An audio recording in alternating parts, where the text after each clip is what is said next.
ਅੱਜ एक सैमीनार ਜਿਹੜਾ करवाया जा रहा है ਉਹਦਾ मकसद पंजाब ਦੇ ਨਾਲ ਸੰਬੰਧਿਤ देश ਦੇ ਨਾਲ ਸੰਬੰਧਿਤ कुछ महत्वपूर्ण मुद्दों की एक लड़ी के वजों है कि ਵੱਖ-ਵੱਖ पार्टियां ਵੱਖ-ਵੱਖ जथेबंदियां ਵੱਖ-ਵੱਖ विचारधारावां होंदे होए भी कुछ जिहड़े सांझे मुद्दे होंदे ने सांझे पूरे पंजाब के कंसर्न वाले या देश के नाल संबंधित उन्हां ते बैठ के घट्टो घट्ट संवाद जरूर होवे, कोई एकजुटता होवे ते एक राय बने। जिवें बहुत सारे सूबे करते हैं, बहुत सारे मुद्दों ते पार्टियां अलग अलग होंदियां ने, पर कुछ मुद्दे इहो जिहे हुंदे ने जिहड़े मुद्दों ते साझ भी चलती है कि इहदे ते क्योंकि स्टेट का मामला है, पूरे लोगों का मामला है, इहदे ते कंप्रोमाइज़ नहीं अपनी अपनी सियासत होने के बावजूद। ਉਹਦੇ ਲਈ ਇਹ ਸੈਮੀਨਾਰ ਦੇ ਵਿੱਚ ਜਿਹੜਾ ਸੱਦਾ ਦਿੱਤਾ, ਲਗਭਗ ਸਾਰੀਆਂ ਮੇਨ ਸਟ੍ਰੀਮ ਪਾਰਟੀਆਂ ਜਿਹੜੀਆਂ ਐਕਟਿਵ ਨੇ ਪੰਜਾਬ 'ਚ ਮੇਨ ਰੂਪ ਦੇ ਵਿੱਚ ਕਿਸੇ ਨਾ ਕਿਸੇ ਰੂਪ ਦੇ ਵਿੱਚ, ਟੈਲੀਫੋਨਿਕ ਸੱਦਾ ਵੀ ਦਿੱਤਾ, ਪਾਰਟੀ ਦੇ ਦਫ਼ਤਰਾਂ ਦੇ ਵਿੱਚ ਜਾ ਕੇ ਵੀ ਮੈਸੇਜ ਦਿੱਤਾ, ਕਈ ਆਗੂ ਸਾਹਿਬਾਨ ਦੇ ਘਰਾਂ ਦੇ ਵਿੱਚ ਜਾ ਕੇ ਵੀ ਉਹ ਮੈਸੇਜ ਦਿੱਤਾ ਕਿ ਆਪਾਂ ਇਹ ਪਲਾਨ ਕਰੀਏ ਜਿਹਦੇ ਤੇ ਗੱਲ ਕੀਤੀ ਜਾ ਸਕੇ ਅੱਗੇ। ਕਿਉਂਕਿ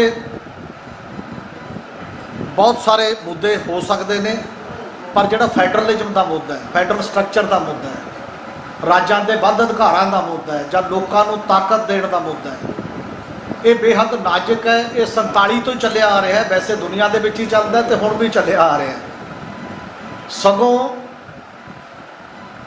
पंजाब के विच तां इहदे ते मोर्चे लगे, ईवन आनंदपुर साहब का मोर्चा भी लगभग इसे गल नूं राज्यों के वध अधिकारों का ही मोर्चा सी।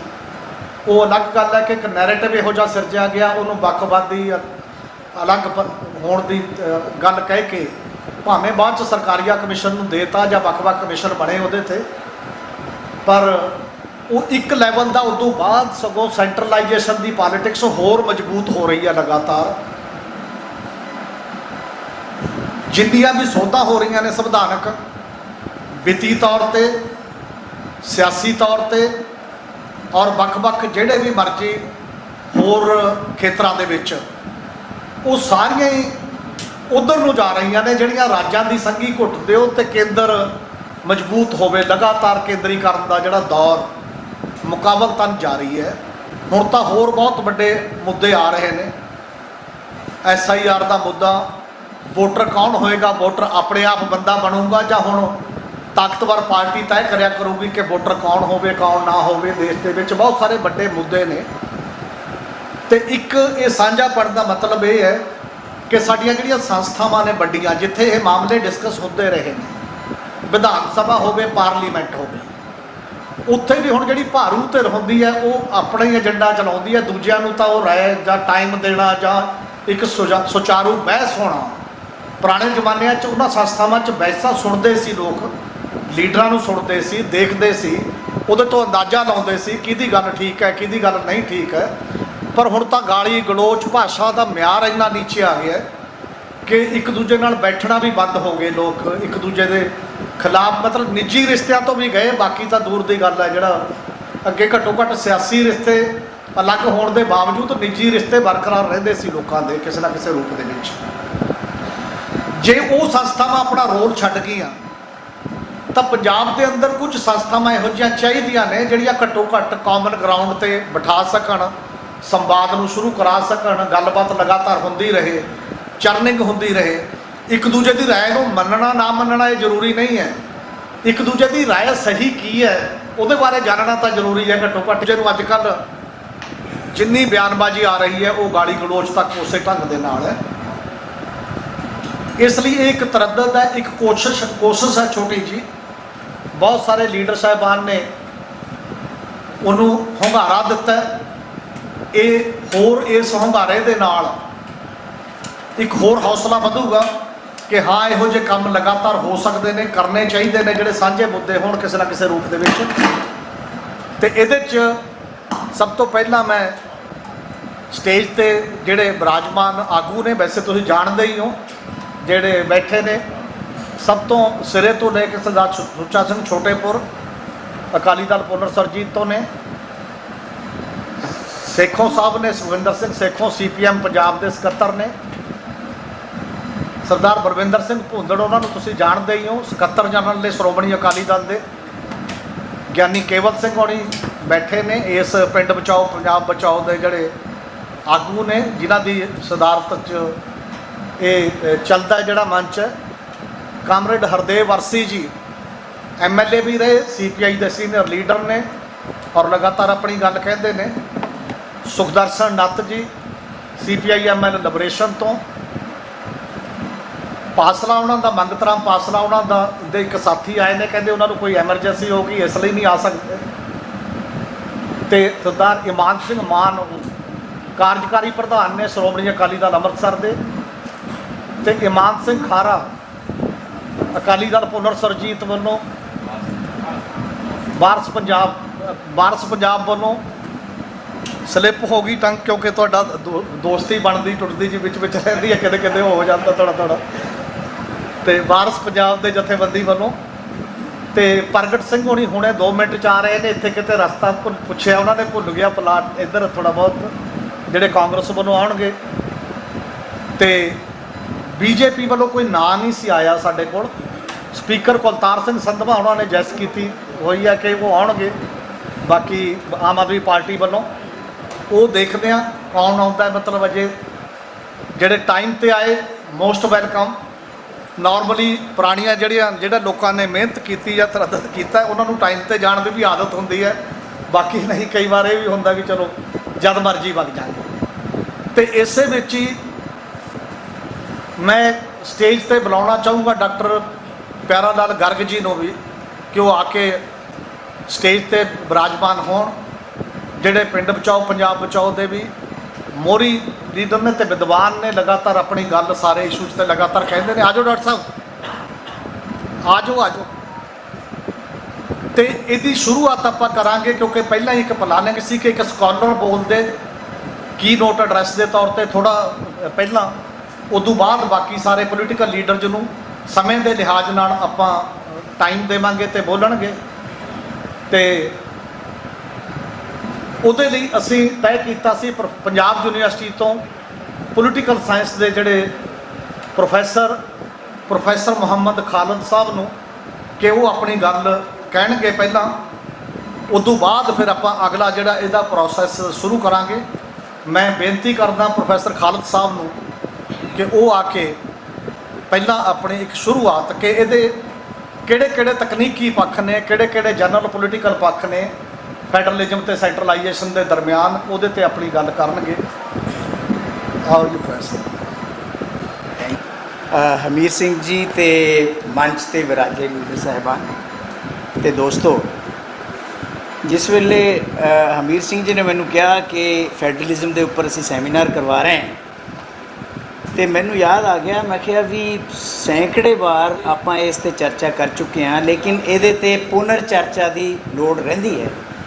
ਕਿਉਂਕਿ ਜਿਸ ਤਰੀਕੇ ਦੇ ਨਾਲ ਸਾਡਾ ਫੈਡਰਲ ਸਟਰਕਚਰ ਡਿਮੋਲਿਸ਼ ਕੀਤਾ ਜਾ ਰਿਹਾ, ਖਤਮ ਕੀਤਾ ਜਾ ਰਿਹਾ, ਔਰ ਆਲਮੋਸਟ ਖਤਮ ਹੋ ਹੀ ਗਿਆ, ਆਪਾਂ ਇਹੀ ਕਹਾਂ, ਤਾਂ ਉਹਦੇ ਬਾਰੇ ਚਰਚਾ ਜ਼ਰੂਰ ਹੋਣੀ ਚਾਹੀਦੀ ਹੈ। ਔਰ ਇਹ ਵੀ ਪਤਾ ਚੱਲਣਾ ਚਾਹੀਦਾ ਹੈ ਕਿ ਫੈਡਰਲਿਜ਼ਮ ਹੈ ਕਿਆ, ਔਰ ਸੰਘਾਤਮਕ ਪ੍ਰਣਾਲੀ ਦੀ ਕੀ ਮੈਂਡੇਟ ਹੈ, ਕਿਸ ਤਰ੍ਹਾਂ ਦਾ ਹੋਣਾ ਚਾਹੀਦਾ ਹੈ।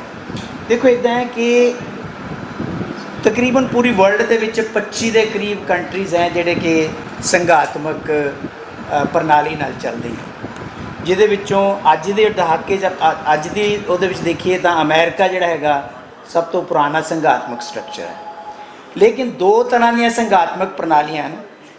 ਇੱਕ ਉਹ ਸੰਘਾਤਮਕ ਪ੍ਰਣਾਲੀ ਹੈ ਜਿਹਦੇ ਵਿੱਚ ਸਟੇਟਾਂ ਨੇ ਸੈਂਟਰ ਬਣਾਇਆ ਹੈ, ਜਿਵੇਂ ਕਿ ਅਮਰੀਕਾ ਦੇ ਵਿੱਚ ਹੈ।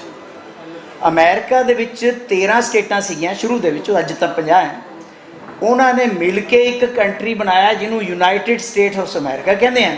ਔਰ ਅਮਰੀਕਾ ਦੇ ਉਹਨਾਂ ਸਟੇਟਾਂ ਨੇ ਮੈਕਸੀਮਮ ਪਾਵਰਸ ਆਪਣੇ ਕੋਲ ਰੱਖ ਲਈਆਂ, ਕੁਝ ਪਾਵਰ ਜਿਹੜੀਆਂ ਸੀਗੀਆਂ ਕੇਂਦਰ ਨੂੰ ਦੇ ਦਿੱਤੀਆਂ। ਇਹ ਇੱਕ ਤਰ੍ਹਾਂ ਦਾ ਫੈਡਰਲ ਸਟਰਕਚਰ ਹੈ। ਸਵਿਟਜ਼ਰਲੈਂਡ ਹੈ, ਹੋਰ ਵੀ ਕਈ ਜਗ੍ਹਾ ਹੈਗਾ। ਅਤੇ ਇੱਕ ਹੈਗਾ ਜਿਹੜਾ ਫੈਡਰਲ ਸਟਰਕਚਰ ਸਾਡੇ ਕੇਂਦਰ ਨੇ ਸਟੇਟ ਬਣਾਇਆ। ਇਹ ਬਹੁਤ ਦਾ ਫਰਕ ਹੈ, ਕਿਉਂਕਿ ਕੇਂਦਰ ਨੇ ਸਟੇਟ ਬਣਾਇਆ ਤਾਂ ਕੇਂਦਰ ਨੇ ਮੈਕਸੀਮਮ ਪਾਵਰਸ ਆਪਣੇ ਕੋਲ ਰੱਖ ਲਈਆਂ। इस करके ये ਜਿਹੜੇ 25 ਸਟੇਟਸ ਜਿਨ੍ਹਾਂ ਕੰਟਰੀ ਹੈ ਜਿਨ੍ਹਾਂ 'ਚ ਫੈਡਰਲ ਸਟਰਕਚਰ ਹੈਗਾ ਉਹਨਾਂ ਦੇ ਵਿੱਚ ਅਲੱਗ-ਅਲੱਗ ਤਰ੍ਹਾਂ ਦੀ ਫੈਡਰਲਿਜ਼ਮ ਹੈ। ਸਵਿਟਜ਼ਰਲੈਂਡ ਦੇ ਵਿੱਚ ਅਲੱਗ ਕਿਸਮ ਦੀ ਹੈ, ਅਮਰੀਕਾ 'ਚ ਅਲੱਗ ਤਰ੍ਹਾਂ ਦੀਆਂ, ਇੰਡੀਆ ਦੇ ਵਿੱਚ ਅਲੱਗ ਕਿਸਮ ਦੀ ਹੈ। ਇੰਡੀਆ ਦੇ ਵਿੱਚ ਜਿਹੜਾ ਫੈਡਰਲਿਜ਼ਮ ਹੈ ਉਹ ਜਿਸ ਵੇਲੇ ਬਣਾਇਆ ਉਸ ਵੇਲੇ ਇੱਕ ਬਹਿਸ ਚੱਲੀ।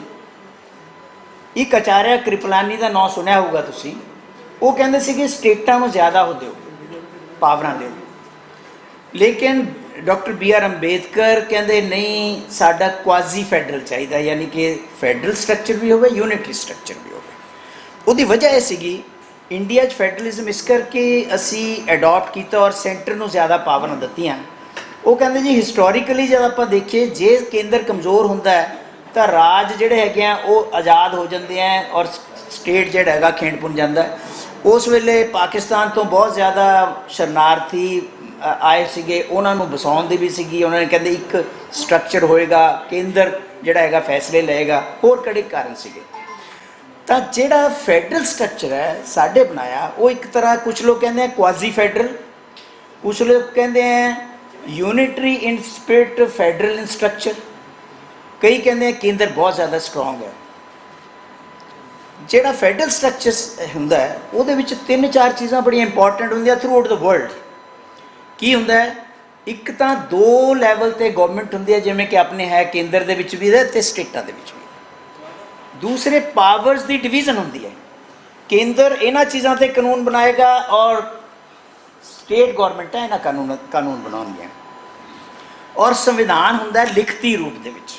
2 ਤਰ੍ਹਾਂ ਦੇ ਸੰਵਿਧਾਨ ਹੁੰਦੇ ਹਨ, ਲਿਖਤੀ ਰੂਪ ਦੇ ਵਿੱਚ ਹੁੰਦਾ, ਅਲਿਖਤੀ ਰੂਪ ਦੇ ਵਿੱਚ ਹੁੰਦਾ। ਜਿਵੇਂ ਇੰਗਲੈਂਡ ਦਾ ਸੰਵਿਧਾਨ ਕਿਸੇ ਨੇ ਲਿਖਿਆ ਨਹੀਂ ਹੈ ਕਦੇ, ਉਹ ਅਲਿਖਤੀ ਰੂਪ ਦੇ ਵਿੱਚ ਹੈ, ਅਨਰਿਟਨ ਕਨਸਟੀਟਿਊਸ਼ਨ। ਔਰ ਦੂਸਰੇ ਪਾਸੇ ਲਿਖਤੀ ਸੰਵਿਧਾਨ ਹੁੰਦਾ, ਇਸ ਕਰਕੇ ਤਾਂ ਕਿ ਪਤਾ ਲੱਗੇ ਕਿ ਭਾਈ ਆਹ ਪਾਵਰਾਂ ਕੇਂਦਰ ਦੀਆਂ, ਆਹ ਪਾਵਰ ਰਾਜਾਂ ਦੀਆਂ। ਔਰ ਜੁਡੀਸ਼ਰੀ ਨਿਆਂਪਾਲਿਕਾ ਸੁਤੰਤਰ ਹੁੰਦੀ ਹੈ, ਕਿਉਂਕਿ ਅਗਰ ਕੋਈ ਵੀ ਡਿਸਪਿਊਟ ਖੜਾ ਹੁੰਦਾ ਪਾਵਰਾਂ ਨੂੰ ਲੈ ਕੇ ਤਾਂ ਇੱਕ ਐਡਜੂਡੀਕੇਸ਼ਨ ਕਰਨ ਵਾਸਤੇ ਤੁਹਾਡੇ ਕੋਲ ਇੱਕ ਕੋਰਟ ਚਾਹੀਦੀ ਹੈ ਜਿਹੜੀ ਕਿ ਸੁਪਰੀਮ ਕੋਰਟ ਹੈ। ਔਰ ਫਾਈਨੈਂਸ਼ੀਅਲ ਆਟੋਨੋਮੀ ਸਟੇਟਸ ਦੀ ਜ਼ਰੂਰ ਚਾਹੀਦੀ ਹੈ, ਜਿਹੜੀ ਕਿ ਆਪਾਂ ਦੇਖ ਰਹੇ ਹਾਂ ਬਿਲਕੁਲ ਹੀ ਖਤਮ ਹੋ ਚੁੱਕੀ ਹੈ। ਤਾਂ ਸਾਡੇ ਸੰਵਿਧਾਨ ਦੇ ਵਿੱਚ ਜਿਹੜਾ 11ਵੀਂ ਸ਼ੈਡਿਊਲ ਹੈ ਉਹਦੇ ਵਿੱਚ ਅਸੀਂ ਸਟੇਟਾਂ ਅਤੇ ਸੈਂਟਰ ਦੇ ਵਿੱਚ ਕੀ ਪਾਵਰਸ ਦਾ ਸਟਰਕਚਰ ਹੋਣਾ ਚਾਹੀਦਾ ਹੈ, ਲੈਜਿਸਲੇਟਿਵ, ਐਡਮਿਨਿਸਟ੍ਰੇਟਿਵ ਅਤੇ ਫਾਈਨੈਂਸ਼ੀਅਲ, ਤਿੰਨੇ ਕਿਸਮ ਦੀਆਂ ਪਾਵਰਸ ਨੂੰ ਅਸੀਂ ਲੈਜਿਸਲੇਟਿਵ ਪਾਵਰ 245 ਤੋਂ 55 ਆਰਟੀਕਲ, ਐਡਮਿਨਿਸਟ੍ਰੇਟਿਵ ਪਾਵਰ 56 ਤੋਂ 63, ਫਾਈਨੈਂਸ਼ੀਅਲ ਪਾਵਰ 68 ਤੋਂ 93, ਇਹ ਅਸੀਂ ਉਹ ਕਰਤਾ। ਸੈਂਟਰ ਸਟਰੋਂਗ ਜਿਹੜਾ ਕਿਉਂ ਰੱਖਿਆ ਔਰ ਕਿਸ ਤਰੀਕੇ ਦੇ ਨਾਲ ਰੱਖਿਆ? ਸਾਡਾ ਆਰਟੀਕਲ 1 ਕਹਿੰਦਾ ਹੈ, ਸੰਵਿਧਾਨ ਦਾ ਆਰਟੀਕਲ 1 ਕਹਿੰਦਾ ਹੈ ਕਿ India is a union of states. ਇਸੇ ਕਰਕੇ ਕੁਝ ਲੋਕ ਕਹਿੰਦੇ ਆ ਕਿ ਸਾਡੀ ਇੱਕ ਯੂਨਿਟਰੀ ਗਵਰਨਮੈਂਟ ਹੈ, ਫੈਡਰਲ ਗਵਰਨਮੈਂਟ ਨਹੀਂ ਹੈ, ਕਿਉਂਕਿ यूनियन ऑफ स्टेट्स है, स्टेट्स ऑफ यूनियन नहीं है। दूसरी चीज़ एमरजेंसी पावर ਜਿਹੜੀਆਂ ਹੈਗੀਆਂ ਉਹ ਸਾਰੀਆਂ ਕੇਂਦਰ ਨੇ ਆਪਣੇ ਕੋਲ ਰੱਖਣੀਆਂ। ਆਰਟੀਕਲ 352, 356 ਅਤੇ 360। 352 ਨੈਸ਼ਨਲ ਐਮਰਜੈਂਸੀ, 356 ਸਟੇਟ ਐਮਰਜੈਂਸੀ ਔਰ 360 ਫਾਈਨੈਂਸ਼ੀਅਲ ਐਮਰਜੈਂਸੀ। ਇੱਕ ਬੜੀ ਇੰਪੋਰਟੈਂਟ ਚੀਜ਼ ਕੇਂਦਰ ਨੇ ਆਪਣੇ ਕੋਲ ਰੱਖੀ ਕਿ ਪਾਰਲੀਮੈਂਟ ਜਿਹੜੀ ਹੈਗੀ ਹੈ ਉਹ ਸਟੇਟਾਂ ਨੂੰ ਮਰਜ ਵੀ ਕਰ ਸਕਦੀ ਹੈ, ਸਟੇਟਾਂ ਦੀ ਜਿਹੜੀ ਬਾਉਂਡਰੀ ਹੈ ਉਹਨੂੰ ਵੀ ਚੇਂਜ ਕਰ ਸਕਦੀ ਹੈ, ਜਿਹੜੀਆਂ ਕੀਤੀਆਂ ਵੀ ਹੈ ਬੜੀ ਜਗ੍ਹਾ ਆਪਾਂ ਦੇਖ ਰਹੇ ਹਾਂ। ਅਤੇ ਜਿਹੜੀਆਂ ਬਚੀਆਂ ਕੁਚੀਆਂ ਸ਼ਕਤੀਆਂ ਜਿਹੜੀਆਂ ਕਿ 3 ਜਿਹੜੇ ਹੈਗੇ ਨਾ, ਇੱਕ ਯੂਨੀਅਨ ਲਿਸਟ ਹੈ, ਇੱਕ ਸਟੇਟ ਲਿਸਟ ਹੈ, ਇੱਕ ਕੰਕਰੈਂਟ ਲਿਸਟ ਹੈ। ਇਹਨਾਂ ਤੋਂ ਇਲਾਵਾ ਜਿੰਨੀਆਂ ਵੀ ਸ਼ਕਤੀਆਂ ਉਹ ਸਾਰੀਆਂ ਕੇਂਦਰ ਨੇ ਆਪਣੇ ਕੋਲ ਰੱਖੀਆਂ। ਅਮਰੀਕਾ ਦੇ ਵਿੱਚ ਉਲਟ ਹੈ, ਅਮਰੀਕਾ ਦੇ ਵਿੱਚ ਰੈਜ਼ੀਡਿਊਰੀ ਪਾਵਰ ਸਾਰੀਆਂ ਜਿਹੜੀਆਂ ਹੈਗੀਆਂ ਸਟੇਟਾਂ ਕੋਲ ਹੈ। ਔਰ ਇੱਕ ਸਿੰਗਲ ਸਿਟੀਜ਼ਨਸ਼ਿਪ ਹੈ ਆਪਣੇ ਅਮਰੀਕਾ 'ਚ, ਡਬਲ ਸਿਟੀਜ਼ਨਸ਼ਿਪ ਹੈ।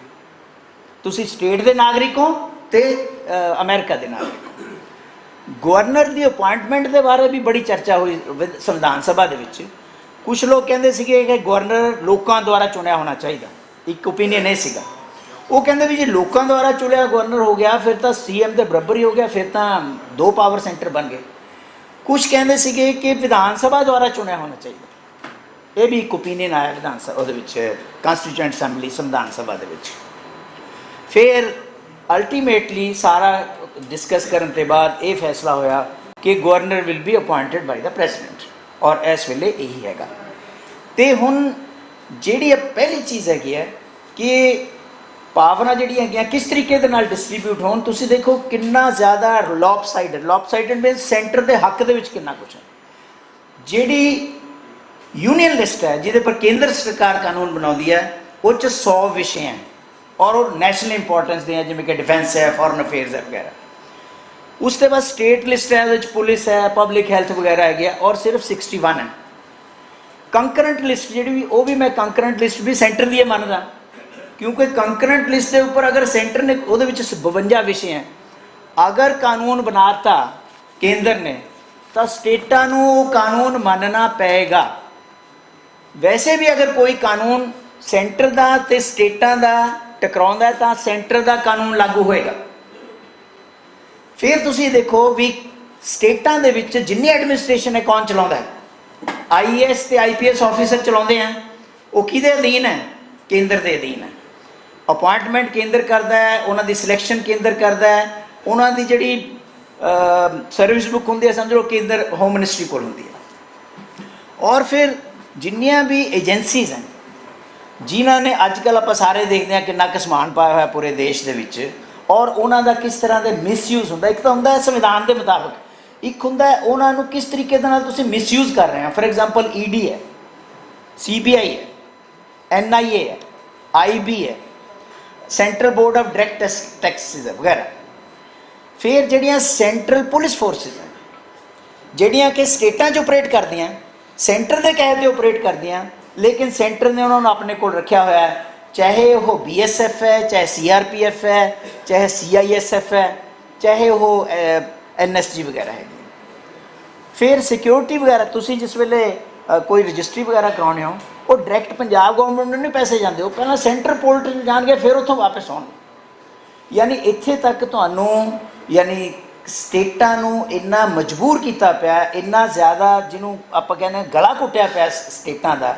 ਮੈਂ ਅਕਸਰ ਕਹਿਣਾ ਹੁੰਦਾ ਕਿ ਸਟੇਟਾਂ ਮਿਊਨਿਸਪੈਲਿਟੀਆਂ ਤੋਂ ਜ਼ਿਆਦਾ ਨਹੀਂ ਰਹੀਆਂ, ਹੁਣ ਸਟੇਟਾਂ ਦੀਆਂ ਪਾਵਰਸ ਉਸ ਤੋਂ ਜ਼ਿਆਦਾ ਨਹੀਂ ਰਹੀਆਂ। ਮੈਂ ਤੁਹਾਨੂੰ ਦੱਸਦਾ ਕਿਸ ਤਰੀਕੇ ਦੇ ਨਾਲ। ਤੁਸੀਂ ਦੇਖੋ ਐਗਰੀਕਲਚਰ ਪਾਲਿਸੀ ਬਣਾਉਣੀ ਹੈ, ਸੈਂਟਰ ਐਗਰੀਕਲਚਰ ਪਾਲਿਸੀ ਬਣਾਏਗਾ, ਸਟੇਟ ਉਹਨੂੰ ਫੋਲੋ ਕਰਨਗੇ। Education policy, new education policy ਬਣਾਈ, ਹਰਮੀਤ ਸਿੰਘ ਜੀ ਬੈਠੇ, ਅਸੀਂ ਕਈ ਵਾਰ ਡਿਸਕਸ ਕਰ ਚੁੱਕੇ ਹਾਂ। ਨਿਊ ਐਜੂਕੇਸ਼ਨ ਪਾਲਿਸੀ ਕੋਵਿਡ ਦੇ ਦਿਨਾਂ 'ਚ ਬਣਾ ਰਹੇ ਹੋ, ਕਿਸੇ ਤੋਂ ਕੋਈ ਇਨਪੁਟ ਨਹੀਂ ਲੈ ਰਹੇ, ਕਹਿੰਦੇ ਜੀ ਆਹ ਲਓ ਨਿਊ ਐਜੂਕੇਸ਼ਨ ਪਾਲਿਸੀ ਹੈ, you have to face it. ਤੁਹਾਨੂੰ ਮੈਂ ਛੋਟੀ ਜਿਹੀ ਗੱਲ ਦੱਸਦਾ, ਹੁਣੀ ਰੀਸੈਂਟਲੀ ਪ੍ਰਾਈਮ ਮਿਨਿਸਟਰ ਇੱਕੋ ਯੋਜਨਾ ਸਕੂਲਾਂ ਵਾਸਤੇ ਆਈ ਸੀਗੀ, PM ਸ਼੍ਰੀ। ਜਿਨ੍ਹਾਂ ਸਟੇਟਾਂ ਨੇ ਨਹੀਂ ਲੈਤੀ ਉਹ ਕਹਿੰਦੇ ਨਾ ਲਵੋ, ਅਸੀਂ ਬਾਕੀ ਦੇ ਫੰਡ ਵੀ ਰੋਕ ਦਿਆਂਗੇ।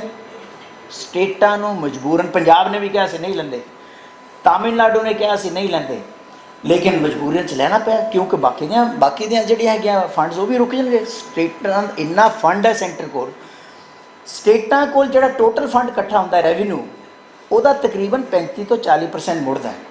ਬਾਕੀ ਦਾ ਜਿਹੜਾ ਹੈਗਾ ਉਹ ਤਾਂ ਕੇਂਦਰ ਕੋਲ ਆ, ਔਰ ਕੇਂਦਰ ਫਿਰ ਉਸ ਫੰਡ ਨੂੰ ਪੋਲੀਟੀਕਲੀ ਵੀ ਇਸਤੇਮਾਲ ਕਰਦਾ, ਆਪਣੀ ਮਨਮਰਜ਼ੀ ਨਾਲ ਵੀ ਇਸਤੇਮਾਲ ਕਰਦਾ। GST ਦੀ ਐਗਜ਼ਾਮਪਲ ਲਾ ਲਓ, GST ਬਣੀ ਕਾਹਦੇ ਵਾਸਤੇ ਸੀਗੀ? ਇੱਕ ਕੋਆਪਰੇਟਿਵ ਫੈਡਰਲਿਜ਼ਮ ਵਾਸਤੇ। ਉਹ ਕੋਆਪਰੇਟਿਵ ਫੈਡਰਲਿਜ਼ਮ ਕਿੱਥੇ ਗਈ? ਸੈਂਟਰ ਜਿਹਨੂੰ ਚਾਹੁੰਦਾ ਜਦ ਚਾਹੁੰਦਾ ਪੈਸੇ ਰਿਲੀਜ਼ ਕਰਦਾ, ਨਾ ਨਹੀਂ ਕਰਦਾ ਤਰਸਾ ਕੇ ਮਾਰ ਦੂਗਾ। ਉਹ ਕਹਿੰਦਾ ਨਹੀਂ ਦਿੰਦੇ ਪੈਸੇ, ਯਾਰ ਤੁਸੀਂ ਫਾਈਨਾਂਸ ਮਿਨਿਸਟਰ ਉੱਥੇ ਬੈਠੇ ਰਹਿੰਦੇ ਆ ਵੀ ਲਓ ਜੀ ਪੈਸੇ ਦਿਓ ਸਾਨੂੰ, ਸਾਡੇ ਦਾ ਸਰਦਾ ਨਹੀਂ ਹੈ ਤਾਂ ਥੋੜ੍ਹਾ ਜਿਹਾ ਰਿਲੀਜ਼ ਕਰਤਾ। ਉਹਦੇ 'ਚ ਟਰਾਂਸਪੇਰੈਂਸੀ ਨਹੀਂ ਹੈ, ਜਾਂ ਸੈਂਟਰ ਅਤੇ ਸਟੇਟ ਦੇ ਵਿੱਚ ਬੈਲੈਂਸਿੰਗ ਜਿਹੜੀ ਹੈਗੀ ਹੈ ਉਹ ਨਹੀਂ ਹੈ। ਇਸੇ ਤਰੀਕੇ ਦੇ ਨਾਲ ਐਜੂਕੇਸ਼ਨ ਸੈਕਟਰ ਜੇ ਆਪਾਂ ਦੇਖੀਏ, UGC ਹੈ, ਤੁਹਾਡੀਆਂ ਸਾਰੀਆਂ ਯੂਨੀਵਰਸਿਟੀਆਂ 'ਤੇ ਕੰਟਰੋਲ ਹੈ। NCERT ਹੈ, ਤੁਹਾਡੇ ਬਾਕੀ ਦੇ ਐਜੂਕੇਸ਼ਨ ਨਾਲ ਰਿਲੇਟਡ ਚੀਜ਼ਾਂ ਦੇ ਉੱਪਰ ਕੰਟਰੋਲ ਹੈ। ਤੁਹਾਡਾ AICTE ਹੈ, ਜਿਹੜੇ ਟੈਕਨੀਕਲ ਐਜੂਕੇਸ਼ਨ ਇੰਸਟੀਟਿਊਸ਼ਨ ਹੈ ਉਹਨਾਂ ਪਰ ਸਾਰਾ ਤੁਹਾਡਾ ਕੰਟਰੋਲ ਹੈ। ਇਸੇ ਤਰੀਕੇ ਦੇ ਨਾਲ ਸੈਂਟਰਲ ਯੂਨੀਵਰਸਿਟੀਆਂ ਨੇ ਓਪਰੇਟ, ਉਹਨਾਂ ਨੇ ਕਰਦੇ ਆ, ਲੇਕਿਨ ਓਪਰੇਟ ਤੁਹਾਡੇ ਛੋੜੀਆਂ, ਤੁਹਾਡਾ ਉਹ 'ਚ ਕੋਈ ਦਖਲ ਨਹੀਂ ਹੈ। ਮੈਂ ਪੰਜਾਬ ਯੂਨੀਵਰਸਿਟੀ ਦੀ ਗੱਲ ਕਰਦਾ ਹੁੰਦਾ, ਕਹਿਣ ਨੂੰ ਪੰਜਾਬ ਯੂਨੀਵਰਸਿਟੀ ਹੈ, ਮੈਂ ਤੁਹਾਨੂੰ ਸਹੀ ਕਹਿ ਰਿਹਾ, ਉਹਦੇ ਵਿੱਚ ਸਿਰਫ ਪੰਜਾਬ ਸ਼ਬਦ ਹੀ ਰਹਿ ਗਿਆ, ਬਾਕੀ ਉਹਦੇ ਵਿੱਚ ਕੁਝ ਪੰਜਾਬ ਦਾ ਨਹੀਂ ਹੈ। ਉਹਦੇ ਬਾਰੇ ਮੈਂ ਇੱਕ ਲੰਬੀ ਚੌੜੀ ਬਹਿਸ ਕਰ ਸਕਦਾ, ਸਭ ਨਾਲ ਡਿਸਕਸ ਕਰ ਸਕਦੇ ਇਹਦੇ ਉੱਪਰ। ਇਹ ਬਹੁਤ ਹੀ ਦੁਖਾਂਤ ਹੈ ਸਾਡਾ ਕਿ ਉਹ ਯੂਨੀਵਰਸਿਟੀ ਜਿਹੜੀ ਸਾਡੇ ਪਿਛੋਕੜ ਨਾਲ ਜੁੜੀ ਹੋਈ ਹੈ, ਸਾਡੇ ਵਿਰਸੇ ਨਾਲ ਜੁੜੀ ਹੋਈ ਹੈ, ਉਹਦੀ ਇਹ ਹਾਲਤ ਹੋ ਚੁੱਕੀ ਹੈ। ਮੈਂ ਕਿਉਂਕਿ ਇੰਟਰਨਲੀ 36 ਸਾਲ ਪੰਜਾਬ ਯੂਨੀਵਰਸਿਟੀ 'ਚ ਪ੍ਰੋਫੈਸਰ ਰਿਹਾ, ਔਰ ਮੈਂ ਉੱਥੇ ਦੀ senate, syndicate, board of finance, academic council, ਤਕਰੀਬਨ ਹਰ ਬਾਡੀ ਦੇ ਵਿੱਚ ਰਿਹਾ। ਮੈਨੂੰ ਪਤਾ ਕਿਸ ਤਰੀਕੇ ਨਾਲ ਯੂਨੀਵਰਸਿਟੀ ਫੰਕਸ਼ਨ ਕਰਦੀ ਹੈ। ਇਸੇ ਤਰੀਕੇ ਦੇ ਨਾਲ ਜਿਹੜੀਆਂ ਹੋਰ ਬਹੁਤ ਸਾਰੇ ਕਮਿਸ਼ਨ ਹੈਗੇ ਆ ਹਮੀਰ ਸਿੰਘ ਜੀ, ਜਿਨ੍ਹਾਂ ਦੇ ਥਰੂ ਸੈਂਟਰ ਗੌਰਮੈਂਟ ਸਟੇਟਾਂ ਦੇ ਉੱਪਰ ਪੂਰਾ ਕੰਟਰੋਲ ਕਰਦਾ। ਆਪਾਂ ਤਾਂ ਸਿਰਫ ਇਹੀ ਕਹਿੰਦੇ ਨੇ ਵੀ ਗਵਰਨਰ, ਯਾਰ ਗਵਰਨਰ ਨੇ ਕਾਨੂੰਨ ਪਾਸ ਕੀਤਾ था ਅਸੈਂਬਲੀ ਨੇ, ਗਵਰਨਰ ਨੇ ਭੇਜਿਆ ਹੀ ਨਹੀਂ ਅੱਗੇ, ਜਾਂ ਗਵਰਨਰ ਦੱਬ ਕੇ ਬਹਿ ਗਿਆ। ਇਸ ਤੋਂ ਇਲਾਵਾ ਸੈਂਟਰ ਗੌਰਮੈਂਟ ਕੋਲ ਇੰਨਾ ਕੁਛ ਹੈ ਜਿਹਦੇ ਥਰੂ ਸਟੇਟਾਂ ਨੂੰ ਬਿਲਕੁਲ ਦਬਾਇਆ ਗਿਆ। ਫੋਰ ਐਗਜ਼ਾਮਪਲ ਤੁਹਾਡਾ commission for agriculture cost and price commission ਕਿਹਨੇ ਤੈਅ ਕਰਨਾ? ਸੈਂਟਰ ਨੇ ਤੈਅ ਕਰਨਾ। ਫਸਲਾਂ ਕਿਹਦੀਆਂ? ਤੁਹਾਡੀਆਂ ਆਉਂਦੀਆਂ, ਇਨਪੁੱਟ ਤੁਹਾਨੂੰ ਪਤਾ ਹੈ, ਲੇਕਿਨ ਉਹਨਾਂ ਨੇ ਉੱਥੇ ਬੈਠੇ ਤੈਅ ਕਰਨਾ। ਉੱਥੇ ਦੀ ਜਿਹੜੀ ਬਿਊਰੋਕਰੇਸੀ ਹੈ, ਵਧੀਆ ਵਧੀਆ ਜਿਹੜੇ ਸ਼ਾਸਤਰੀ ਭਵਨ ਜਾਂ ਹੋਰ ਜਗ੍ਹਾ ਬੈਠੇ ਆ, ਉਹ ਤੈਅ ਕਰਦੇ ਆ। ਤੁਹਾਨੂੰ ਕੁਛ ਨਹੀਂ ਪਤਾ। ਜਿਹੜਾ ਕਿਸਾਨ ਬੈਠਾ ਜਿਹਨੇ ਇਨਪੁੱਟ ਦੇਣਾ, ਜਿਹੜਾ ਧੁੱਪ 'ਚ ਮਰਦਾ ਹੈ, ਉਹਦੇ ਵਿੱਚ ਕੋਈ ਇਨਪੁੱਟ, ਕੋਈ ਦਖਲਅੰਦਾਜ਼ੀ ਨਹੀਂ ਹੈ। ਇਸੇ ਤਰੀਕੇ ਦੇ ਨਾਲ ਸੈਂਟਰਲ ਵਿਜੀਲੈਂਸ ਕਮਿਸ਼ਨ ਹੈ, ਵਿਜੀਲੈਂਸ ਕਿਸੇ ਪਰ ਵੀ ਆ ਕੇ ਕਰ ਸਕਦੀ ਹੈ ਔਰ ਤੁਸੀਂ ਉਹਦਾ ਕੁਛ ਨਹੀਂ ਕਰ ਸਕਦੇ। ਇਨਕਮ ਟੈਕਸ ਸੈਟਲਮੈਂਟ ਕਮਿਸ਼ਨ ਹੈ, ਇਸੇ ਤਰੀਕੇ ਦੇ ਨਾਲ ਵੈਲਥ ਟੈਕਸ ਸੈਟਲਮੈਂਟ ਕਮਿਸ਼ਨ ਹੈ, ਖਾਦੀ ਵਿਲੇਜ ਉਦਯੋਗ ਹੈ, ਹੱਜ ਕਮੇਟੀ ਹੈਗੀ ਹੈ, ਜਾਂ ਸੈਂਟਰਲ ਵਕਫ ਕੌਂਸਲ ਹੈ, ਉਹ ਸਭ ਸੈਂਟਰ ਦੇ ਅੰਦਰ ਹੈ। ਕਮਿਸ਼ਨ ਦੇਖੋ, national commission for backward classes, national commission for women, national minority commission, national commission for Indian system of medicine, national human rights commission, national child rights commission, national consumer disputes redressal commission, ਇਸੇ ਤਰੀਕੇ ਦੇ ਨਾਲ national medical commission. ਇੰਨੇ commissions ਹੈਗੇ ਆ, ਮੈਂ ਤੁਹਾਨੂੰ ਇੱਕ ਵੱਡੀ ਸਾਰੀ ਲਿਸਟ ਦੇ ਸਕਦਾ। ਉਹ ਕਮਿਸ਼ਨ ਇੰਨੇ ਹਨ ਇਕੱਲੇ, ਉਹ ਕੇਂਦਰ ਦਾ ਤੁਹਾਡੇ ਉੱਪਰ ਜੱਫਾ ਹੈ, ਸਟੇਟਾਂ ਦੇ ਉੱਪਰ ਜੱਫਾ। ਤੁਸੀਂ ਉਸ ਤੋਂ ਬਿਨਾਂ ਕੁਛ ਨਹੀਂ ਕਰ ਸਕਦੇ, ਕਿਉਂਕਿ ਉਹ ਸਟੈਚੂਟਰੀ ਹੈ, ਉਹ ਕਾਨੂੰਨ ਦੇ ਮੁਤਾਬਕ ਪਾਰਲੀਮੈਂਟ ਦੇ ਬਣੇ ਹੋਏ ਆ, ਤੁਸੀਂ ਉਹ ਤੋਂ ਬਾਹਰ ਨਹੀਂ ਜਾ ਸਕਦੇ।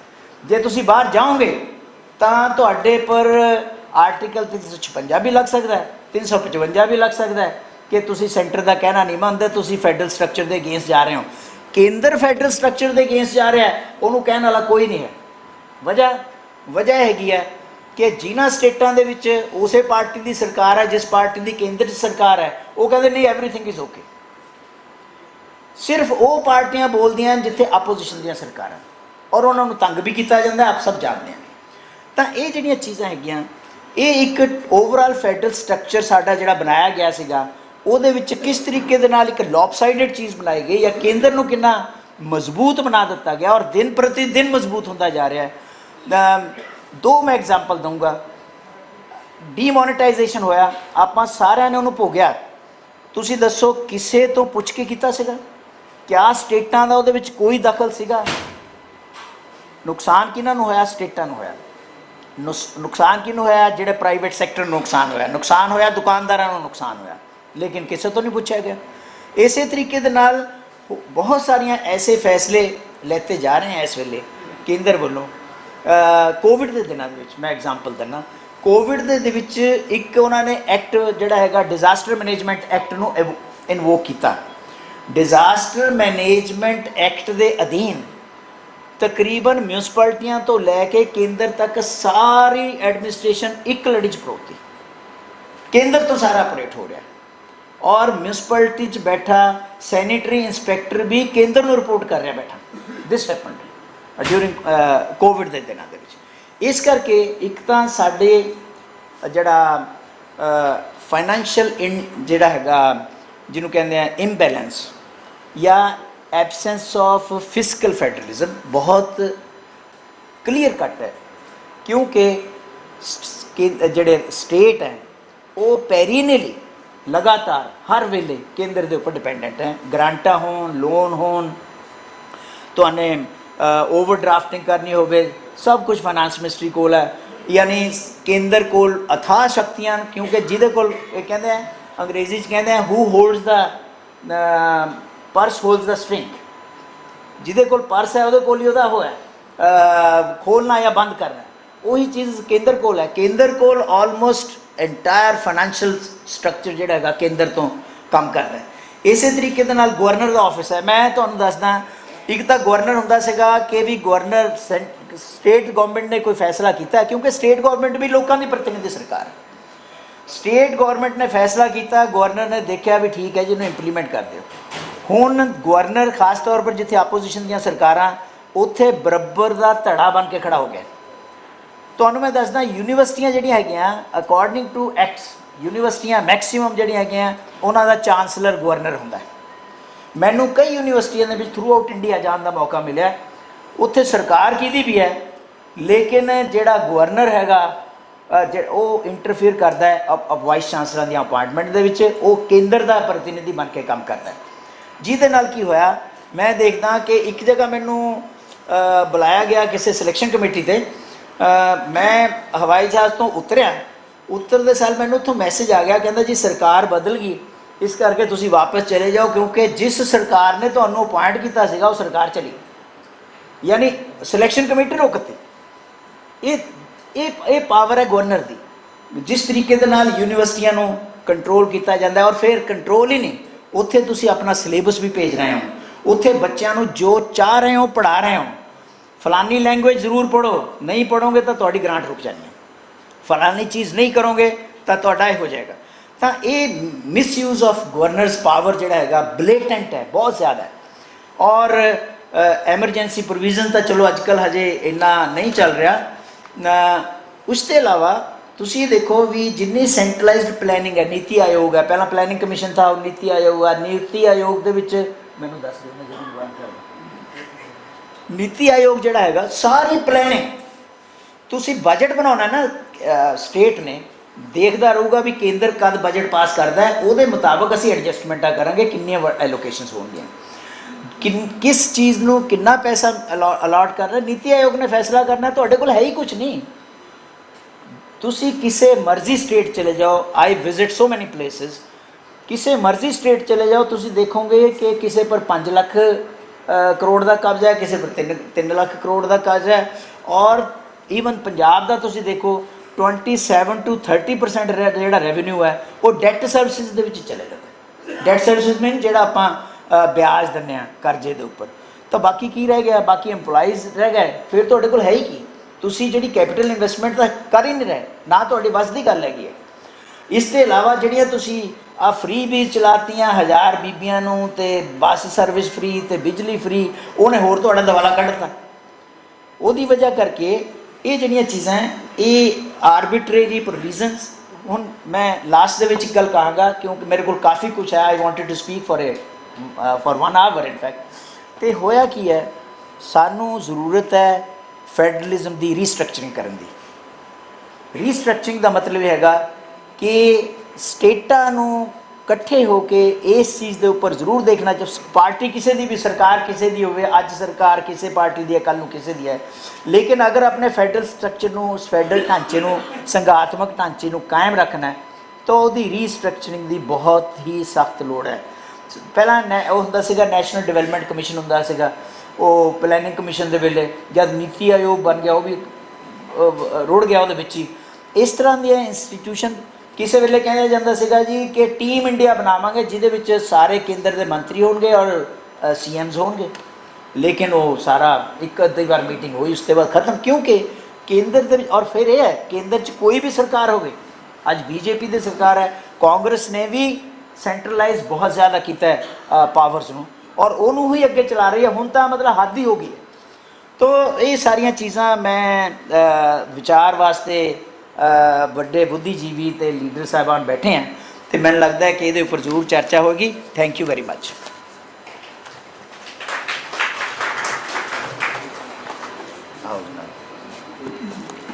ਬਹੁਤ ਧੰਨਵਾਦ ਪ੍ਰੋਫੈਸਰ ਖਾਲਿਦ ਸਾਹਿਬ।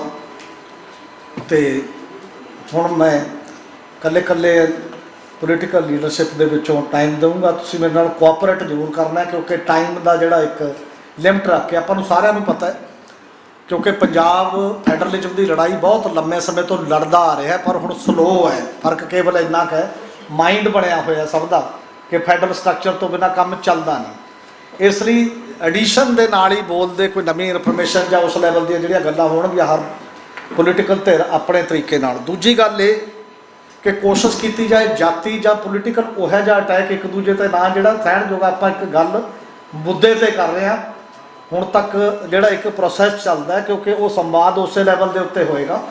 ਨਹੀਂ ਤਾਂ ਕਈ ਵਾਰ ਕੰਟਰੋਵਰਸੀ ਇਹੋ ਜਿਹੀ ਆ ਜਾਂਦੀ ਹੈ, ਮੇਰੀ ਪਾਰਟੀ ਤਾਂ ਆਹ ਕਰਦੀ ਹੈ, ਦੂਜੀ ਨਹੀਂ ਕਰਦੀ, ਦੂਜੀ ਪਾਰਟੀ ਆਹ ਕਰਦੀ ਹੈ, ਤੀਜੀ ਨਹੀਂ ਕਰਦੀ।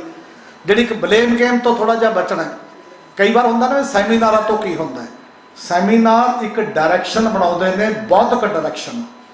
ਜੇ ਤਾਮਿਲਨਾਡੂ ਦੀ ਬੌਧਿਕ ਡਾਇਰੈਕਸ਼ਨ ਬਣੀ ਹੋਈ ਹੈ, ਇੱਕ ਵੀ ਨੈਸ਼ਨਲ ਪਾਰਟੀ ਮੇਜਰ ਪੋਜੀਸ਼ਨ 'ਚ ਤਾਮਿਲਨਾਡੂ 'ਚ ਨਹੀਂ ਹੈ ਬੜੀ ਦੇਰ ਦੀ।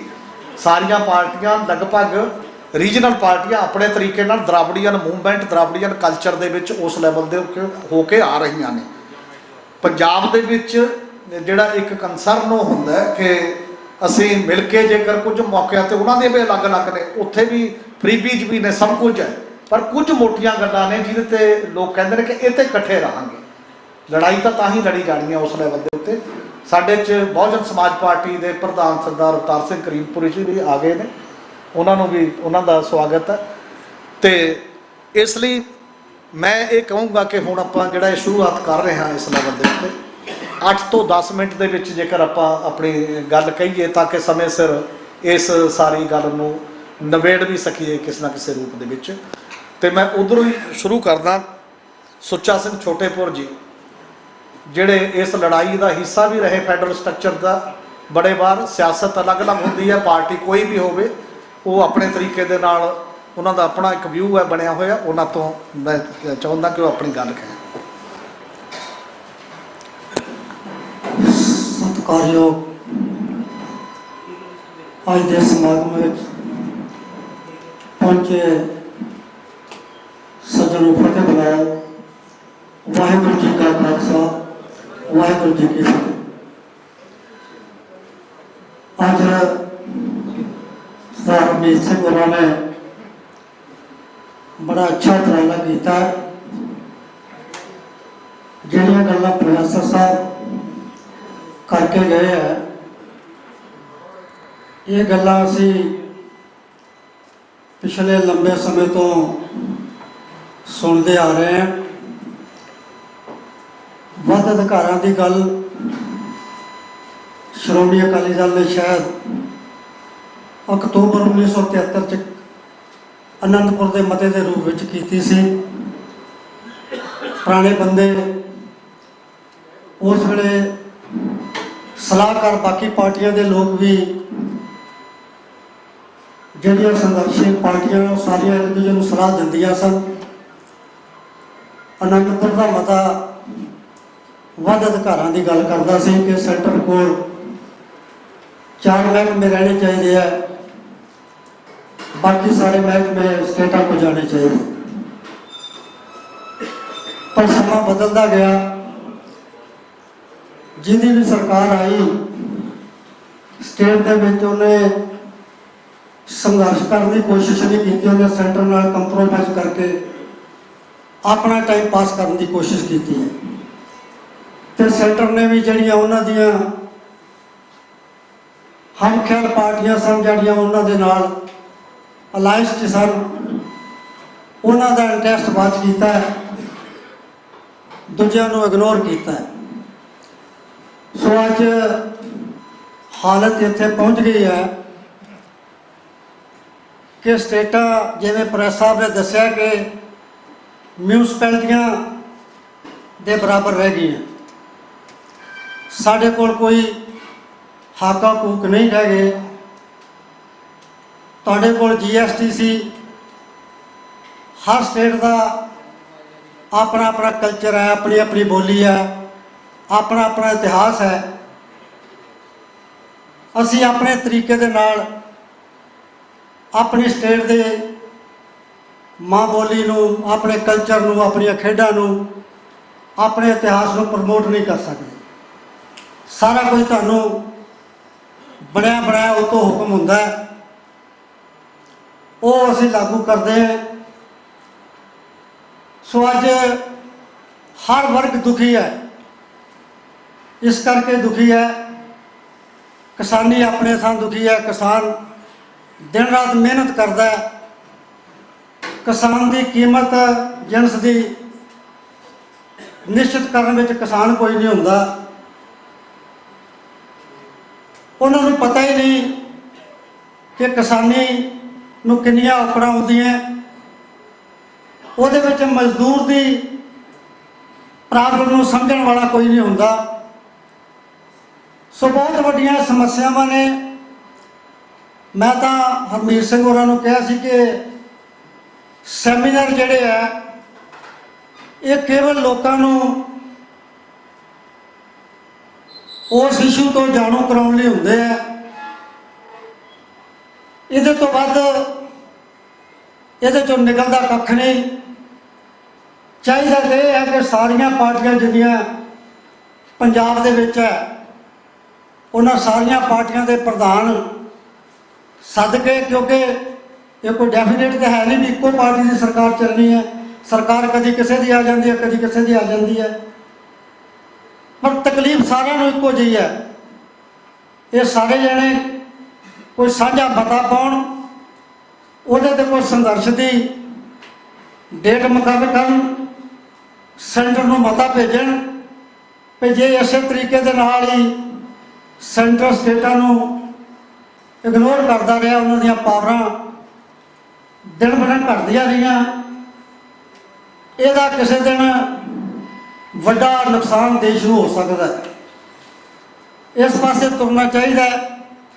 अज पंजाब दे विच रह के माँ बोली पंजाब ਨੂੰ इग्नोर किया जा रहा है। पंजाब यूनीवर्सिटी की गल की है, इलैक्शनां वास्ते तुहानूं संघर्ष करना पैंदा है, पंजाबी दे बोर्ड लाउण लई तुहानूं संघर्ष करना पैंदा है, पाणीआं दे मसले 'ਚ तुहानूं संघर्ष करना पैंदा है, चंडीगढ़ वास्ते तुहानूं संघर्ष करना पैंदा। पैर पैर ते तुहाडे नाल बेइंसाफी हो रही है तो आपां किन्नी कुh देर बर्दाश्त करांगे। आ साडियां धर्म दे विच भी दखल दिता जांदा है। हुण श्रोमणी गुरुद्वारा प्रबंधक कमेटी साडी धार्मिक संस्था है, सारे तुसीं सत्कार करदे हो, क्योंकि श्रोमणी कमेटी जदों भी कोई आफत आउंदी है वो मोहरे हो के लोगों की सेवा करती है। चाहे कोई पार्टी भी संघर्षशील होती है, गुरु घर तो सारिਆਂ ਨੂੰ सहयोग मिलता है, लंगर मिलता है, उन्हों की सेवा की जाती है। 15-15 साल साडी श्रोमणी कमेटी की चोण जिहड़ी है वो भी हुण सेंटर कराउंदी है। ये सीधा धर्म 'ਚ दखल है।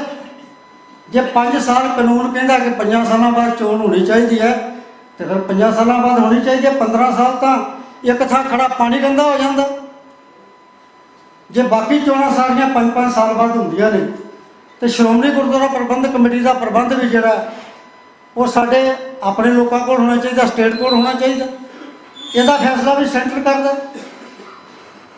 इस करके हर चीज़ ते अपने नाल धक्का है।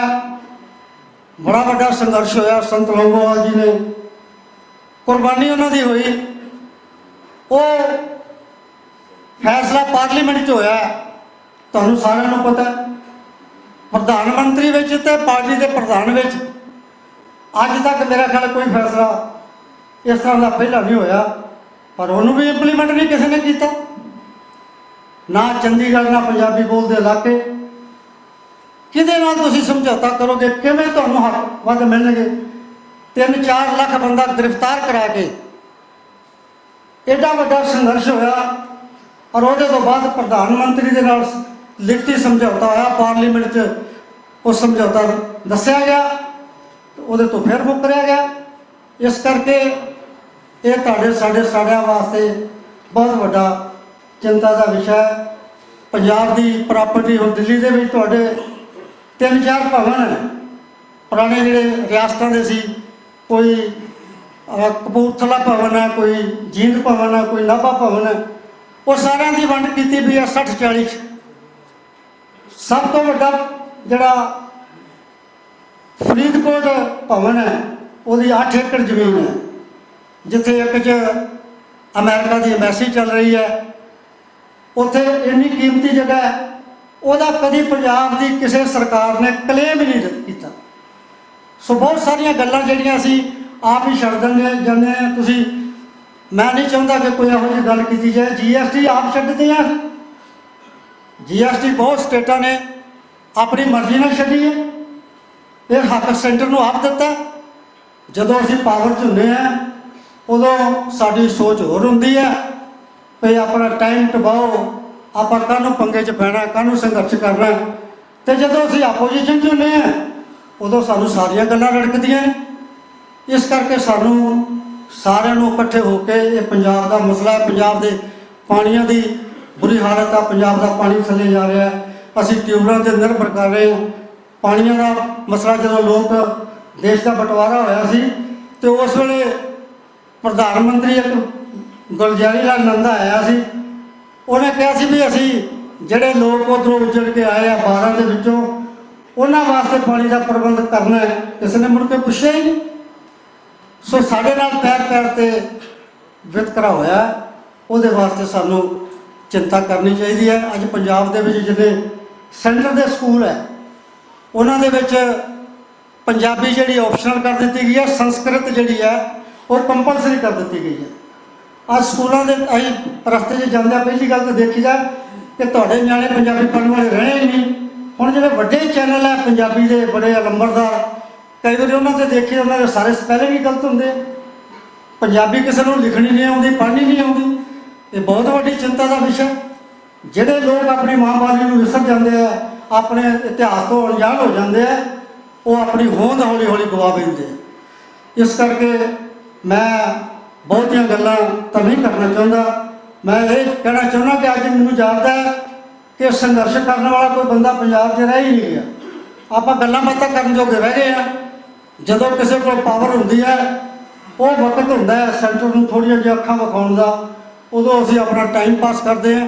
ਸਾਰੇ ਤੁਸੀਂ ਪੁਰਾਣੇ ਸੰਘਰਸ਼ੀਲ ਵੀਰ ਬੈਠੇ ਹੋ, ਕਾਮਰੇਡ ਵੀਰ ਵੀ ਬੈਠੇ ਆ, ਸਾਰੇ ਤੁਸੀਂ ਕਦੀ ਬੀਜੇਪੀ ਦੇ ਨਾਲ, ਕਦੀ ਕਾਂਗਰਸ ਦੇ ਨਾਲ, ਸਾਰਿਆਂ ਨੇ ਪਾਵਰ ਦੇਖੀ ਹੈ। ਇਹਦੀ ਵੀ ਕਿਸੇ ਨੂੰ ਪਾਵਰ ਦੇ ਵਿੱਚ ਕਦੀ ਕੋਈ ਹਿੱਸਾ ਨਹੀਂ ਲਿਆ। ਪਾਵਰ ਸਾਰਿਆਂ ਨੇ ਲਈ ਹੈ, ਪਰ ਅਸੀਂ ਜਦੋਂ ਪਾਵਰ 'ਚ ਹੁੰਦੇ ਉਦੋਂ ਗੱਲ ਅਸੀਂ ਕੋਈ ਨਹੀਂ ਕਰਦੇ।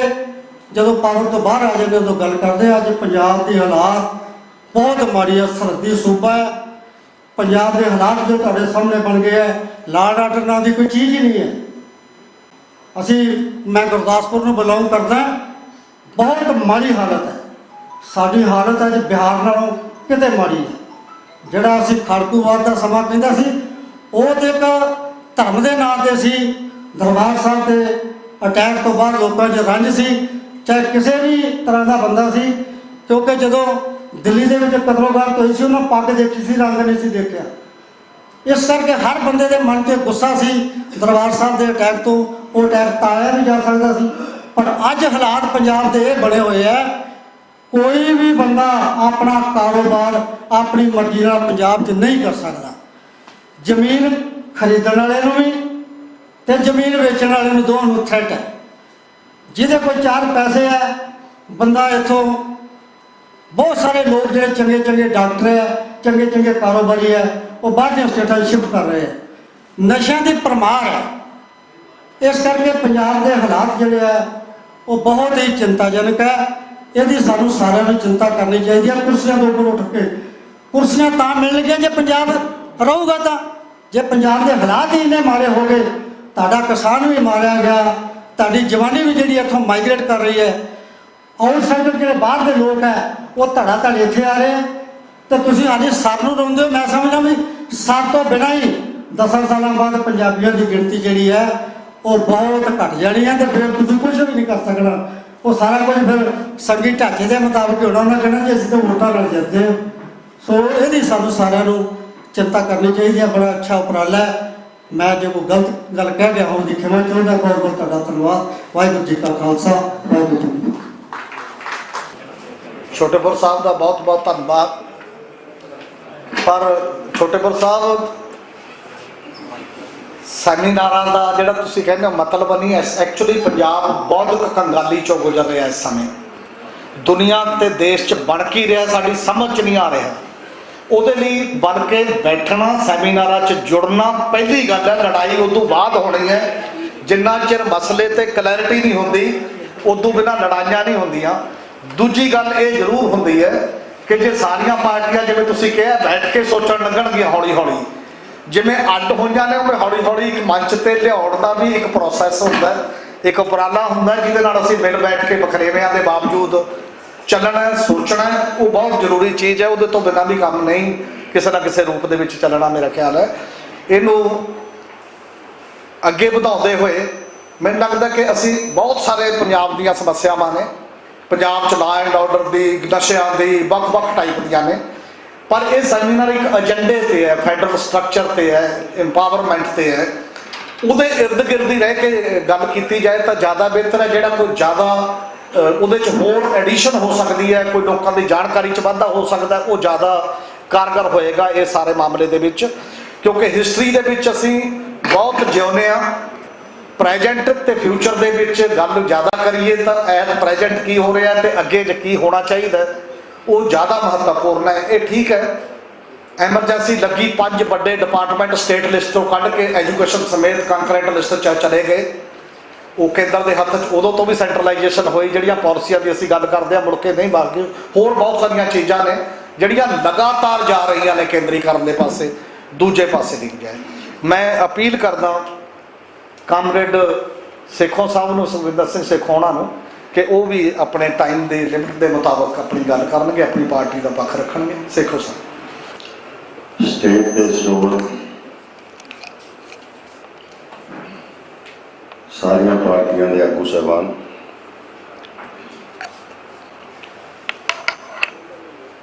ਅੱਜ ਦੇ ਇਸ ਸੈਮੀਨਾਰ 'ਤੇ ਪਹੁੰਚੇ ਭੈਣੋਂ ਭਰਾਓ, ਬੇਸਿਕ ਸਵਾਲ ਇਹ ਹੈ ਜਿਹੜਾ ਰਾਜ ਦਾ ਢਾਂਚਾ ਤੇ ਜਮਹੂਰੀਅਤ ਦਾ ਸਵਾਲ ਹੈ, ਜਿਹੜਾ ਸਾਡੀ ਪਾਰਟੀ ਦੀ ਸਮਝਦਾਰੀ ਹੈ। ਮੈਂ ਉਹ ਕਰਾਂਗਾ, ਮੇਰਾ ਕਿਸੇ ਦੂਸਰੀ ਪਾਰਟੀ ਨਾਲ ਕੰਟਰਾਡਿਕਸ਼ਨ ਦਾ ਸਵਾਲ ਨਹੀਂ ਹੈ। ਆਜ਼ਾਦੀ ਤੋਂ ਬਾਅਦ ਜਿਹੜਾ ਰਾਜ ਪ੍ਰਬੰਧ ਹੈ ਉਹ ਵੱਡੇ ਪੂੰਜੀਪਤੀਆਂ ਦੀ ਅਗਵਾਈ 'ਚ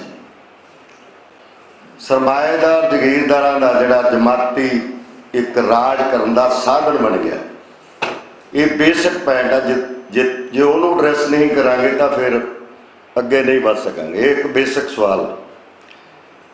ਜਿਹੜਾ ਫਿਰ ਵਿਕਾਸ ਦਾ ਰਾਹ ਚੁਣਿਆ ਉਹ ਪੂੰਜੀਵਾਦੀ ਰਾਹ ਚੁਣਿਆ ਸੀ ਦੇਸ਼ ਨੇ 47 ਤੋਂ ਬਾਅਦ।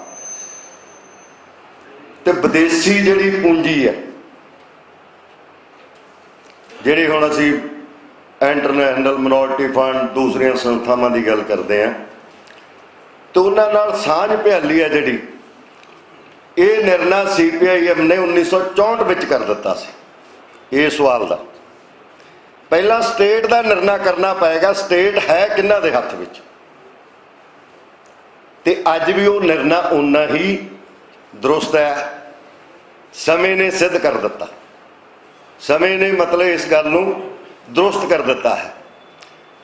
ਅੱਜ ਜਿਹੜੇ ਇੱਕ ਨਵੇਂ ਰੂਪ ਦੇ ਵਿੱਚ ਅਸੀਂ ਸਾਹਮਣਾ ਕਰ ਰਹੇ ਹਾਂ, ਉਹਦੀ ਗੱਲ ਵੀ ਮੈਂ ਫਿਰ ਕਰਾਂਗਾ। ਇਹ ਚੱਲਦਿਆਂ ਚੱਲਦਿਆਂ, ਕਿਉਂਕਿ ਆਜ਼ਾਦੀ ਤੋਂ ਬਾਅਦ ਜਿਹੜੇ ਲੀਡ ਕਰਦੇ ਸੀ ਕਾਂਗਰਸ ਪਾਰਟੀ, ਬਹੁਤ ਸੰਮਤੀ ਸੂਬਿਆਂ 'ਚ ਰਾਜ ਵੀ ਉਹਨਾਂ ਦਾ ਹੀ ਸੀ, ਸੈਂਟਰ 'ਚ ਵੀ ਰਾਜ ਉਹਨਾਂ ਦਾ ਹੀ ਸੀ। ਪਹਿਲੀ ਵਾਰੀ ਬਹੁਤ ਸੰਮਤੀ ਸੂਬਿਆਂ ਦਾ ਰਾਜ ਕਮਿਊਨਿਸਟ ਪਾਰਟੀ ਨੇ ਤੋੜਿਆ 1957 ਵਿੱਚ, ਜਦੋਂ EMS ਨਮੁੰਦਰੀਪਾਦ ਦੀ ਸਰਕਾਰ ਬਣੀ। ਇਹ ਪਹਿਲੀ ਵਾਰੀ ਹੋਇਆ ਕਿ ਦੇਸ਼ ਦੇ ਅੰਦਰ ਪਹਿਲਾ ਸਟੇਟ ਸੀ 1957 ਜਦੋਂ ਕਮਿਊਨਿਸਟ ਪਾਰਟੀ ਦਾ ਰਾਜ ਅਸੈਂਬਲੀ ਚੋਣ ਜਿੱਤ ਕੇ EMS ਨਮੁੰਦਰੀਪਾਦ ਉਹਦੇ ਮੁੱਖ ਮੰਤਰੀ ਬਣੇ, ਜਿਹੜੇ ਸਾਡੀ ਪਾਰਟੀ ਦੇ ਬਾਅਦ ਜਨਰਲ ਸਕੱਤਰ ਵੀ ਰਹੇ। ਉਸ ਸਮੇਂ ਸਭ ਤੋਂ ਪਹਿਲਾਂ ਜਿਹੜਾ 356 ਦਾ ਵਰਤੀ ਗਈ ਉਹ ਤੋਂ ਕਮਿਊਨਿਸਟ ਪਾਰਟੀ ਦੀ ਉਹ ਸਰਕਾਰ ਦੇ ਉੱਤੇ ਵਰਤੀ ਗਈ। ਖਰੀਦੋ ਫਰੋਖਤ ਨਾਲ ਕਾਂਗਰਸ ਪਾਰਟੀ ਇੱਕ MLA ਦੀ ਮੈਜੋਰਟੀ ਨਹੀਂ ਤੋੜ ਸਕੀ ਸੀ, ਉਹ ਨਹੀਂ ਕਰ ਸਕੀ, ਪਰ 356 ਦੀ ਵਰਤੋਂ ਕਰਕੇ ਸਰਕਾਰ ਤੋੜ ਦਿੱਤੀ। ਇੱਕ ਵਾਰੀ ਨਹੀਂ, ਕਈ ਵਾਰੀ। ਪੰਜਾਬ ਵਿੱਚ ਪਹਿਲੀ ਵਾਰੀ ਗੈਰ ਕਾਂਗਰਸੀ ਸਰਕਾਰ ਜਦੋਂ ਬਣਦੀ ਆ 1967 ਵਿੱਚ, ਜਸਟਿਸ ਗੁਰਨਾਮ ਸਿੰਘ ਦੀ ਅਗਵਾਈ 'ਚ, ਪੈਪਸੂ ਵਾਲੀ ਵੀ ਮਤਲਬ ਵੱਖਰੀ, ਮੈਂ ਪੰਜਾਬ ਦੀ ਗੱਲ ਕਰਦਾ, ਮਤਲਬ ਪੈਪਸੂ ਵਾਲਾ ਸਟੇਟ ਹੀ ਵੱਖਰੀ ਸੀਗੀ, ਕਿਉਂਕਿ ਪੰਜਾਬ ਦਾ ਵੱਖਰਾ ਰਾਜ ਪ੍ਰਬੰਧ ਸੀ, ਪੈਪਸੂ ਦਾ ਵੱਖਰਾ ਰਾਜ ਪ੍ਰਬੰਧ ਸੀ। ਹਾਂ, ਚਲੋ ਬਾਅਦ ਦੇ ਵਿੱਚ ਇਕੱਠਾ ਹੋਇਆ। ਯਾਨੀ ਪੰਜਾਬ ਵਿੱਚ ਵੀ 356 ਦਾ ਬਹੁਤ ਵਾਰੀ ਦੁਰਵਰਤੋਂ ਹੋਈ। ਸੋ ਇਸ ਸੰਘੀ ਢਾਂਚੇ ਦੇ ਸੰਬੰਧ 'ਚ ਐਮਰਜੈਂਸੀ ਤੋਂ ਬਾਅਦ ਜਦੋਂ ਇਹ ਗੱਲ ਕਾਫੀ ਚਰਚਾ 'ਚ ਆਈ ਵੀ ਸੰਘੀ ਢਾਂਚਾ ਬਰਕਰਾਰ ਰਹਿਣਾ ਚਾਹੀਦਾ, ਕੇਂਦਰੀਕ੍ਰਿਤ ਨਹੀਂ ਹੋਣਾ ਚਾਹੀਦਾ, ਕੇਂਦਰਿਤ ਨਹੀਂ ਹੋਣੀਆਂ ਚਾਹੀਦੀਆਂ ਸ਼ਕਤੀਆਂ, ਇਸ ਸਵਾਲ ਤੇ ਚਰਚਾ ਦੇ ਵਾਸਤੇ 77 ਤੋਂ ਬਾਅਦ ਇਹਦੀ ਸ਼ੁਰੂਆਤ ਹੋਈ। ਮੁੱਖ ਮੰਤਰੀਆਂ ਦੀ ਮੀਟਿੰਗ ਸੱਦੀ, ਜਿਹੜੇ ਆ ਸਕੇ। ਕੁਝ ਮੁੱਖ ਮੰਤਰੀ ਮਰਾਰਜੀ ਦੇਸਾਈ ਦੀ ਘੂਰੀ ਨਾਲ ਡਰ ਗਏ, ਮੈਂ ਕਿਸੇ ਦਾ ਰੈਫਰੈਂਸ ਨਹੀਂ ਕਰਨਾ ਚਾਹੁੰਦਾ। ਸੋ ਇਹ ਉਸ ਵੇਲੇ ਇੱਕ ਗੱਲ ਉੱਭਰੀ ਇਸ ਸਵਾਲ ਦੇ ਉੱਤੇ ਵੀ ਰਾਜਾਂ ਨੂੰ ਵੱਧ ਅਧਿਕਾਰਾਂ ਦਾ ਸਵਾਲ ਆ ਜਿਹੜਾ ਉਹਦੇ ਤੇ ਲੜਿਆ ਜਾਵੇ। ਪੰਜਾਬ ਦੇ ਵਿੱਚ ਅਨੰਦਪੁਰ ਸਾਹਿਬ ਦੇ ਮਤੇ ਦੀ ਗੱਲ ਹੋਈ ਹੈ, ਤੇ ਉਸ ਮਤੇ ਨੂੰ 1978 ਵਿੱਚ ਅਮੈਂਡਮੈਂਟ ਕਰਕੇ ਉਸ ਨੂੰ ਉਹਦੇ ਤੇ ਲੜਾਈ ਜਾਂ ਉਹਦੇ ਤੇ ਇਸ਼ੂ ਹੈ ਜਿਹੜੇ ਉਹ ਲਏ ਗਏ 73 ਵਾਲੇ ਤੋਂ ਫਿਰ 78 ਤੱਕ। ਪਰ ਰਾਜਾਂ ਨੂੰ ਵੱਧ ਅਧਿਕਾਰਾਂ ਦਾ ਸਵਾਲ ਅੱਜ ਵੀ ਜਿਉਂਦਾ ਤਿਉਂ ਖੜਾ, ਉਸ ਤੋਂ ਜ਼ਿਆਦਾ ਗੰਭੀਰ ਹੋ ਗਿਆ, ਉਸ ਤੋਂ ਜ਼ਿਆਦਾ ਵੱਡਾ ਹੋ ਗਿਆ ਰਾਜਾਂ ਨੂੰ ਵੱਧ ਅਧਿਕਾਰਾਂ ਦਾ ਸਵਾਲ। ਕਿਉਂਕਿ ਅੱਜ ਇਸ ਵੇਲੇ ਜਿਹੜੀ ਧਿਰ ਦਾ ਕੇਂਦਰ ਦੇ ਉੱਤੇ ਰਾਜ ਸੱਤਾ ਤੇ ਕਾਬਜ ਹੈ, ਉਹ ਧਿਰ ਦਾ ਦੇਸ਼ ਦੀ ਆਜ਼ਾਦੀ ਦੇ ਸੰਗਰਾਮ ਨਾਲ ਵੀ ਕੋਈ ਨੇੜੇ ਤੇੜੇ ਦਾ ਲੈਕਾ ਦੇਕਾ ਨਹੀਂ ਹੈ। ਤੇ ਨਾਲ ਦੀ ਨਾਲ ਉਹ ਜਿੱਥੇ ਏਕਾਧਿਕਾਰਵਾਦ ਲਈ, ਕੇਂਦਰੀਕ੍ਰਿਤ ਕਰਨ ਲਈ ਉਹ ਪਹਿਲਾਂ ਤੋਂ ਹੀ ਸਟੈਂਡ ਕਰਦੇ ਆ।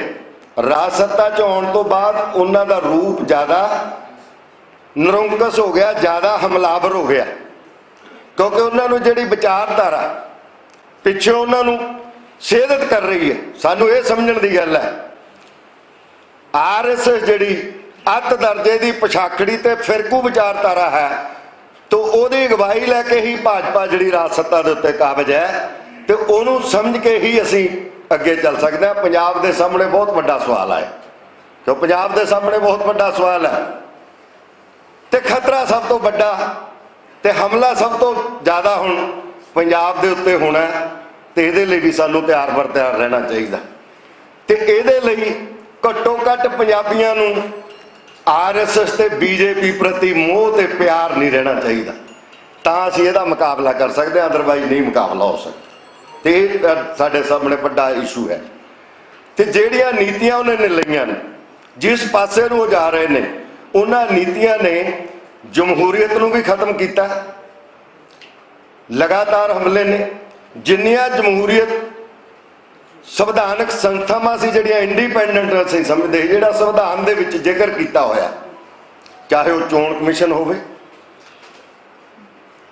ਸਭ ਤੋਂ ਵੱਡਾ ਜਮਹੂਰੀਅਤ ਲਈ ਜੇ ਰੋਲ ਪਲੇ ਕਰਨਾ ਚੋਣ ਕਮਿਸ਼ਨ ਨੇ। ਚੋਣ ਕਮਿਸ਼ਨ ਅੱਜ ਕੱਲ੍ਹ ਰਾਜ ਕਰਦੀ ਪਾਰਟੀ ਦਾ ਸਪੋਕਸਮੈਨ ਸਭ ਤੋਂ ਵੱਡਾ ਬਣਿਆ ਹੋਇਆ।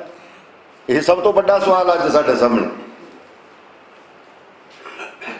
CBI ਹੈ, ਸੰਵਿਧਾਨਕ ਸੰਸਥਾ ਹੈ,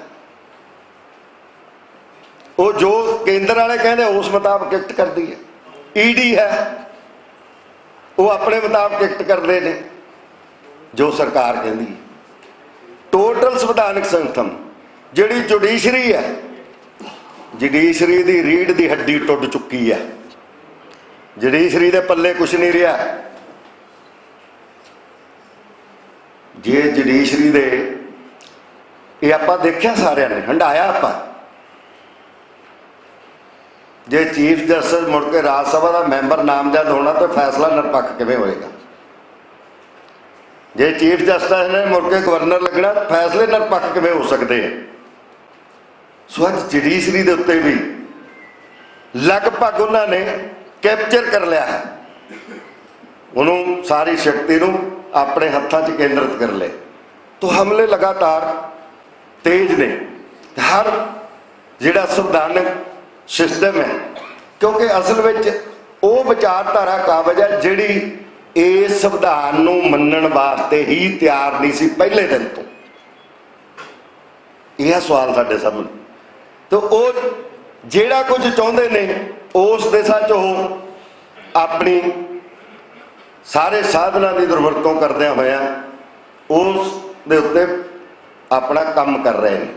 ਸੋ ਅੱਜ ਲੋੜ ਆ ਸਾਨੂੰ ਸਾਰਿਆਂ ਨੂੰ ਸਮੂਹਿਕ ਤੌਰ ਦੇ ਉੱਤੇ ਵਿਚਾਰ ਚਰਚਾ ਕਰਨ ਦੀ, ਸਮਝਣ ਦੀ, ਸਮਝਾਉਣ ਦੀ ਕਿ ਜੇ ਜਿਸ ਤਰ੍ਹਾਂ ਦਾ ਉਹ ਰਾਜ ਪ੍ਰਬੰਧ ਚਾਹੁੰਦੇ ਆ, ਜਿਸ ਤਰ੍ਹਾਂ ਦਾ ਉਹਨਾਂ ਦਾ ਸਮਝਦਾਰੀ ਹੈ, ਜੇ ਆ ਪਿਛਲੀਆਂ ਪਾਰਲੀਮੈਂਟ ਚੋਣਾਂ 'ਚ ਦੇਸ਼ ਦੇ ਲੋਕ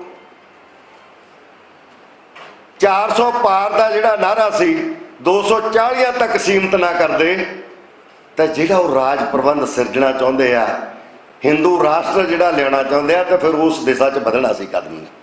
ਤੇ ਇਸ ਲਈ ਅੱਜ ਬਹੁਤ ਵੱਡਾ ਸਵਾਲ ਸਾਡੇ ਸਾਹਮਣੇ ਹੈ ਕਿ ਅੱਜ ਦੇਸ਼ ਨੂੰ ਬਹੁਤ ਵੱਡੀਆਂ ਚੁਣੌਤੀਆਂ ਹਨ, ਤੇ ਜਿਨ੍ਹਾਂ ਲੋਕਾਂ ਨੇ ਦੇਸ਼ ਦੀ ਆਜ਼ਾਦੀ ਲਈ ਚੀਚੀ ਨਹੀਂ ਵਡਾਈ, ਇੱਕ ਦਿਨ ਕੈਦ ਨਾ ਕੱਟੀ ਹੋਵੇ, ਅੱਜ ਉਹ ਬਦਕਿਸਮਤੀ ਆ ਮੁਲਕ ਦੀ ਕਿ ਰਾਜ ਸੱਤਾ ਤੇ ਕਾਬਜ਼ ਉਹ ਲੋਕ ਨੇ, ਤੇ ਉਹ ਫੈਸਲਾ ਕਰਦਾ ਸਾਡੀ ਕਿਸਮਤ ਦਾ। ਹੁਣ ਦੇਸ਼ ਭਗਤਾਂ ਦਾ ਫੈਸਲਾ ਉਹ ਕਰਦੇ ਆ, ਦੇਸ਼ ਭਗਤੀ ਦੇ ਸਰਟੀਫਿਕੇਟ ਉਹ ਦਿੰਦੇ ਨੇ ਜਿਨ੍ਹਾਂ ਨੇ ਸੈਂਕੜੇ ਵਾਰੀ, ਦਰਜਨਾਂ ਵਾਰੀ ਮਾਫੀਆਂ ਮੰਗੀਆਂ ਅੰਗਰੇਜ਼ਾਂ ਤੋਂ, ਉਹ ਸਾਡੀ ਦੇਸ਼ ਭਗਤੀ ਦਾ ਫੈਸਲਾ ਕਰਦੇ ਆ। ਸੋ ਬਹੁਤ ਵੱਡਾ ਚੈਲੰਜ ਹੈ ਸਾਡੇ ਦੇਸ਼ ਦੇ ਸੰਵਿਧਾਨ ਨੂੰ, ਸਮੁੱਚੇ ਸੰਘੀ ਢਾਂਚੇ ਨੂੰ, ਜਮਹੂਰੀਅਤ ਨੂੰ, ਜਿੰਨੀਆਂ ਇੰਡੀਪੈਂਡੈਂਟ ਸੰਸਥਾਵਾਂ ਨੇ ਉਹਨਾਂ ਦੇ ਉੱਤੇ ਬਹੁਤ ਵੱਡਾ ਹਮਲਾ ਹੈ। ਉਸ ਹਮਲੇ ਦਾ ਮੁਕਾਬਲਾ ਲੋਕ ਹੀ ਕਰਦੇ ਆ, ਗਾਂ ਵੀ ਲੋਕ ਕਰਨਗੇ, ਤੇ ਸਾਨੂੰ ਇਸ ਗੱਲ ਤੋਂ ਸਬਕ ਲੈਣਾ ਚਾਹੀਦਾ। ਮੈਂ ਲਾਸਟ ਆਪਣੀ 2-3 ਸ਼ਬਦ ਗੱਲ ਕਹਿ ਕੇ, ਹਮੀਰ ਸਿੰਘ ਵੈਸੇ ਵਿਤਕਰਾ ਕਰ ਰਹੇ ਹੋ ਤੁਸੀਂ ਮੇਰੇ ਨਾਲ, ਮੈਂ ਜ਼ਿਆਦਾ ਸਮਾਂ ਤਾਂ ਵੈਸੇ ਹੀ ਨਹੀਂ ਸੀ ਲੈਣਾ, ਮੈਂ 10 ਮਿੰਟ ਲਾਏ ਨਹੀਂ ਅਜੇ। ਚਲੋ ਮੇਰਾ ਕਹਿਣ ਕੋਈ ਨਹੀਂ, ਮੈਂ ਇਹ ਕਹਿਣਾ ਚਾਹੁੰਦਾ ਵੀ ਅੱਜ ਜਿਹੜਾ ਵੱਡਾ ਹਮਲਾ ਹੈ, ਉਸ ਹਮਲੇ ਨੂੰ ਪਛਾਣਨ ਦੇ ਵਾਸਤੇ ਸਾਨੂੰ ਜਿਸ ਦਿਸ਼ਾ ਤੁਰਨਾ ਚਾਹੀਦਾ, ਉਸ ਦਿਸ਼ਾ 'ਚ ਸਮੁੱਚੇ ਪੰਜਾਬੀਆਂ ਨੂੰ ਤੁਰਨ ਦੀ ਜ਼ਰੂਰਤ ਹੈ, ਤੇ ਪੰਜਾਬੀਆਂ ਨੂੰ ਉਹ ਰਾਹ ਦਿਖਾਉਣਾ ਚਾਹੀਦਾ। ਸੋ ਮੈਂ ਸਮ ਅਪ ਕਰਦਿਆਂ ਕਹਿਣਾ ਚਾਹੁੰਦਾ, ਜਿਹੜੇ ਲੋਕ ਸਾਂਝੇ ਭਾਰਤ ਵੇਲੇ ਇਹ ਕਹਿੰਦੇ ਸੀ ਕਿ ਅੰਗਰੇਜ਼ਾਂ ਦਾ ਸੂਰਜ ਨਹੀਂ ਡੁੱਬਦਾ ਹੈ, ਅੰਗਰੇਜ਼ਾਂ ਨੂੰ ਕਿਵੇਂ ਕੱਢਿਆ ਜਾ ਸਕਦਾ, ਮੈਨੂੰ ਉਹਨਾਂ ਦੇਸ਼ ਭਗਤਾਂ ਨਾਲ ਮਿਲਣ ਦਾ ਮੌਕਾ ਮਿਲਿਆ।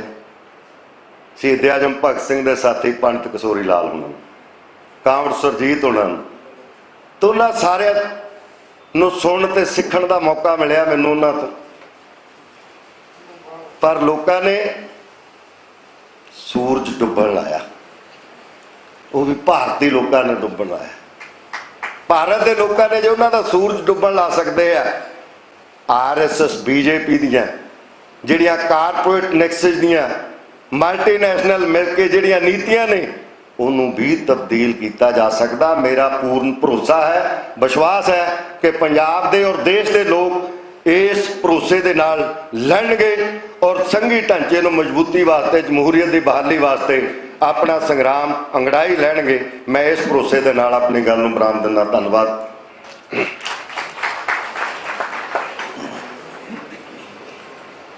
ਧੰਨਵਾਦ ਸੇਖੋਂ ਸਾਹਿਬ। ਵੈਸੇ ਹੀ ਤੁਹਾਨੂੰ ਫੀਲ ਹੋਇਆ, ਮੈਂ ਕੋਈ ਵਿਤਕਰੇ ਵਾਲੀ ਕੋਈ ਗੱਲ ਨਹੀਂ ਕਿਸੇ ਵੀ ਟਾਈਪ ਦੀ ਸਗੋਂ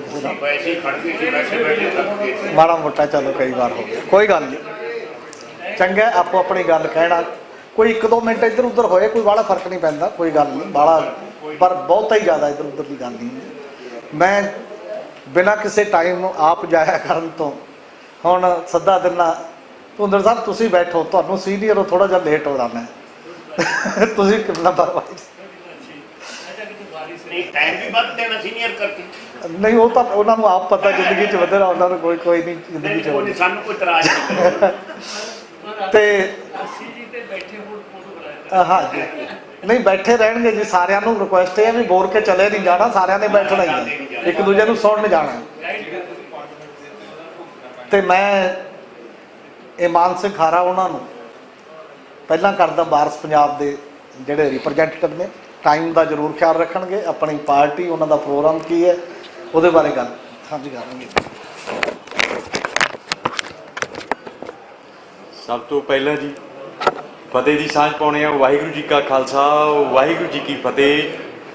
मैं दिल दीयां गहराइयां चों धन्नवाद करदा है पिंड बचाओ पंजाब बचाओ मंच दा ਅਤੇ ਕੇਂਦਰੀ ਸਿੰਘ ਸਭਾ ਇਹਨਾਂ ਸੰਸਥਾਵਾਂ ਦਾ ਜਿਨ੍ਹਾਂ ਨੇ ਮੈਨੂੰ ਅੱਜ ਜੋ ਸਾਡੀ ਪਾਰਟੀ ਹੈ ਮੈਂਬਰ ਪਾਰਲੀਮੈਂਟ ਭਾਈ ਅੰਮ੍ਰਿਤਪਾਲ ਸਿੰਘ ਹੋਰਾਂ ਦੀ ਅਗਵਾਈ ਵਿੱਚ ਚੱਲਣ ਵਾਲੀ ਅਕਾਲੀ ਦਲ ਵਾਰਸ ਪੰਜਾਬ ਦੇ ਜੋ ਪਾਰਟੀ ਹੈ ਉਸ ਦੇ ਇੱਕ ਨੁਮਾਇੰਦੇ ਵਜੋਂ ਜੋ ਸਾਡੇ ਇੱਕ ਵਿਚਾਰ ਨੇ ਉਹ ਇੱਥੇ ਰੱਖਣ ਦਾ ਇੱਕ ਜੋ ਸੁਭਾਗਾ ਜੋ ਮੌਕਾ ਦਿੱਤਾ ਹੈ ਤਾਂ ਸੰਗਤ ਜੀ ਅਕਸਰ ਹੀ ਚਲੋ ਜੋ ਪਾਰਟੀ ਬਾਰੇ ਗੱਲ ਕਰਦੇ ਆ ਥੋੜਾ ਸੰਖੇਪ ਦੇ ਵਿੱਚ ਹੀ ਵੀ ਜਿਵੇਂ ਚਾਹੇ ਉਹ ਸ਼ਖਸੀਅਤਾਂ ਉਹ ਵਿਚਾਰਧਾਰਾਵਾਂ ਜਿਹੜੀਆਂ ਸਾਡੀ ਪਾਰਟੀ ਦੀ ਵਿਚਾਰਧਾਰਾ ਨਾਲ ਨਹੀਂ ਵੀ ਇਤਫਾਕ ਰੱਖਦੀਆਂ ਕੋਈ ਆਪਾਂ ਉਸ ਨੂੰ ਕੋਈ ਦੂਸਰੀ ਸਿਆਸੀ ਧਿਰ ਵੀ ਆਖ ਸਕਦੇ ਆ ਉਹ ਵੀ ਅੱਜ ਇਹ ਮੰਨਦੇ ਨੇ ਵੀ ਜੋ ਇੱਕ ਵਾਰਸ ਪੰਜਾਬ ਦੇ ਇੱਕ ਜੋ ਪਾਰਟੀ ਹੈ ਉਹ ਪੰਜਾਬ ਦੀ ਜਿਹੜੇ ਨੌਜਵਾਨਾਂ ਦੀ ਜੈਨ ਜ਼ੀ ਹੈ ਜਨਰੇਸ਼ਨ ਜ਼ੀ ਆਪਾਂ ਕਹਿ ਸਕਦੇ ਆ ਜਿੰਨੇ ਵੀ 40 ਸਾਲਾਂ ਤੋਂ ਘੱਟ ਦੇ ਜਿਹੜੇ ਨੌਜਵਾਨ ਨੇ ਉਹਨਾਂ ਦੇ ਜਜ਼ਬਾਤਾਂ ਦੀ ਇੱਕ ਤਰਜਮਾਨੀ ਕਰਦੀ ਹੈ ਕਿਉਂਕਿ ਚਾਹੇ ਸਾਡੇ ਪਾਰਟੀ ਦੇ ਜਥੇਬੰਦੀ ਦੇ ਫਾਊਂਡਰ ਬਾਈ ਦੀਪ ਸਿੱਧੂ ਥੋੜਾ ਜਿਹਾ ਤਾਂ ਹੁਣ ਏਜੰਡੇ ਤੇ ਬੋਲੋ ਆਪਣੀ ਪਾਰਟੀ ਤੇ ਨਹੀਂ ਪਾਰਟੀ ਤੁਸੀਂ ਦਾ ਸਭ ਦੇ ਲੋਕ ਜਾਣਦੇ ਨਹੀਂ ਫੈਡਰਲਿਜ਼ਮ ਦੇ ਫੈਡਰਲਿਜ਼ਮ ਨਹੀਂ ਪ੍ਰੋਫੈਸਰ ਸਾਹਿਬ ਤੁਸੀਂ ਗੱਲ ਕਿਹਾ ਸੀ ਪਾਰਟੀ ਬਾਰੇ ਵੀ ਦੱਸੋ ਤਾਂ ਕਰਕੇ ਮੈਂ ਤਾਂ ਉਸੇ ਮੈਂ ਤਾਂ ਉੱਥੇ ਮੌਕੇ ਤੇ ਨਹੀਂ ਮੈਂ ਗੱਲ ਤਾਂ ਚਲੋ ਉਸੇ ਤੇ ਕਰਨੀ ਸੀ ਉਹ ਮੈਂ ਕਨਫਿਊਜ਼ ਉਹਨਾਂ ਨੇ ਪੱਖ ਰੱਖਣਗੇ ਤਾਂ ਮੈਂ ਉਸ ਤਰ੍ਹਾਂ ਤੇ ਚੱਲ ਪਿਆ ਸੀ ਨਹੀਂ ਤਾਂ ਮੈਂ ਤਾਂ ਜੋ ਲੈਕਚਰ ਦੀ ਰਿਸਰਚ ਤੇ ਤਿਆਰੀ ਕਰਕੇ ਆਇਆ ਸੀ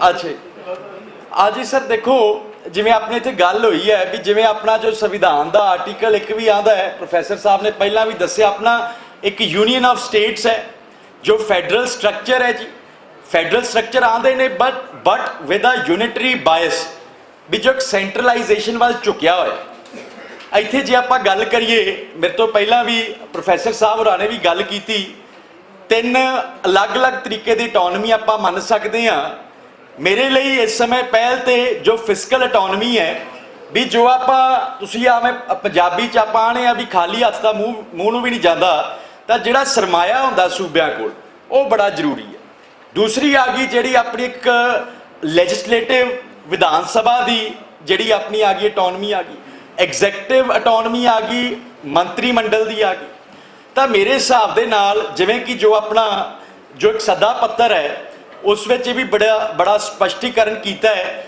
ਵੀ ਆਪਾਂ ਪਿੰਡਾਂ ਤੋਂ ਲੈ ਕੇ ਜੇ ਪਿੰਡ ਬਚੂਗਾ ਤਾਂ ਪੰਜਾਬ ਬਚੂਗਾ ਤਾਂ ਇਸ ਸਮੇਂ ਤੇ ਜੇ ਆਪਾਂ ਗ੍ਰਾਸ ਰੂਟਸ ਲੈਵਲ ਤੱਕ ਆਪਾਂ ਜਾ ਕੇ ਗੱਲ ਕਰੀਏ ਪੰਜਾਬ ਦੇ ਪਿੰਡਾਂ ਦੀ ਤਾਂ ਉੱਥੇ ਵੀ ਜਿਹੜੀ ਪੰਚਾਇਤੀ ਜੋ ਰਾਜ ਇੰਸਟੀਟਿਊਸ਼ਨਸ ਨੇ ਜੋ ਆਪਣੀਆਂ ਪੰਚਾਇਤਾਂ ਨੇ ਉਹਨਾਂ ਦੀ ਜਿਹੜੀ ਫਿਸਕਲ ਆਟੋਨਮੀ ਬੜੀ ਘੱਟ ਹੈ ਉਸੇ ਤਰਜ਼ ਉੱਪਰ ਚੱਲਦਿਆਂ ਜਿਹੜੇ ਆਪਣੇ ਸੂਬੇ ਨੇ ਉਹਨਾਂ ਕੋਲ ਵੀ ਜਿਹੜਾ ਆ ਸਰਮਾਏ ਦੀ ਜਿਹੜੀ ਆਟੋਨਮੀ ਹੈ ਨਹੀਂ ਕਿ ਸਭ ਕੁਝ ਕੇਂਦਰੀਕਰਨ ਹੋ ਚੁੱਕਿਆ ਹੈ ਜੇ ਗ੍ਰਾਸ ਰੂਟਸ ਲੈਵਲ ਤੱਕ ਮੇਰੇ ਹਿਸਾਬ ਦੇ ਨਾਲ ਜੇ ਪੰਚਾਇਤੀ ਲੈਵਲ ਤੱਕ ਤੁਸੀਂ ਦੇਖੋ ਜਿੰਨੀਆਂ ਆਪਣੀਆਂ ਸਕੀਮਾਂ ਨੇ ਸੈਂਟਰ ਤੋਂ ਆਉਂਦੀਆਂ ਨੇ ਸਾਰੇ ਬਹੁਤੇ ਜ਼ਿਆਦਾ ਆਪਾਂ ਉਸ ਨੂੰ ਦੋ ਪੱਖ 'ਚ ਵੰਡ ਸਕਦੇ ਹਾਂ ਇੱਕ ਟਾਈਡ ਫੰਡਸ ਹੁੰਦੇ ਨੇ ਜਿਹੜੇ ਬੱਝੇ ਹੁੰਦੇ ਨੇ ਵੀ ਅਸੀਂ ਸਿਰਫ ਔਰ ਸਿਰਫ ਜੇ ਪੰਚਾਇਤਾਂ ਨੇ ਕੰਮ ਕਰਨਾ ਪੈਸਾ ਲਾਉਣਾ ਹੈ ਤਾਂ ਪੈਸਾ ਸਿਰਫ ਉਹਨਾਂ ਨੇ ਜੋ ਆਪਣਾ ਸੈਨੀਟੇਸ਼ਨ ਤੇ ਲਾ ਦੇਣਾ ਹੈ ਜਾਂ ਜੋ ਪੀਣ ਵਾਲੇ ਪਾਣੀ ਤੇ ਲਾ ਦੇਣਾ ਬਸ ਉਸੇ ਲਈ ਉਹ ਫੰਡ ਇਸਤੇਮਾਲ ਕਰ ਸਕਦੇ ਜਾਂ ਜਿਹੜੇ ਅਨਟਾਈਡ ਫੰਡਸ ਬੜੇ ਘੱਟ ਹੁੰਦੇ ਨੇ ਵੀ ਆਪਦੀ ਉਹ ਸੋਚ ਸਮਝ ਨਾਲ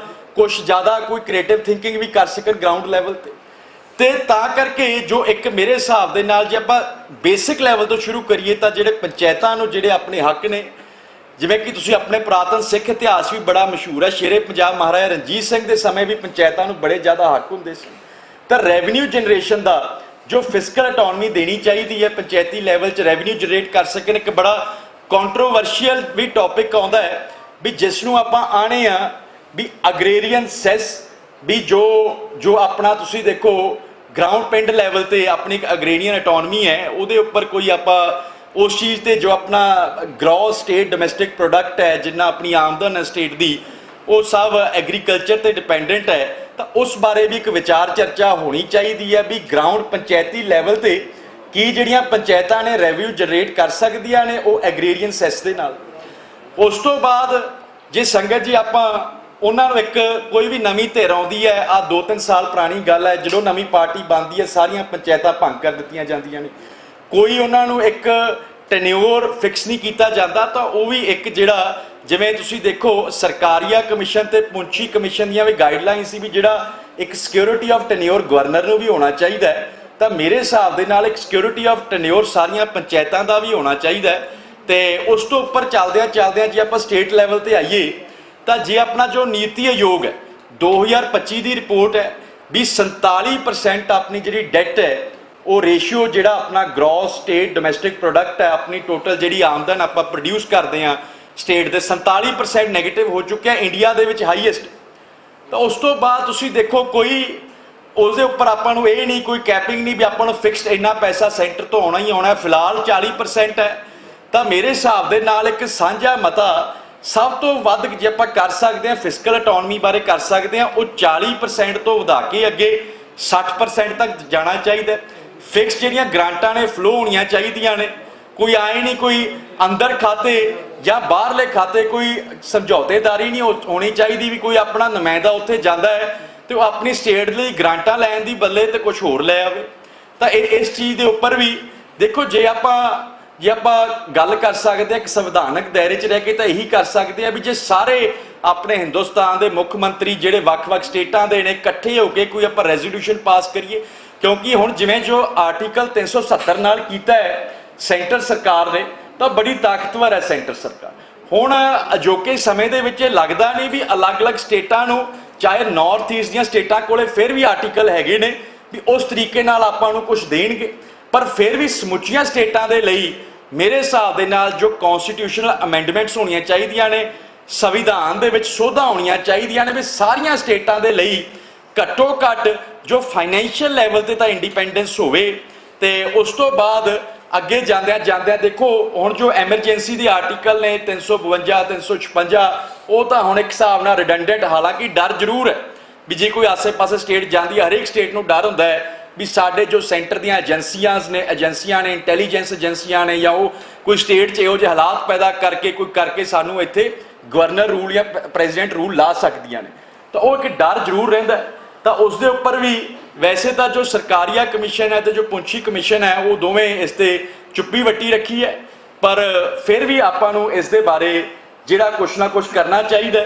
तो बाकी जिहड़ा मेरे हिसाब दे नाल आपां जे कुछ कर सकते हैं तो जिवें एक वकील वजों भी चलो मैं देखा जो एक Tamil Nadu state of Tamil Nadu versus governor जो एक जजमेंट आई है जो मानयोग सुप्रीम कोर्ट की, उन्हें भी ये गल आखी है भी आपां जो एक अनमिथे समय लई किसी गवर्नर नूं भी जो अपना उहदे उपर बिल उपर बैठना नहीं चाहिए, जो उसनूं छेती तो छेती लागू करना चाहिए। पर हालांकि शायद वो भी जो रिव्यू विच जा चुके हैं तो इहो जिहा कुछ पॉजिटिव डिवेलपमेंट्स भी होईयां ने भी जो एक जिसनूं गवर्नर नूं एक सेंटर का एजेंट आख्या जाता है भी उन्होंने जो एक सेंटर के एजेंट वालों काम करना है, किसी पार्टी की सरकार जोड़ तोड़ के बनानी है, किसनूं कॉन्फिडेंस मोशन का पहला मौका देना है, तो उस उपर भी किसी ना किसी तरीके की एक जिहड़ी हद हदूत है लगनी चाहिए है।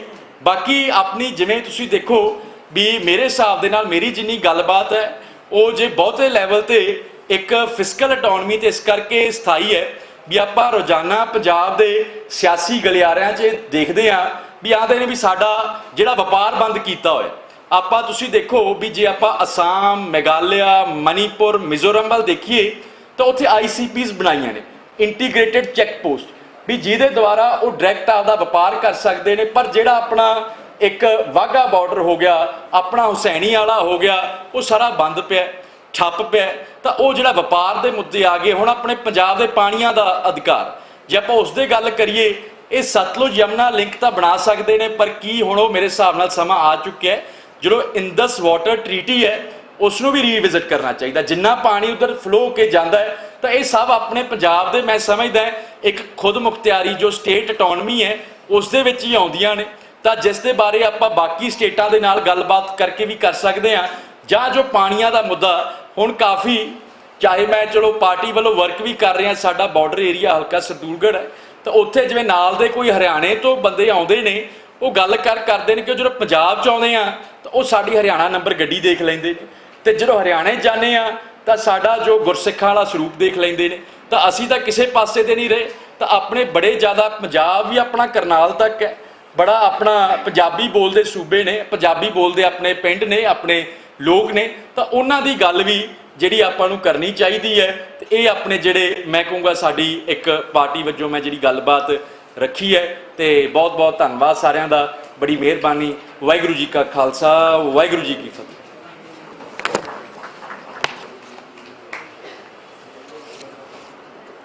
ਬਹੁਤ ਬਹੁਤ ਸ਼ੁਕਰੀਆ। ਤੇ ਮੈਂ ਹੁਣ ਅਪੀਲ ਕਰਦਾ, ਬੇਨਤੀ ਕਰਦਾ ਸਰਦਾਰ ਇਮਾਨ ਸਿੰਘ ਮਾਨ ਜਿਹੜੇ ਵਰਕਿੰਗ ਪ੍ਰੈਜ਼ੀਡੈਂਟ ਨੇ ਸ਼੍ਰੋਮਣੀ ਅਕਾਲੀ ਦਲ ਅੰਮ੍ਰਿਤਸਰ ਦੇ, ਉਹ ਆਪਣਾ ਪੱਖ ਫੈਡਰਲ ਸਟਰਕਚਰ ਦਾ ਜਿਹੜਾ ਏਜੰਡਾ ਹੈ ਉਹਦੇ ਬਾਰੇ ਪੇਸ਼ ਕਰਨ।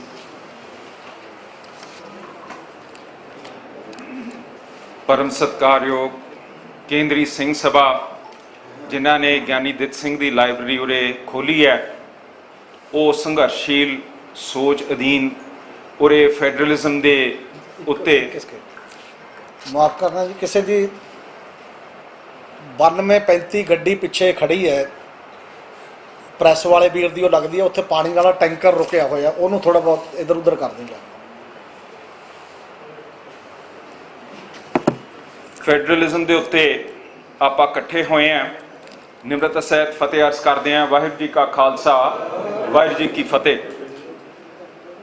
फैडरलिज्म एक पावर ते चैक है कि पावर एक थां इकट्ठी ना होए।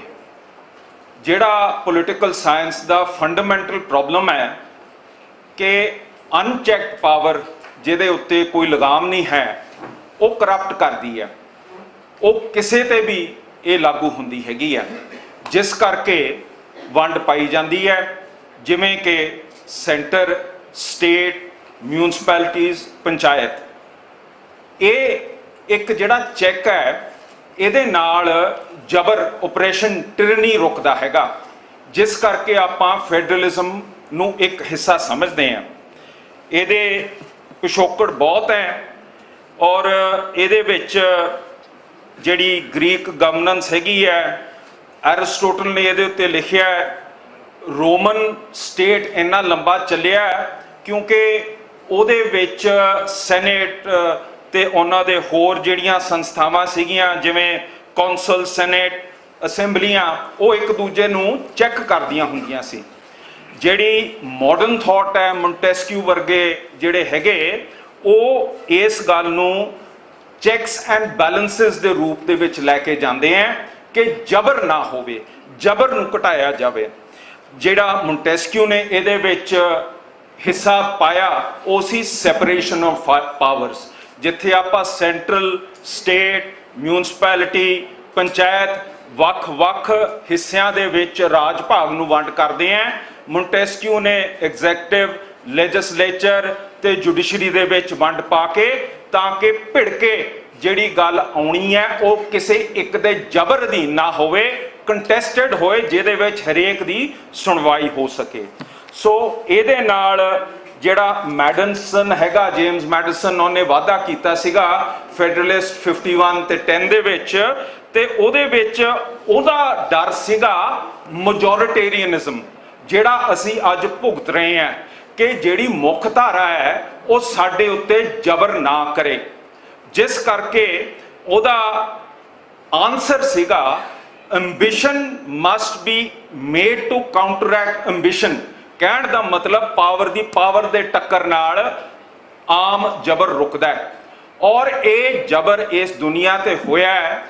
ਪਹਿਲੀ ਪਾਤਸ਼ਾਹੀ ਨੇ ਇਹਦੇ ਉੱਤੇ ਬਾਬਰ ਬਾਣੀ ਦੇ ਵਿੱਚ ਬਿਆਨ ਕੀਤਾ ਹੈਗਾ, ਕਿਵੇਂ ਜ਼ਬਰ ਇੱਕ ਬੰਦੇ ਕਾਬਲ ਤੋਂ ਆਏ ਤੇ ਇਹ ਸਾਡੇ ਉੱਤੇ ਪੰਜਾਬ ਦੀ ਧਰਤੀ ਦੇ ਉੱਤੇ ਗੁਜਰਾਂਵਾਲਾ ਦੇ ਵਿੱਚ ਇਹ ਬੀਤਿਆ ਹੈਗਾ। ਜੇ ਆਪਾਂ ਭਗਤਾਂ ਦੀ ਸੋਚ ਰੱਖੀਏ, ਜਿੱਥੇ ਮਹਾਰਾਜ ਕਬੀਰ ਜੀ, ਮਹਾਰਾਜ ਰਵਿਦਾਸ ਮਹਾਰਾਜ ਦੀਆਂ ਬਾਣੀਆਂ, ਉਹ ਮਨੂਵਾਦੀ ਸਿਸਟਮ ਦੇ ਜ਼ਬਰ ਦੇ ਬਰਖਲਾਫ ਆਵਾਜ਼ ਬੁਲੰਦ ਕਰਦੇ ਆ, ਜਿਹਦੇ ਨਾਲ ਅੱਜ ਪੰਜਾਬ ਦੀ ਧਰਤੀ ਦੇ ਉੱਤੇ ਆ ਜਾਤ ਪਾਤ ਦੇ ਜ਼ਬਰ ਦੀ ਸਭ ਤੋਂ ਤਗੜੀ ਲੜਾਈ ਲੜ ਕੇ ਅੱਜ ਅਸੀਂ ਇੱਕ ਸਿੱਖ ਸਮਾਜ ਉਰੇ ਵਸਾ ਸਕੇ ਹੈਗੇ ਆ। ਕਹਿਣ ਦਾ ਭਾਵ ਕਿ ਵੰਡ ਕੇ ਜਦ ਆਪਾਂ ਪਾਵਰ ਕਰਦੇ ਆਂ, ਇਹ ਵੰਡ ਛਕੋ ਦਾ ਪਾਵਰ ਦੇ ਵਿੱਚ ਵੀ ਇੱਕ ਬਹੁਤ ਵੱਡਾ ਰੋਲ ਹੈਗਾ। ਜਿਹੜਾ ਫੈਡਰਲਿਜ਼ਮ ਹੈ ਉਹਦੇ ਨਾਲ ਬਹੁਤ ਹੋਰ ਤਰੀਕੇ ਹੈਗੇ ਆ ਪਾਵਰ ਨੂੰ ਚੈੱਕ ਕਰਨ ਦਾ। ਜਿਹੜਾ ਨਾਜ਼ੀ ਜਰਮਨੀ ਸੀਗਾ, ਉਹਨੇ ਸਾਰੀ ਪਾਵਰ ਇਕੱਠੀ ਕਰਕੇ ਮਨੁੱਖਤਾ ਦੇ ਉੱਤੇ ਇਹੋ ਜਿਹਾ ਜੰਗ ਛੇੜਿਆ ਜਿਹਦੇ ਵਿੱਚ ਜੋ ਕਨਸੈਂਟਰੇਸ਼ਨ ਕੈਂਪ ਸੀ ਉਹ ਤਕਰੀਬਨ ਸਾਰੇ ਕਹਿੰਦੇ ਆ ਕਿ ਗੈਰ ਮਨੁੱਖ ਕੰਮ ਕੀਤਾ ਗਿਆ ਹੈਗਾ। ਤੇ ਉਸ ਤੋਂ ਬਾਅਦ ਜਿਹੜੀ ਨਵੀਂ ਰਿਪਬਲਿਕ ਜਰਮਨੀ ਦੀ ਬਣੀ ਹੈ, ਉਹਨਾਂ ਦਾ ਬੇਸਿਕ ਲਾਅ ਜਿਹੜਾ ਹੈ ਉਹਦੇ ਵਿੱਚ ਉਹਨਾਂ ਨੇ ਕੰਡੀਸ਼ਨ ਪਾਤੀ ਜਿਹੜੇ ਮਨੁੱਖੀ ਅਧਿਕਾਰ ਹੈ ਉਹ ਇਮਿਊਟੇਬਲ ਹੈ, ਉਹਨਾਂ ਨੂੰ ਤੁਸੀਂ ਤੋੜ ਹੀ ਨਹੀਂ ਸਕਦੇ। ਜੇ ਤੁਸੀਂ ਭਾਰਤ ਦੀ ਸੰਵਿਧਾਨ ਦੇਖੋ, ਉਹਦੇ ਵਿੱਚ ਤੁਹਾਡੇ ਜਿਹੜੇ ਪਾਰਟ 3 ਦੇ ਰਾਈਟਸ ਹੈ ਉਹ ਤਬਦੀਲ ਹੋ ਸਕਦੇ ਆ। ਥੋੜੀ ਜੀ ਇਹਦੇ ਵਿੱਚ ਰੋਕ ਹੈ, ਔਰ ਉਹ ਰੋਕ ਬੇਸਿਕ ਸਟਰਕਚਰ ਡਾਕਟਰੀਨ ਦੀ ਆਪਾਂ ਗੱਲ ਕਰਦੇ ਆਂ, ਜਿਹਦੇ ਵਿੱਚ ਕੀ ਕੁਛ ਕਿਵੇਂ ਤਬਦੀਲ ਹੋ ਸਕਦਾ ਹੈਗਾ। ਪਰ ਇੱਕ ਮਿਸਾਲ ਇਹ ਜਿਹੜੇ ਰਾਈਟਸ ਤੋੜੇ ਗਏ ਆ, ਜਿੱਥੇ ਆਪਾਂ ਗੱਲ ਕਰਦੇ ਹੈਗੇ ਆ ਅਰੈਸਟ ਦੀ, ਠੀਕ ਹੈ ਨਾ ਜੀ, ਉੱਥੇ procedure by law, procedure laid down by law ਜਿਹੜਾ ਲਿਖਤਾ ਹੈਗਾ, ਉਹਦੇ ਕਰਕੇ ਗੰਦੇ ਕਾਨੂੰਨ ਜਿਹਦੇ ਬਰਖਲਾਫ ਇਹ ਦੇਸ਼ ਬਣਿਆ ਸੀ, ਜਿਵੇਂ ਕਿ ਰਾਊਲਟ ਐਕਟ, ਉਹਦਾ ਪੜਪੋਤਾ NSA ਅੱਜ ਭਾਈ ਅੰਮ੍ਰਿਤਪਾਲ ਸਿੰਘ ਤੇ ਥੋਕਿਆ ਗਿਆ, ਜਿਹਦੇ ਵਿੱਚ ਕੋਈ ਕੋਰਟਸ ਦੇ ਸਾਹਮਣੇ ਪੇਸ਼ੀ ਨਹੀਂ ਹੈ। ਇਹ ਜ਼ਬਰ ਹੈ, ਪਰ ਇਹ ਕਨਸਟੀਟਿਊਸ਼ਨ ਅਲਾਉ ਕਰਦੀ ਹੈ ਕਿਉਂਕਿ ਮੈਜੋਰਿਟੀ ਇਹਨੂੰ ਰੱਖਦੀ ਹੈ, ਇਹ ਕੰਟਰੋਲ ਮੇਜਰ ਕਰਦੀ ਹੈਗੀ ਹੈ। ਸੋ ਇਹ ਜਿਹੜੇ ਕੰਟਰੋਲਸ ਪਾਏ ਹੋਏ ਆ, ਇਹਦਾ ਇੱਕ ਦੂਜਾ ਰੂਪ ਜਿਹੜਾ ਵਿਸ਼ਾ ਸਾਡੇ ਪਰਚੇ ਦਾ ਸੀ ਪਾਣੀ ਦਾ, ਉਹਦੇ ਤੇ ਵੀ ਲਾਗੂ ਹੈ। ਜਿਹੜੀ 44ਵੀਂ ਅਮੈਂਡਮੈਂਟ ਹੋਈ ਹੈ ਉਹਦੇ ਵਿੱਚ article 19(1)(f) right to property ਨੂੰ ਖਤਮ ਕਰਕੇ 301 ਚ ਪਾਤਾ ਸੀ, not as a right but as a judicial remedy, ਠੀਕ ਹੈ ਨਾ ਜੀ। ਕਿਉਂ?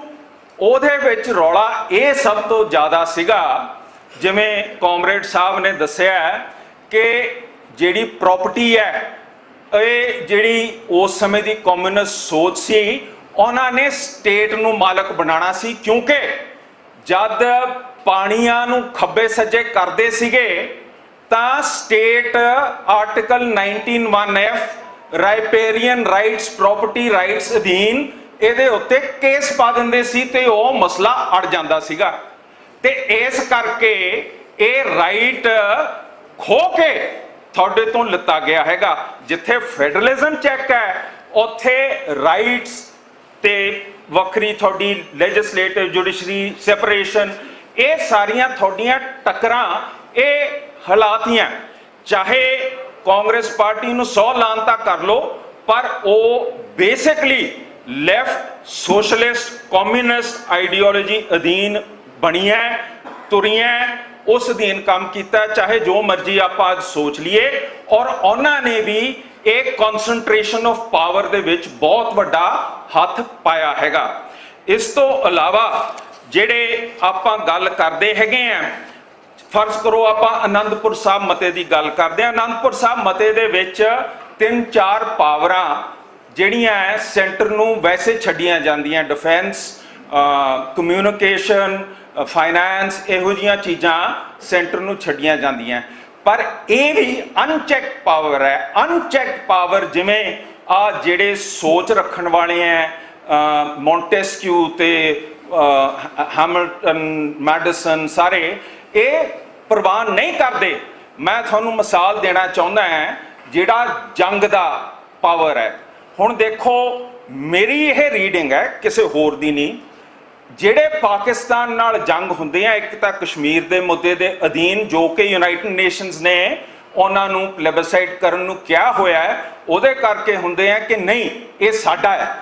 ਦੂਜਾ ਹੁੰਦਾ ਹੈ ਕਿ ਜਿਹੜੀ RSS ਦੀ ਸੋਚ ਹੈ, ਜਿਹਦੇ ਵਿੱਚ ਸਰਵਰਕਰ ਕਹਿੰਦਾ ਹੈ ਕਿ ਹਿੰਦੂ ਕੌਣ ਹੈ, ਜਿਹਦੀ ਪਾਤਰ ਭੂਮੀ ਹੈ, ਤੇ ਕਹਿਣ ਦਾ ਮਤਲਬ ਜਿਹੜੇ ਧਰਮ ਇੱਥੇ ਜੰਮੇ ਹੈ, ਉਹ ਇੱਥੇ ਪਲੇ ਹੈ, ਉਹਦੇ ਵਿੱਚ ਜੈਨੀ, ਬੋਧੀ, ਸਿੱਖ, ਹਿੰਦੂ ਇਹ ਸਾਰੇ ਆ ਜਾਂਦੇ ਆ ਕਿ ਉਹਨਾਂ ਨੂੰ ਇਕੱਠਾ ਕਰਨ ਦਾ ਕਿਵੇਂ ਹੋ ਸਕਦੇ ਆ। ਉਹ ਕਹਿੰਦੇ ਆ ਕਿ ਜੇ ਇਕੱਠਾ ਕਰਨਾ ਹੈ ਤਾਂ ਤੁਹਾਨੂੰ ਇੱਕ ਦੁਸ਼ਮਣ ਦਿਖਾਣਾ ਪੈਣਾ ਹੈਗਾ। ਦੁਸ਼ਮਣ ਕੌਣ? ਜਿਹੜੇ ਧਰਮ ਇੱਥੇ ਜੰਮੇ ਨਹੀਂ ਹੈਗੇ। ਉਹ ਕੌਣ ਹੈ? ਉਹ ਹੋ ਗਏ ਇਬਰਾਹਿਮਿਕ ਰਿਲੀਜਨ, ਚਾਹੇ ਕ੍ਰਿਸਚੈਨਿਟੀ ਹੈ, ਚਾਹੇ ਉਹ ਇਸਲਾਮ ਹੈ, ਚਾਹੇ ਉਹ ਜੁਡੇਇਜ਼ਮ ਹੈ। ਠੀਕ ਹੈ ਨਾ ਜੀ। ਹੁਣ ਇਹਦਾ ਕੀ ਮਤਲਬ ਹੋਇਆ? ਜਦ ਲੋਕ ਸਭਾ ਦਾ ਜੰਗ ਆਇਆ, ਹਿੰਦੀ ਹਾਰਟਲੈਂਡ ਨੂੰ ਵੋਟ ਬੈਂਕ ਇਕੱਠਾ ਕਰਨਾ ਹੈ, ਤਾਂ ਕੀ ਕਹਿੰਦੇ ਆ? ਪਾਕਿस्तान को मार देंगे, वढ़ देंगे, खत्म कर देंगे। हुण जंग का मतलब की होया? जंग का मतलब होया कि किथे लड़नी है, तो लड़ किथे लड़नी है? बॉर्डर ते लड़नी है। किहड़े बॉर्डर ते लड़नी है? जम्मू कश्मीर, पंजाब, राजस्थान च माड़ा मोटा एक्शन होया, पर लड़ी उरे जाती है। हुण इहदे नतीजे की है? इहदे नतीजे हैगे कि साडे उरे बिल्कुल भी शांत नहीं हो सकता। ਜਿਹੜੀ ਜੰਗ ਉਰੇ ਲੜੀ ਜਾਂਦੀ ਹੈ, ਉਹ ਫੌਜਾਂ ਉਰੇ ਹੋ ਜਾਂਦੀਆਂ। ਅੰਮ੍ਰਿਤਸਰ ਸਾਹਿਬ 'ਚ ਦਰਬਾਰ ਸਾਹਿਬ ਦੀਆਂ ਬੱਤੀਆਂ ਐਤਕਾਂ ਆਪਰੇਸ਼ਨ ਸੰਦੂਰ 'ਚ ਬੰਦ ਹੋ ਗਈਆਂ। ਇੰਡਸਟਰੀ ਨਹੀਂ ਆਊਗੀ, ਕਿਵੇਂ ਆ ਸਕਦੀ ਹੈ? ਜਿੱਥੇ 70% ਵਪਾਰ ਲਹਿੰਦੇ ਤੇ ਚੜ੍ਹਦੇ ਪੰਜਾਬ ਦੇ ਵਿੱਚ ਹੁੰਦਾ ਸੀਗਾ, ਅੱਜ ਬਿਲਕੁਲ ਖਤਮ ਹੈ। ICP ਦੀ ਗੱਲ ਕੀਤੀ ਹੈ ਮੇਰੇ ਹਮਨਾਮੀ ਇਮਾਨ ਸਿੰਘ ਨੇ। ਉੱਥੇ ਕਿਉਂ ਚੱਲਣ ਦੇਣਗੇ ਇਹ? जद तेल सारा गुजरात आउंदा, ऑयल एंड गैस इंफ्रास्ट्रक्चर उत्थे खड़िया है, पर पंजाब 'च तेल आउण दी, गैस आउण दी भी स्कीम है। TAP है, तुर्कमेनिस्तान, अफगानिस्तान, पाकिस्तान, इंडिया, वो सुलेमान की बॉर्डर ते आऊगी, जिथे गैस इंफ्रास्ट्रक्चर, एनर्जी इंफ्रास्ट्रक्चर आ जाएगा। उत्थे पेट्रोकैमिकल्स, उत्थे प्लास्टिक्स, उत्थे फार्मास्यूटिकल्स, उत्थे एनर्जी। अज गोबिंदगढ़ सारा उड़ के गुजरात चले गया, क्योंकि सारा इंफ्रास्ट्रक्चर उत्थे है। ठीक है ना जी। जिहड़ी थोड़ी इकोनॉमिक बेसिस, इकोनॉमिक जियोग्राफी है, जियोग्राफी ऑफ जॉब्स, ये सारा इन्होंने भंग करता हैगा। क्योंकि तुसी हैगे 13,543 विचों कुछ नहीं इन्हों फर्क पैंदा हैगा। हाँ, रिड़कते जरूर हो, क्योंकि तुसी बोलते हो, थोड़े उहदे भी बंदोबस्त करन नूं ये तैयार है।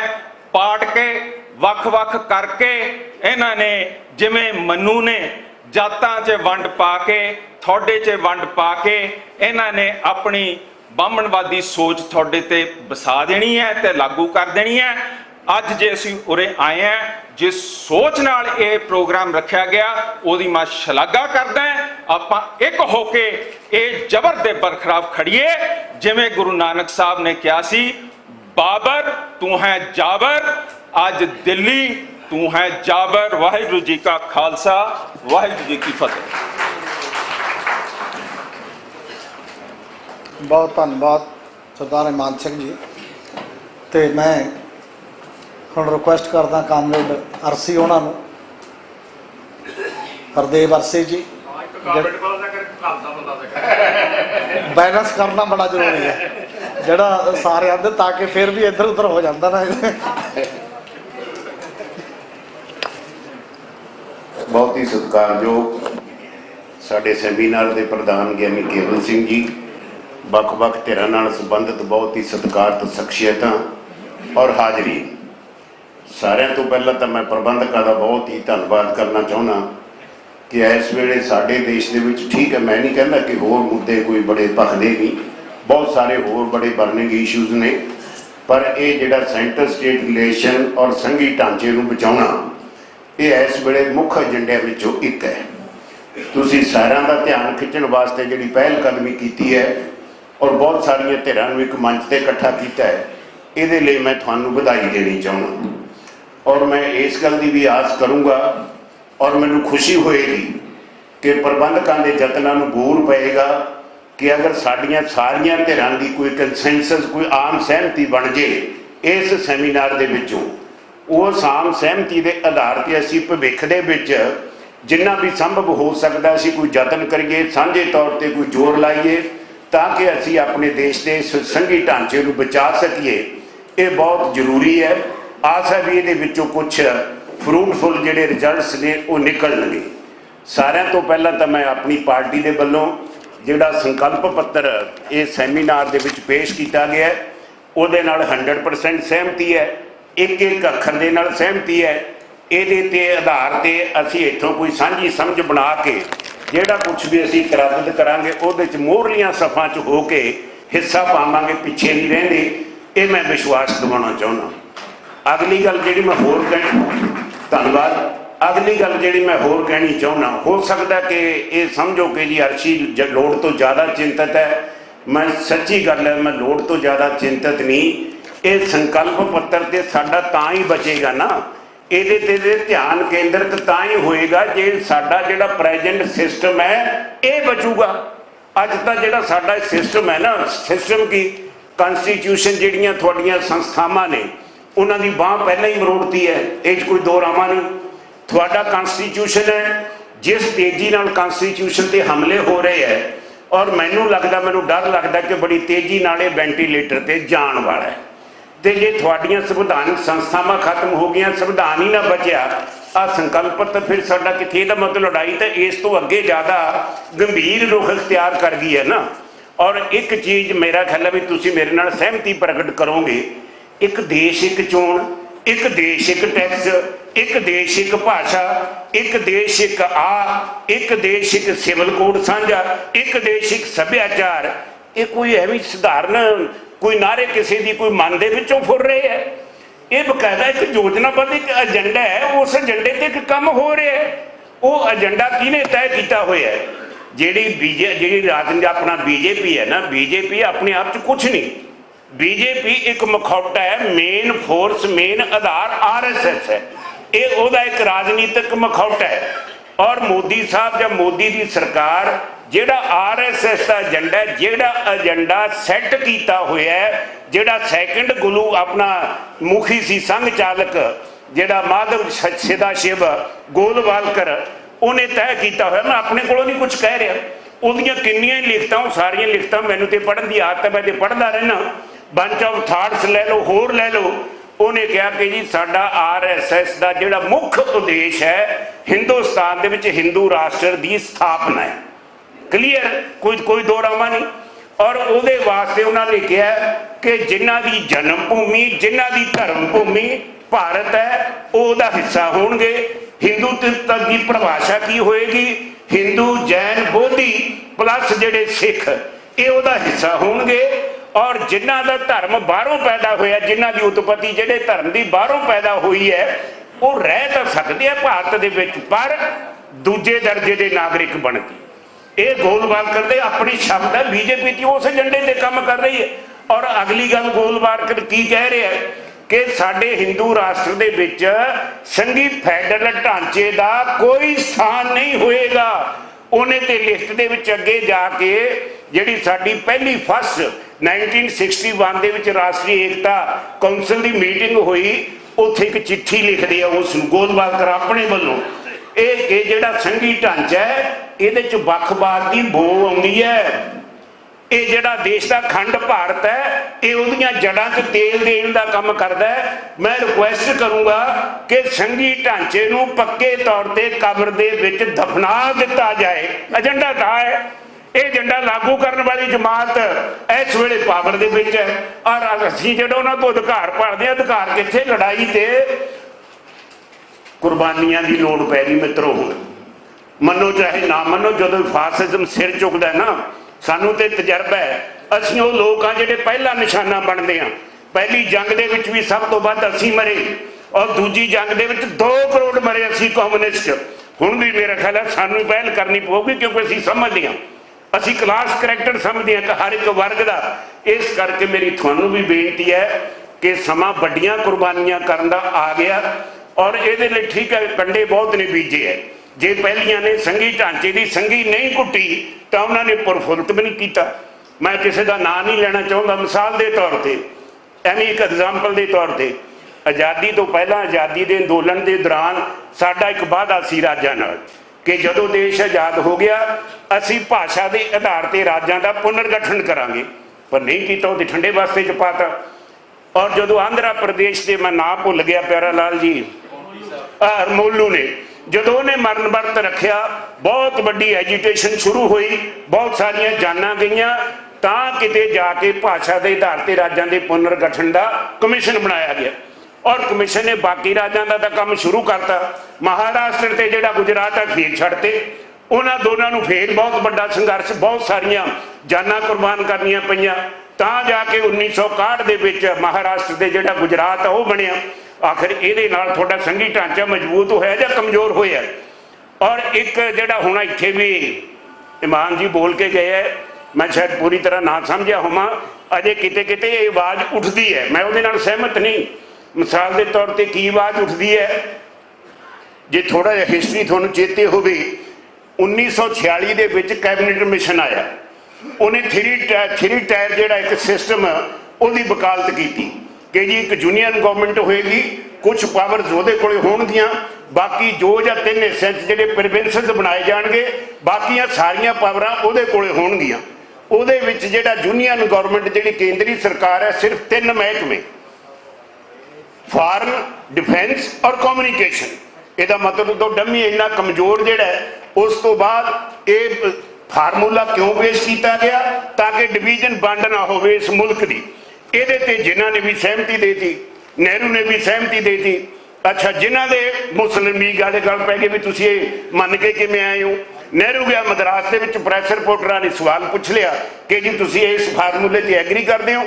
ਉਹਨੇ ਕਿਹਾ ਜੀ ਮੇਰੇ ਐਗਰੀ ਕਰਨ ਦਾ ਸਵਾਲ ਨਹੀਂ, ਇਹ ਤੇ ਸੰਵਿਧਾਨ ਸਭਾ ਦੇ ਵਿੱਚ ਮਾਮਲਾ ਵਿਚਾਰਾਂਗੇ। ਮੁੜ ਕੇ ਮਤਲਬ ਫਿਰ ਜਿਨ੍ਹਾਂ ਵੀ ਖਿਲਾਫ ਹੋ ਗਿਆ।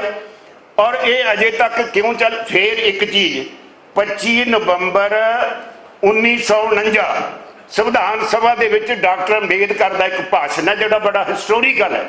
ਉਹਨੇ ਆ ਬੁਨਿਆਦ ਰੱਖੀ ਤੁਹਾਡੇ ਇਸ ਸੰਵਿਧਾਨ ਦੀ। ਉਹਦੇ 'ਚ ਆ ਨਹੀਂ ਸੀ ਕਿ ਜਿਸ ਤਰ੍ਹਾਂ ਹੁਣ ਸੈਂਟਰ ਕੋਲੇ ਐਕਸਟਰਾਆਰਡੀਨਰੀ ਪਾਵਰਸ ਹੋ ਜਾਣ, ਉਹਨਾਂ ਨੇ ਕਾਫੀ ਬੈਲੈਂਸ ਰੱਖਿਆ ਸੀ। ਲੇਕਿਨ ਆਹਿਸਤਾ ਸਰਕਾਰਾਂ ਜਿਹੜੀਆਂ ਆਪਣੇ ਅਧਿਕਾਰ ਵਰਤੀਆਂ ਰਹੀਆਂ, ਆ ਮੇਰਾ ਸਾਥੀ ਮਿਸਾਲ ਦੇ ਗਿਆ, ਸਾਰਿਆਂ ਤੋਂ ਪਹਿਲਾਂ ਤਾਂ ਕੇਂਦਰਵਾਦ ਦੇ ਸ਼ਿਕਾਰ ਅਸੀਂ ਹੋਏ ਆ ਨਾ। 1957 ਜਦੋਂ ਸਾਡੀ ਸਰਕਾਰ ਜਿਹੜੀ ਹੈ ਤੋੜੀ ਗਈ, ਹੁਣ ਤੇ ਫਿਰ ਬਈ ਹਮਲੇ ਤੇ ਹਮਲਾ ਹੋ ਰਿਹਾ ਹੈ। ਔਰ ਲਗਾਤਾਰ ਆ GST ਟੈਕਸ ਰਾਜ ਜਿਹੜੇ ਸਾਰੇ ਮਿਊਨਿਸਪੈਲਿਟੀਆਂ ਬਣਾਤੇ, ਅਸੀਂ ਭਿਖਾਰੀ ਬਣੇ ਹੋਏ ਆ। ਥੋੜੇ ਜਿਹੇ ਗੁਡਸ ਨੇ ਜਿਨ੍ਹਾਂ ਤੇ ਬਰਾਬਰ ਦਾ ਸ਼ੇਅਰ ਆਉਂਦਾ ਹੈ, ਬਾਕੀ ਗੁਡਸ ਦੇ ਉੱਪਰ ਟੋਟਲ ਜਿੰਨਾ GST ਲੱਗਦਾ ਹੈ ਸਾਰਾ ਕੇਂਦਰ ਕੋਲੇ ਜਾਂਦਾ ਹੈ। ਔਰ ਸਾਨੂੰ ਸਹਿਮਤ ਕਿਵੇਂ ਕਰਾ ਲਿਆ? ਉੱਥੇ ਮੈਂ ਸਮਝਦਾ ਵੀ ਰਾਜਾਂ ਦੀ ਵੀ ਗਲਤੀ ਸੀ। 5 ਸਾਲ ਸਾਨੂੰ ਕੰਪਨਸੇਟ ਕਰਤਾ ਕਿ ਜਿਹੜਾ ਤੁਹਾਡਾ ਡਿਫੀਸੈਂਟ ਬਜਟ ਹੋਏਗਾ ਉਹਨੂੰ ਅਸੀਂ ਕੰਪਨਸੇਟ ਕਰਾਂਗੇ। ਅਸੀਂ ਉਹ ਤੇ ਸਹਿਮਤ ਹੋ ਗਏ, ਤਾਂ ਪੁੱਛਿਆ ਨਹੀਂ ਵੀ 5 ਸਾਲਾਂ ਬਾਅਦ ਕੀ ਕਰਾਂਗੇ। ਔਰ ਜਿਹੜੀ GST ਕੌਂਸਲ ਹੈ ਉਹਦੇ 'ਚ ਵੀਟੋ ਪਾਵਰ ਫੇਰ ਕੇਂਦਰ ਕੋਲੇ ਹੈ। ਫੈਸਲਾ ਹੋਏਗਾ 75% ਦੀ ਮੈਜੋਰਟੀ ਦੇ ਨਾਲ, ਸਹਿਮਤੀ ਦੇ ਨਾਲ। 1/3 ਹਿੱਸਾ ਸੈਂਟਰ ਕੋਲੇ ਹੈ, 2/3 ਹਿੱਸਾ ਰਾਜਾਂ ਦੇ ਕੋਲੇ ਹੈ। ਵੀਟੋ ਪਾਵਰ ਫੇਰ ਸੈਂਟਰ ਕੋਲੇ। ਅਸੀਂ ਉੱਥੇ ਵੀ ਫੇਰ ਹੱਥ ਮਲਦੇ ਰਹਿ ਗਏ। ਇਸ ਕਰਕੇ ਉੱਥੇ ਵੀ ਸਾਡੇ ਪੱਲੇ ਕੁਛ ਨਹੀਂ। ਆ ਗਵਰਨਰਾਂ ਦਾ ਜ਼ਿਕਰ ਕਰ ਹੀ ਦਿੱਤਾ ਗਿਆ ਹੈ। ਔਰ ਇਹ RSS ਦੇ ਅਸਲ ਦੇ ਵਿੱਚ ਕੈਂਪ ਆਫਿਸ ਬਣੇ ਹੋਏ ਹੈ। ਔਰ ਜਿੰਨਾ ਮੇਰਾ ਖਿਆਲ ਹੈ ਰਾਜਾਂ ਦੇ ਅਧਿਕਾਰਾਂ ਤੇ ਖਾਸ ਕਰਕੇ ਜਿਹੜੀਆਂ ਵਿਰੋਧੀ ਸਰਕਾਰਾਂ ਨੇ ਹਮਲਾ ਰਾਜਪਾਲਾਂ ਰਾਹੀਂ ਕਰਾਇਆ, ਇਹ ਸਾਡੀ ਹੁਣ ਤੱਕ ਦੇ ਇਤਿਹਾਸ ਦੇ ਵਿੱਚ ਸਭ ਤੋਂ ਕਾਲਾ ਸਮਾਂ ਹੋਏਗਾ। ਔਰ ਲਗਾਤਾਰ ਇੱਕ ਹੁਣ ਲੇਟੈਸਟ, ਮੈਨੂੰ ਨਹੀਂ ਪਤਾ ਅਖਬਾਰਾਂ 'ਚ ਇਹਨਾਂ ਕਿਉਂ ਨਹੀਂ ਹਾਈਲਾਈਟ ਹੋ ਰਿਹਾ, ਇੱਕ ਨਵੀਂ ਹਾਈ ਪਾਵਰ ਇੱਕ ਕਮੇਟੀ ਬਣਾਤੀ ਹੈ। ਸਭ ਹਿੰਦੂ ਰਾਸ਼ਟਰ ਵਾਲੇ ਪਾਸੇ ਐਸਾ ਕਦਮ ਵਧਾਏ ਜਾ ਰਹੇ ਹੈ। ਉਹ ਕਮੇਟੀ ਕਿਹੜੀ ਹੈ? ਕਹਿੰਦੇ ਜੀ ਆ ਨੇਚੁਰਲ ਜਿਹੜਾ ਡੈਮੋਗ੍ਰਾਫਿਕ ਚੇਂਜਸ ਹੋ ਰਹੀਆਂ, ਇਹ ਉਸ ਨੂੰ ਮਤਲਬ ਆਪਣਾ ਐਗਜ਼ਾਮਨ ਕਰੇਗੀ। ਇਹ ਕੁਹਾੜਾ ਚੱਲੇਗਾ ਘੱਟ ਗਿਣਤੀਆਂ ਤੇ, ਜਾਂ ਜਿਹੜੇ ਸਾਧਨ ਵਿਹੀਣੇ ਲੋਕ ਆ ਜਿਨ੍ਹਾਂ ਕੋਲੇ ਸਾਧਨ ਨਹੀਂ, ਚਾਹੇ ਉਹ ਵਿਚਾਰੇ ਆਦਿਵਾਸੀ ਹੈ, ਚਾਹੇ ਸਾਡੀ SC ਹੈ, ਚਾਹੇ STC ਹੈ, ਸਾਰੇ ਇਹਦੀ ਮਾਰ ਚੱਲਣਗੇ। SIR 'ਚ ਕੀ ਹੋ ਰਿਹਾ? ਸਭ ਤੋਂ ਵੱਡਾ ਵਡਾਂਗਾ ਤੇ ਘੱਟ ਗਿਣਤੀਆਂ ਦਾ ਹੋਇਆ ਨਾ। ਫਿਰ ਜਿਹੜਾ BJP ਦਾ ਮਨੂਵਾਦੀ ਪਾਰਟੀ ਹੈ, ਇਸ ਕਰਕੇ ਦਲਿਤ ਸ਼ੂਦਰ ਇਹ ਤਾਂ ਇਹਨਾਂ ਦੀ ਆਪਣੀ ਉਸ ਕਨਸੈਪਟ ਆਈਡੀਓਲੋਜੀ ਦੇ ਮੁਤਾਬਕ ਇਹ ਤਾਂ ਪੈਰਾਂ ਦੇ ਵਿੱਚੋਂ ਪੈਦਾ ਹੋਏ ਹੈ। ਇਹਨਾਂ ਨੂੰ ਤਾਂ ਮਨੁੱਖਤਾ ਦਾ ਬਰਾਬਰ ਅਧਿਕਾਰ ਦਾ ਸਵਾਲ ਹੀ ਪੈਦਾ ਨਹੀਂ ਹੋ ਸਕਦਾ। ਸੋ ਮੈਂ ਗੱਲ ਲੰਬੀ ਨਹੀਂ ਕਰਨਾ ਚਾਹੁੰਦਾ। ਦੇਸ਼ ਐਸਤਾ ਉਧਰ ਨੂੰ ਜਾ ਰਿਹਾ ਹੈ। ਇਹਨੂੰ ਬਚਾਉਣਾ ਬਹੁਤ ਵੱਡਾ ਏਜੰਡਾ ਹੈ। ਕੋਈ ਇੱਕ ਪਾਰਟੀ, ਪ੍ਰਗਟ ਸਿੰਘ ਜੀ ਤੁਹਾਡੀ ਪਾਰਟੀ ਵੱਡੀ ਹੈ, ਤੁਸੀਂ ਆਜ਼ਾਦੀ ਦੀ ਲਹਿਰ 'ਚ ਹਿੱਸਾ ਪਾਇਆ। ਅੱਜ ਤੁਹਾਨੂੰ ਵੀ ਚਿੰਤਾ ਹੋਣੀ ਚਾਹੀਦੀ। ਬਾਗਡੋਰ ਉਹਨਾਂ ਦੇ ਹੱਥ ਦੇ ਵਿੱਚ ਆ, ਮੇਰਾ ਸਾਥੀ ਕਹਿ ਗਿਆ। ਔਰ ਜਿਨ੍ਹਾਂ ਨੇ ਮੇਰਾ ਖਿਆਲ ਹੈ ਕਿੰਨੇ ਵਾਰੀ ਮਾਫੀਆਂ ਮੰਗੀਆਂ, ਮੈਂ ਉਹ ਦੇਖੀ ਆ ਜੇਲ੍ਹ। ਕਦੇ ਜੇ ਕੋਈ ਅੰਡੇਮਾਨ ਨਿਕੋਬਾਰ ਤੁਸੀਂ ਜਾਣਿਓ ਨਾ, ਉੱਥੇ ਸਾਡੇ ਗਦਰੀ ਬਾਬੇ ਸੜ ਗਏ, ਮਰ ਗਏ ਵਿਚਾਰੇ, ਜਵਾਨੀਆਂ 'ਚ ਗਏ ਬਾਬੇ ਹੋ ਕੇ ਬਾਹਰ ਆਏ। ਇਹਨਾਂ ਦਾ ਕੋਈ ਜ਼ਿਕਰ ਨਹੀਂ। ਉੱਥੇ ਹੀਰੋ ਬਣਾ ਕੇ ਜਿਹੜਾ ਸਾਬਰਕਰ ਨੂੰ ਪੇਸ਼ ਕੀਤਾ ਜਾਂਦਾ ਹੈ, ਜਿਹੜਾ 5 ਵਾਰੀ ਮਾਫੀ ਮੰਗ ਕੇ ਆਇਆ, ਉਹ ਗਾਂਧੀ ਹੈ ਜਿਨ੍ਹਾਂ ਦਾ BJP ਵਾਲਿਆਂ ਦਾ। ਇਸ ਕਰਕੇ ਇਤਿਹਾਸ ਤੇ ਹਮਲਾ, ਤੁਹਾਡੇ ਕਲਚਰ ਤੇ ਹਮਲਾ, ਤੁਹਾਡੀ ਭਾਸ਼ਾ ਤੇ ਹਮਲਾ, ਔਰ ਯੋਜਨਾਬੱਧ ਤਰੀਕੇ ਨਾਲ ਕਿ ਰਾਜਾਂ ਦਾ ਕੋਈ ਮਤਲਬ ਨਹੀਂ, ਇੱਕੋ ਹੀ ਰਾਜ ਕੇਂਦਰੀ ਰਾਜ, ਸਾਰਾ ਹਿੰਦੁਸਤਾਨ ਇੱਕ ਰਾਜ ਦੇ ਵਿੱਚ ਸੰਕਲਿਤ ਹੋਏਗਾ। ਉਸ ਏਜੰਡੇ ਤੇ ਕੰਮ ਹੋ ਰਿਹਾ। ਆ ਤੁਹਾਡਾ ਯਤਨ ਮੈਂ ਕਹਿੰਦਾ ਜਿੰਨਾ ਤੁਸੀਂ ਕੀਤਾ ਹੈ, ਮੈਂ ਉਹਨਾਂ ਲੋਕਾਂ ਦੇ ਵਿੱਚੋਂ ਆ ਕਿ ਜਦੋਂ ਇੱਦਾਂ ਦੇ ਨਾਜ਼ੁਕ ਹਾਲਾਤ ਹੋਣ ਨਾ, ਤੁਹਾਡੇ ਨਾਲ ਕੋਈ 2 ਕਦਮ ਵੀ ਚੱਲਣ ਵਾਸਤੇ ਤਿਆਰ ਹੋਵੇ, ਮੈਂ ਉਹਦਾ ਵੀ ਸਤਿਕਾਰ ਕਰੂੰਗਾ। ਅਸੀਂ ਇਕੱਲੇ ਨਾ, ਮੈਂ ਦਾ ਮਤਲਬ ਮੇਰੀ ਪਾਰਟੀ, ਨਾ ਕੋਈ ਹੋਰ ਪਾਰਟੀ, ਕੋਈ ਹਿੰਦੁਸਤਾਨ ਦੀ ਕਹਿ ਦੇ ਕਿ ਇਸ ਨੂੰ ਇਕੱਲੇ ਬਚਾ ਲੂਗੀ, ਇਸ ਮੁਲਕ ਨੂੰ, ਸੰਵਿਧਾਨ ਨੂੰ, ਇਸ ਹਿੰਦੁਸਤਾਨ ਦੀ ਪਰੰਪਰਾ ਨੂੰ, ਸਾਡੀ ਵਿਰਾਸਤ ਨੂੰ, ਜਿਹੜੀ ਬੜੀ ਸ਼ਾਨਦਾਰ ਹੈ। ਕੋਈ ਨਹੀਂ, ਇਹ ਰਲਣਾ ਪੈਣਾ ਮਿੱਤਰੋ, ਇਕੱਠੇ ਹੋਣਾ ਪੈਣਾ। ਆਪਣੇ ਰਾਜਨੀਤਿਕ ਮਸਲੇ ਬਾਅਦ 'ਚ ਬੈਠ ਕੇ ਹੱਲ ਕਰਾਂਗੇ, ਉਹ ਪਹਿਲਾਂ ਦੇਸ਼ ਬਚਾ ਲਓ। ਦੇਸ਼ ਤਾਂ ਬਚੂ ਜੇ ਤੁਹਾਡਾ ਸੰਵਿਧਾਨ ਬਚੂਗਾ। ਇਹ ਸੰਵਿਧਾਨ ਦੇ ਵਿੱਚ ਰੂਹ ਹੈ ਗਦਰੀ ਬਾਬਿਆਂ ਦੀ, ਭਗਤ ਸਿੰਘ ਵਰਗਿਆਂ ਦੀ, ਜਿਨ੍ਹਾਂ ਨੇ ਫਾਂਸੀਆਂ ਦੇ ਰੱਸੇ ਚੁੰਮੇ। ਅੱਜ ਉਹ ਬੇਈਮਾਨ ਜਿਹੜੇ ਅੰਗਰੇਜ਼ਾਂ ਦੇ ਪਿੱਠੂ ਸੀ, ਉਹਨਾਂ ਦਾ ਦਿੱਤਾ ਸੰਵਿਧਾਨ ਅੱਜ ਉਸ ਨੂੰ ਖਤਮ ਕਰਨ ਤੇ ਲੱਗੇ ਆ। ਆਓ ਸਾਰੇ ਰਲ ਕੇ, ਜਿਵੇਂ ਇਹਨਾਂ ਨੇ ਉਦਮ ਕੀਤਾ, ਇਹੋ ਜਿਹੀਆਂ ਸ਼ਕਤੀਆਂ ਨਾਲ ਹੋਰ ਹੱਥ ਮਿਲਾਈਏ, ਆਪਣੀ ਏਕਤਾ ਹੋਰ ਵੱਡੀ ਕਰੀਏ, ਸਾਂਝੇ ਯਤਨਾਂ ਦੇ ਨਾਲ ਆਪਣੇ ਪਿਆਰੇ ਦੇਸ਼ ਨੂੰ, ਪਿਆਰੇ ਸੰਵਿਧਾਨ ਨੂੰ ਬਚਾਈਏ। ਇਹੀ ਅੱਜ ਸਭ ਤੋਂ ਵੱਡਾ ਜਿਹੜਾ ਮੁੱਖ ਏਜੰਡਾ ਹੈ। ਤੁਹਾਡਾ ਬਹੁਤ ਬਹੁਤ ਧੰਨਵਾਦ। ਮੈਂ ਆਪਣੇ ਸ਼ਬਦ ਇੱਥੇ ਹੀ ਸਮਾਪਤ ਕਰਦਾ।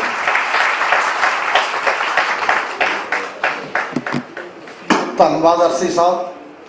2 ਪਾਰਟੀਆਂ ਜਿਹੜੀਆਂ ਮੈਨੂੰ ਲੱਗਦਾ ਹੁਕਮਰਾਨ ਪਾਰਟੀਆਂ ਨਹੀਂ ਆਈਆਂ, ਦੋਨੋਂ ਪੰਜਾਬ ਵਾਲੀ ਵੀ ਤੇ ਦਿੱਲੀ ਵਾਲੀ ਵੀ। ਗੱਲ ਇਹ ਸੀ ਕਿ ਸਵੇਰੇ ਤੱਕ ਸਪੀਕਰ ਸਾਹਿਬ ਨੇ ਵਾਅਦਾ ਕੀਤਾ ਸੀ ਸਾਡੇ ਨਾਲ, ਹੁਣ ਉਹਨਾਂ ਦਾ ਇੱਕ ਮੈਸੇਜ ਆਇਆ, ਕਹਿੰਦੇ ਜੀ ਸਾਡੇ ਜਿਹੜੇ ਜਿੱਤੇ ਹੋਏ MCs ਨੇ ਉਹਨਾਂ ਨੇ ਮੀਟਿੰਗ ਰੱਖ ਲਈ, ਇਸ ਕਰਕੇ ਨਹੀਂ ਆ ਪਾਉਂਦੇ। ਪਾਰਟੀਆਂ ਦਾ ਆਪੋ ਆਪਣਾ ਇੱਕ ਮਿਜਾਜ ਹੁੰਦਾ। BJP ਦੇ ਇੱਕ ਸੋਬਰ ਲੀਡਰ ਨੇ ਗੱਲ ਕੀਤੀ ਸੀ ਵੀ ਸਾਨੂੰ ਜਿਹੋ ਜਿਹਾ ਵੀ ਮਾਹੌਲ ਹੋਵੇ, ਸਾਂਝੀ ਸਟੇਜ ਮਿਲਦੀ ਹੈ, ਉੱਥੇ ਆਪਣੀ ਗੱਲ ਕਹਿਣੀ ਚਾਹੀਦੀ। ਉਹਨਾਂ ਨੂੰ ਪਤਾ ਸੀ ਕਿ ਮੇਨ ਫੋਕਸ ਸੈਂਟਰਲਾਈਜੇਸ਼ਨ ਦੇ ਖਿਲਾਫ, ਇਸ ਲਈ ਪਾਰਟੀ ਨਾਰਾਜ਼ ਹੋ ਜੂ। ਮੈਂ ਨਿੱਜੀ ਤੌਰ ਤੇ ਤਾਂ ਆਉਣਾ ਚਾਹੁੰਦਾ ਸੀ, ਮੇਰਾ ਨਾਂ ਲਵਾਂਗੇ ਤਾਂ ਪਾਰਟੀ ਮੇਰਾ ਪੱਤਾ ਕੱਟ ਦੂਗੀ, ਇਸ ਲਈ ਉਹ ਵੀ ਨਹੀਂ। ਮਤਲਬ 2 ਜਿਹੜੀਆਂ ਧਿਰਾਂ ਨੇ ਆਪੋ ਆਪਣੀਆਂ ਮਜਬੂਰੀਆਂ ਨੇ ਸਾਰਿਆਂ ਦੀਆਂ। ਜਿਹੜੇ ਨਹੀਂ ਆਏ ਉਹ ਲੋਕ ਜਾਣਨਗੇ ਕਿ ਜੇ ਸਾਂਝਾ ਮੰਚ ਨਹੀਂ, ਤੁਸੀਂ ਜਿੱਥੇ ਆ ਕੇ ਵਿਚਾਰਕ ਗੱਲ ਕਰਨੀ ਹੈ ਇੱਕ ਦੂਜੇ ਦੇ ਨਾਲ, ਆਪਣਾ ਸਪਸ਼ਟੀਕਰਨ ਦੇਣਾ ਦੂਜੇ ਨੇ ਜੇ ਦੇਣਾ ਚਾਹੇ ਕਿ ਆਪਾਂ ਇਸ ਤਰੀਕੇ ਦੀ ਗੱਲ ਕਰਦੇ ਹਾਂ। ਕਿਉਂਕਿ ਜਦੋਂ ਸਾਰੀਆਂ ਪਾਰਟੀਆਂ ਜਿਹੜੀਆਂ ਦੋਨੋਂ ਵੀ ਨੇ ਉਹ ਕਹਿੰਦੀਆਂ ਨੇ ਪੰਜਾਬ ਲਈ ਤਾਂ ਅਸੀਂ ਪੰਜਾਬ ਨਾਲ ਖੜੇ ਹਾਂ, ਤਾਂ ਪੰਜਾਬ 'ਚ ਆ ਕੇ ਫਿਰ ਪੰਜਾਬ ਦੀ ਗੱਲ ਸਾਂਝੇ ਤੌਰ ਤੇ ਵੀ ਤਾਂ ਕਰਨੀ ਚਾਹੀਦੀ ਹੈ ਜੇ ਪੰਜਾਬ ਨਾਲ ਖੜੇ ਹੋ। ਤੇ ਜਿਹੜਾ ਇਹ ਇੱਕ ਐਟੀਟਿਊਡ ਹੁੰਦਾ, ਇਹਨੂੰ ਵੀ ਥੋੜ੍ਹਾ ਜਿਹਾ ਦੇਖਣ ਦਾ ਸਵਾਲ ਹੈ। ਮੈਂ ਹੁਣ ਬੇਨਤੀ ਕਰਦਾ ਸਰਦਾਰ ਅਵਤਾਰ ਸਿੰਘ ਕਰੀਮਪੁਰੀ ਜੀ ਨੂੰ, BSP ਦੇ ਪ੍ਰਧਾਨ, ਉਹ ਆਪਣੀ ਗੱਲ ਕਰਨ।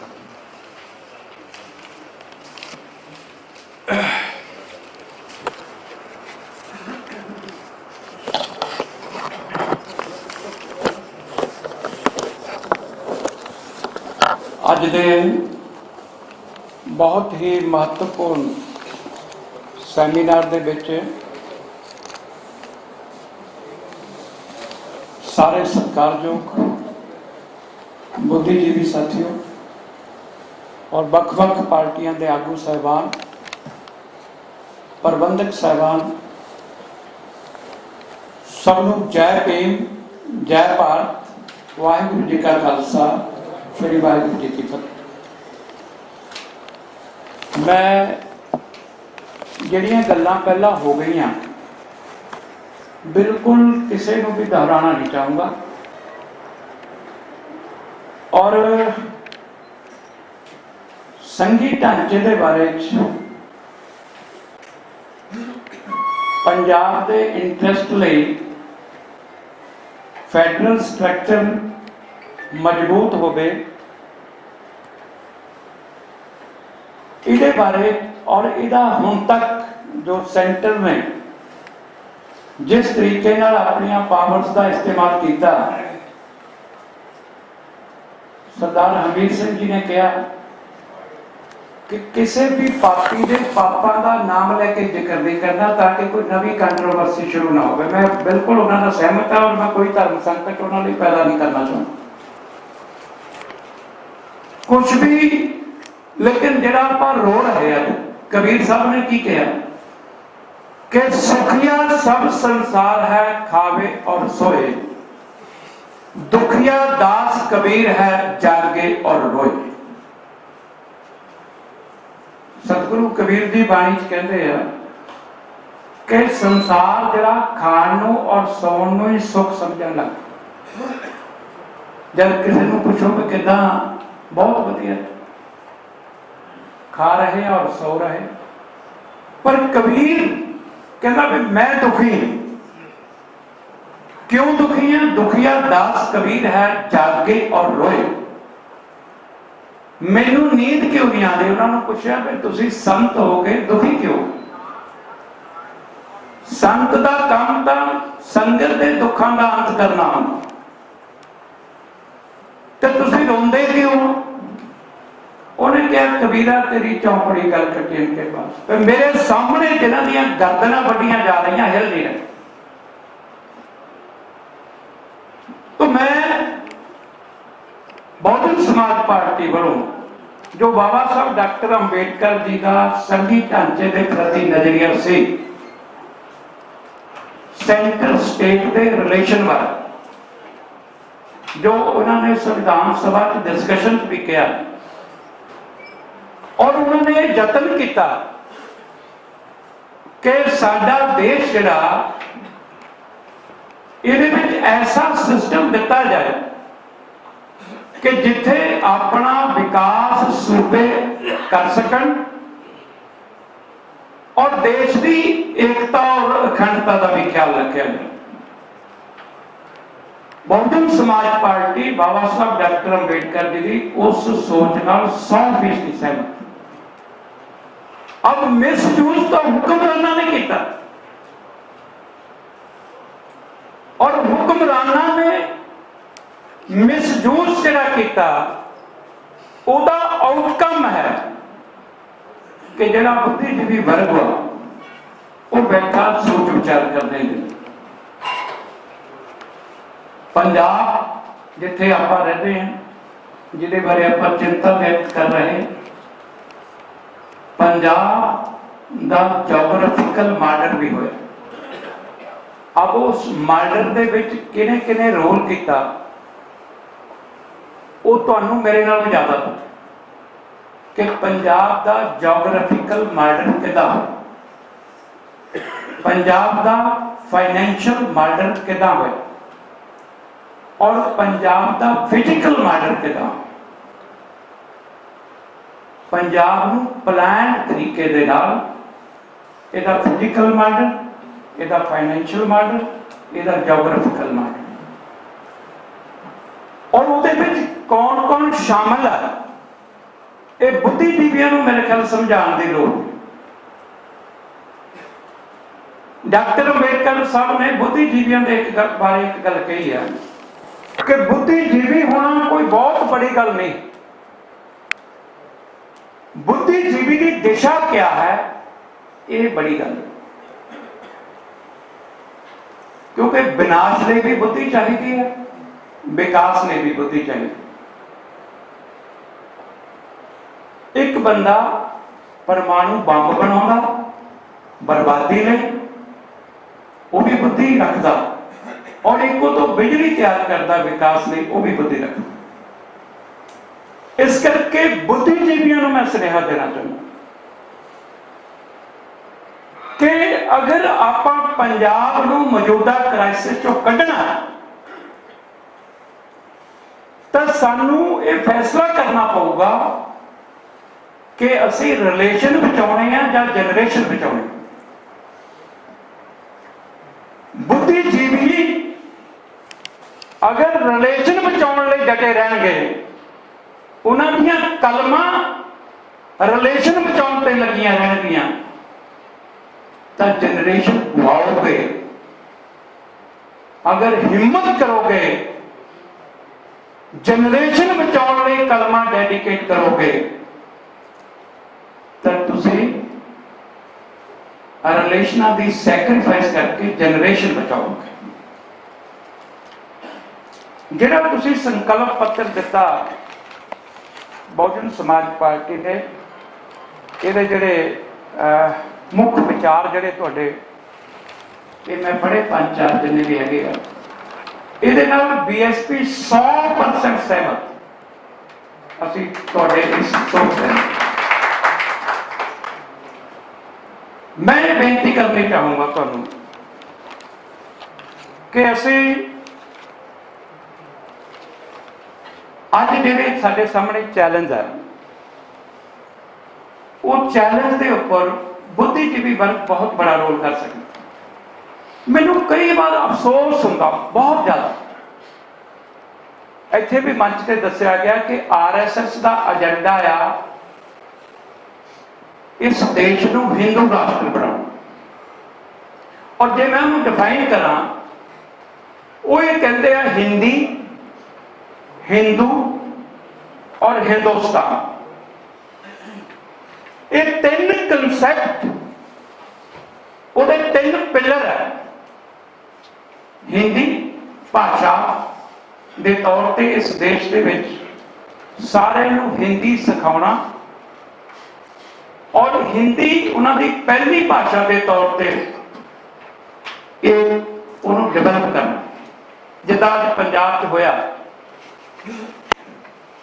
ਕਿ ਜਿਹੜੀਆਂ ਡਿਫੈਂਸ ਦੇ ਸਕੂਲ ਸੀ, ਉਹਦੇ ਵਿੱਚ ਪੰਜਾਬੀ ਨੂੰ ਸੈਕੰਡ ਕਰ ਦਿੱਤਾ ਔਰ ਫਿਰ ਬਾਅਦ ਦੇ ਵਿੱਚ ਉਹਨੂੰ ਰੀਕਨਸੀਡਰ ਕਰ ਲੈਂਦੇ ਕਈ ਵਾਰ। ਔਰ ਦੂਜਾ ਧਰਮ ਸਿਰਫ ਹਿੰਦੂ, ਜਦਕਿ ਡਾਕਟਰ ਅੰਬੇਡਕਰ ਨੇ ਕਨਸਟੀਟਿਊਸ਼ਨ ਦੇ ਵਿੱਚ ਹਰੇਕ ਧਰਮ ਨੂੰ ਆਪਣਾ ਕਲਚਰ ਪ੍ਰੋਟੈਕਟ ਔਰ ਪ੍ਰਮੋਟ ਕਰਨ ਦਾ ਰਾਈਟ ਦਿੱਤਾ ਹੈ। ਔਰ ਨਾਮ ਹਿੰਦੁਸਤਾਨ, ਮੈਂ MP ਸੀ ਜਦੋਂ, ਮੈਨੂੰ ਪਤਾ ਸੀ, ਪਰ ਮੈਂ ਇੱਕ ਫਿਰ ਵੀ ਕੁਐਸਚਨ ਦਿੱਤਾ ਕਿ ਸਾਡੇ ਦੇਸ਼ ਦਾ ਸੰਵਿਧਾਨ ਦੇ ਵਿੱਚ ਨਾਮ ਕਿਆ ਹੈ, ਇਹ ਦੱਸਿਆ ਜਾਏ। क्या किते हिंदुस्तान ਇਹਦਾ ਨਾਮ ਹੈ? ਤਾਂ ਜਵਾਬ ਆਇਆ ਨਹੀਂ, ਇਹਦਾ ਨਾਮ ਭਾਰਤ ਹੈ। ਮੈਂ ਜਦ ਵੀ ਕਿਸੇ ਟੀਵੀ ਤੇ ਡਿਸਕਸ਼ਨ ਸੁਣਦਾ, ਈਵਨ ਸਿੱਖ ਲੀਡਰਾਂ ਦੇ, ਸਿੱਖ ਬੁੱਧੀਜੀਵੀਆਂ ਦੇ, ਉਹ ਹਮੇਸ਼ਾ ਹਿੰਦੁਸਤਾਨ ਹਿੰਦੁਸਤਾਨ ਹਿੰਦੁਸਤਾਨ ਦਾ ਗੁੱਗਾ ਗਾਈ ਜਾਂਦੇ ਆ। ਅੱਧਾ ਕੰਮ ਤਾਂ RSS ਦਾ ਸਾਡੇ ਬੁੱਧੀਜੀਵੀ ਕਰੀ ਜਾਂਦੇ। अगर मेरी राय नाल सहमत हो तो एक रेजोल्यूशन ये भी पास करो कि जिन्ने बुद्धिजीवी है, जो साडे देश का एक्चुअल नाम है भारत, असी अपने ब्रेन नू रीवायर करिए और असी उत्थे फीड करिए कि असी हिंदुस्तानी नहीं, असी भारती हाँ। जब असी भारती बन के खड़े होवांगे तो अद्धा ढांचा तो असी उन्होंने ढांचे ही कर देंगे। पर मैं देखता भी ऐसा फीड होया कि भारत शब्द तो जबान से आउंदा ही। इस करके अज सानू जरूरत क्या है कि फैडरल स्ट्रक्चर जिहड़ा संविधान च दिता वो भी कोलैप्स क्यों हो रहा? कोलैप्स होने का कारण क्या? ਉਹਦੇ कोलैप्स होने का कारण सब तो बड़ी गल है कि ह्यूमन करैक्टर मर चुका। असी फैडरल करैक्टर, तुसी कहने फैडरल करैक्टर संविधान च बच जाए, संविधान च कितना बचूगा? जे ह्यूमन करैक्टर फैडरल नहीं होएगा, then how you protect and promote federal structure in India? इस करके बुद्धिजीवियों सानू ह्यूमन करैक्टर, अज की है जी, अज देश का हुक्मरान, प्रदेश का हुक्मरान, वो साडा करैक्टर पता की बिल्ड करदा। तुसीं बहुत सियाने बुद्धिजीवी बैठे आ, अंग्रेज जदों भारत आया कोई तोप लेके आया? किसी ने पढ़िया कि तोपां नाल हमला करके भारत नूं काबू किया? अंग्रेज ने भारत विच एंथ्रोपोलॉजिस्ट की पहला टीम भेजी कि जाओ स्टडी करो ਕਿ ਇੰਡੀਆ ਨੂੰ ਕਿੱਦਾਂ ਟੇਕ ਓਵਰ ਕੀਤਾ ਜਾ ਸਕਦਾ ਹੈ, ਭਾਰਤ ਨੂੰ ਕਿੱਦਾਂ ਕਾਬੂ ਕੀਤਾ ਜਾ ਸਕਦਾ ਹੈ। ਤਾਂ ਉਹਨਾਂ ਨੇ ਰਿਪੋਰਟ ਦਿੱਤੀ ਕਿ ਇੱਥੇ ਕੋਈ ਹਥਿਆਰ ਦੀ ਲੋੜ ਨਹੀਂ, ਇਹਨੂੰ ਵਪਾਰ ਨਾਲ ਹੀ ਕਾਬੂ ਕੀਤਾ ਜਾ ਸਕਦਾ।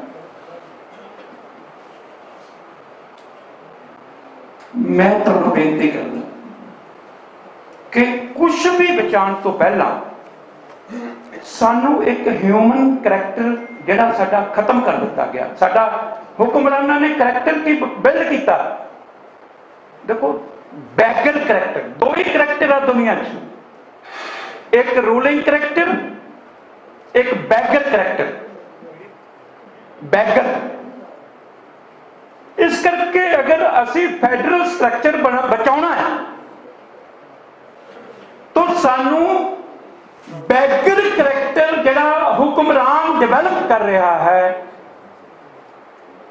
ਉਹਦੇ ਤੇ ਨਜ਼ਰਸਾਨੀ ਬੁੱਧੀਜੀਵੀਆਂ ਨੂੰ ਕਰਕੇ ਇੱਕ ਸੁਨੇਹਾ ਦੇਣਾ ਪਊਗਾ ਕਿ ਅਸੀਂ ਰੂਲਿੰਗ ਕਰੈਕਟਰ ਬਿਲਡ ਕਰੀਏ, ਤਿਆਗ ਦਾ ਕਰੈਕਟਰ, ਸਿਧਾਂਤਕ ਚਰਿੱਤਰ ਨਿਰਮਾਣ ਕਰੀਏ। ਤੇ ਸਾਡਾ ਚਰਿੱਤਰ ਨਿਰਮਾਣ ਕੀ ਕੀਤਾ ਜਾ ਰਿਹਾ ਕਿ ਤੁਹਾਨੂੰ ਆਟਾ ਦਾਲ ਦਿੱਤਾ ਜਾ ਰਿਹਾ, ਤੁਹਾਡੇ ਖਾਤਿਆਂ 'ਚ ਹਰ ਸਾਲ 6-6 ਹਜ਼ਾਰ ਰੁਪਇਆ ਪਾਇਆ ਜਾ ਰਿਹਾ, ਕਿਸਾਨਾਂ ਦੇ ਔਰਤਾਂ ਲਈ 1-1 ਹਜ਼ਾਰ 1500 ਆ ਰਿਹਾ, 200 ਗ੍ਰਾਮ ਹਲਦੀ ਆ ਰਹੀ ਹੈ। ਹੁਕਮਰਾਨ 45% ਟੀਚਰਾਂ ਦੀਆਂ ਪੋਸਟਾਂ ਪੰਜਾਬ 'ਚ ਖਾਲੀ ਹੈ, ਤੁਸੀਂ ਜਾਣਦੇ, 55% ਅਧਿਆਪਕਾਂ ਦੀਆਂ ਖਾਲੀ ਹੈ।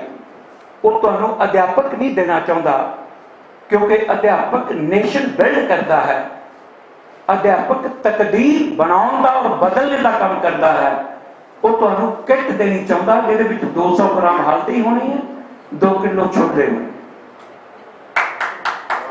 ਇਸ ਕਰੈਕਟਰ ਨੂੰ ਤੁਹਾਨੂੰ ਫਾਈਟ ਕਰਨਾ ਪਏਗਾ, ਇਸ ਕਰੈਕਟਰ ਨਾਲ ਔਰ ਉਹਨਾਂ ਹੁਕਮਰਾਨਾਂ ਨਾਲ ਜਿਨ੍ਹਾਂ ਨੇ ਇਸ ਕਰੈਕਟਰ ਨੂੰ ਪ੍ਰਮੋਟ ਕੀਤਾ ਸੀ। ਕਹਿੰਦੇ ਪੰਜਾਬੀ ਅਣਖੀ ਆ, ਜਿਨ੍ਹਾਂ ਨੇ ਅਣਖੀ ਪੰਜਾਬੀਆਂ ਦਾ ਕਰੈਕਟਰ, ਰੂਲਿੰਗ ਕਲਾਸ ਦਾ ਕਰੈਕਟਰ ਬਿਲਡ ਕਰਨੇ ਦੀ ਬਜਾਏ ਬੈਗਰ ਕਲਾਸ ਦਾ ਕਰੈਕਟਰ ਬਿਲਡ ਕੀਤਾ। ਔਰ ਬੈਗਰ ਕਰੈਕਟਰ ਕਦੀ ਫੈਡਰਲ ਸਟਰਕਚਰ ਲਈ ਲੜ ਸਕੂਗਾ? Can you imagine? It's not possible. 2 lakh ਪੁੱਤ ਪੰਜਾਬ ਦੀਆਂ ਮਾਵਾਂ ਦੇ ਚਿੱਟੇ ਨੇ ਖਾ ਲਏ। ਮੈਂ ਇਸੇ ਕਰਕੇ ਕਿਹਾ ਫਿਜ਼ੀਕਲ ਮਰਡਰ, ਮੈਂ ਸਬਜੈਕਟ ਤੋਂ ਇੱਧਰ ਉੱਧਰ ਬਹੁਤਾ ਜਾਣਾ ਨਹੀਂ ਚਾਹੁੰਦਾ। ਇਸ ਕਰਕੇ ਮੈਂ ਬੁੱਧੀਜੀਵੀਆਂ ਨੂੰ ਅਖੀਰ ਬੇਨਤੀ ਕਰਦਾ, ਮੈਨੂੰ ਲੱਗਦਾ ਟਾਈਮ ਹੋ ਗਿਆ ਮੇਰਾ, ਮੈਂ ਬੁੱਧੀਜੀਵੀ ਇੰਟੈਲੈਕਚੁਅਲ ਨੂੰ ਬੇਨਤੀ ਕਰਦਾ, if you want to save the generation then you must sacrifice the relation। ਅਸੀਂ ਵੀ ਪੰਜਾਬ ਸੰਭਾਲੋ ਮੁਹਿੰਮ ਪੰਜਾਬ 'ਚ ਚਲਾਈ ਹੈ, ਪੰਜਾਬ ਦੇ ਹਿੱਤਾਂ ਲਈ ਮੁਹਿੰਮ ਚਲਾਈ ਹੈ।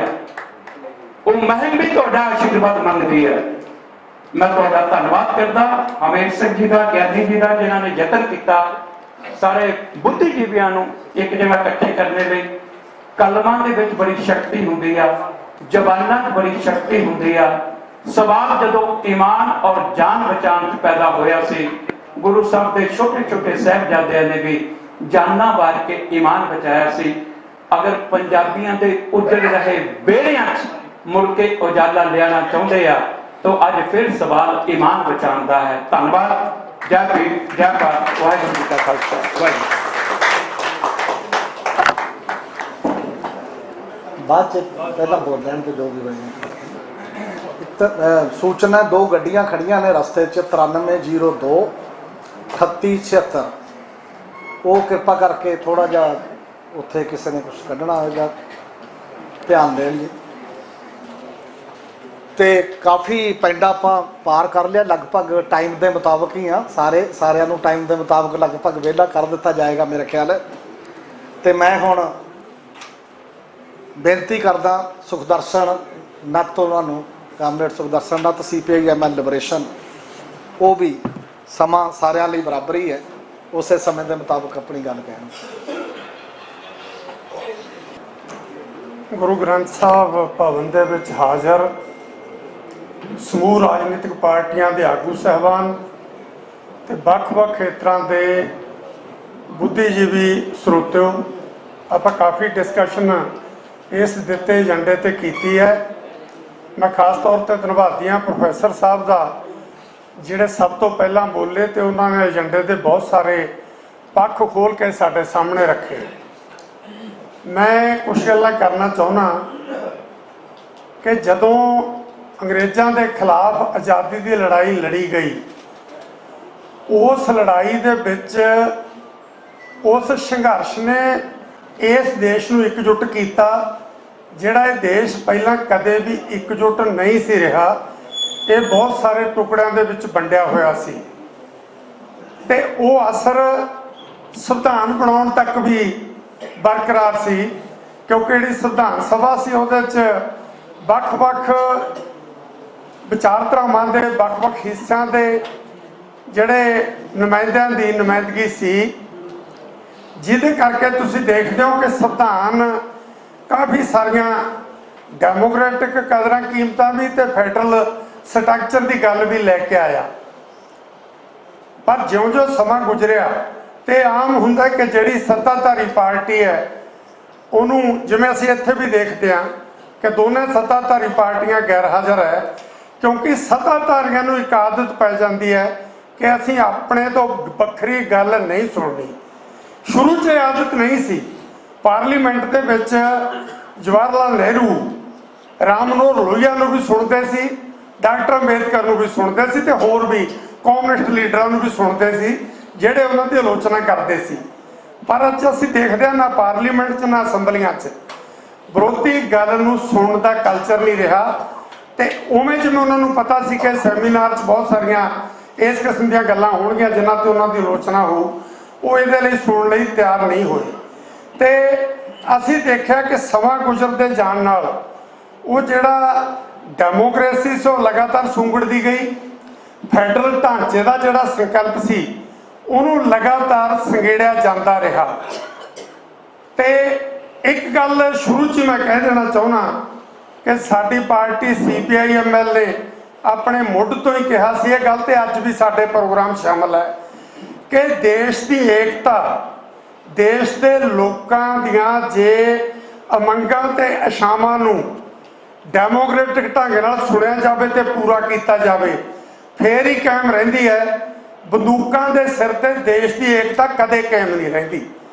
ਤੇ ਉਹਦਾ ਜਜ਼ਬਾ ਅਸੀਂ ਬੀਤੇ 'ਚ ਦੇਖਿਆ, ਉਹ ਪੰਜਾਬ ਹੋਵੇ, ਜੰਮੂ ਕਸ਼ਮੀਰ ਹੋਵੇ, ਗੋਰਖਾਲੈਂਡ ਹੋਵੇ, ਅਸਾਮ ਹੋਵੇ ਜਾਂ ਹੋਰ ਬਹੁਤ ਸਾਰੇ ਇਲਾਕੇ, ਜਿੱਥੇ ਲੋਕਾਂ ਦੀ ਗੱਲ ਨਹੀਂ ਸੁਣੀ ਗਈ ਉੱਥੇ ਲੋਕਾਂ ਨੇ ਆਪਣੀ ਗੱਲ ਨੂੰ ਵੱਖਰੇ ਢੰਗਾਂ ਨਾਲ ਵੀ ਪੇਸ਼ ਕੀਤਾ ਤੇ ਉਹਨੂੰ ਰਿਸਪੌਂਡ ਕਰਨ ਦੀ ਥਾਂ ਤੇ ਠੀਕ ਢੰਗ ਨਾਲ ਉਲਟਾ ਉਹਦਾ ਲਾਹਾ ਲੈਂਦੇ ਜਿਹੜੀ ਥੋੜੀ ਬਹੁਤ ਡੈਮੋਕ੍ਰੇਸੀ ਸੀ ਉਹਨੂੰ ਵੀ ਖਾਤਮੇ ਵੱਲ ਧੱਕਿਆ ਗਿਆ। ਪੂਰੀ ਤਰ੍ਹਾਂ ਜਿਹੜੀ ਮਤਲਬ ਇਹ ਹੋ ਗਿਆ ਕਿ ਦੇਸ਼ ਹੁਣ ਯੂਨਿਟਰੀ ਕੇਂਦਰੀਕ੍ਰਿਤ ਰਾਜ ਹੋਊਗਾ। ਕੋਈ ਵੀ ਜਿਹੜਾ ਜਣੀ ਥੱਲੇ ਲੋਕਾਂ ਕੋਲੇ ਰਾਈਟ ਸੀ ਉਹ ਖਤਮ ਕੀਤੇ ਗਏ। ਝੂਠੇ ਮੁਕਾਬਲਿਆਂ ਦੀਆਂ ਪਿਰਤਾਂ ਸ਼ੁਰੂ ਕੀਤੀਆਂ ਗਈਆਂ। ਵਿਰੋਧੀ ਲੀਡਰਾਂ ਨੂੰ ਜੇਲ੍ਹਾਂ ਸਿੱਟਣ ਦੀ ਪਿਰਤ ਸ਼ੁਰੂ ਕੀਤੀ ਗਈ, ਜਿਹਦੀ ਇੱਕ ਨਮੂਨਾ ਅਸੀਂ ਅੰਮ੍ਰਿਤਪਾਲ ਸਿੰਘ ਨੂੰ ਦੇਖਦੇ ਹਾਂ, ਜਿਨ੍ਹਾਂ ਤੇ ਕੋਈ 325-26 ਦਾ ਕੇਸ ਵੀ ਨਹੀਂ ਬਣਦਾ, ਉਹ ਲਗਾਤਾਰ MP ਚੁਣੇ ਜਾਣ ਦੇ ਬਾਵਜੂਦ ਜੇਲ੍ਹ 'ਚ ਨੇ। ਜਿਹਦੇ ਕਰਕੇ ਇਹ ਬੜਾ ਅਹਿਮ ਸਬਜੈਕਟ ਹੈ ਜਿਹਦੇ ਤੇ ਅੱਜ ਅਸੀਂ ਇਕੱਠੇ ਹੋ ਕੇ ਬੈਠੇ ਹਾਂ।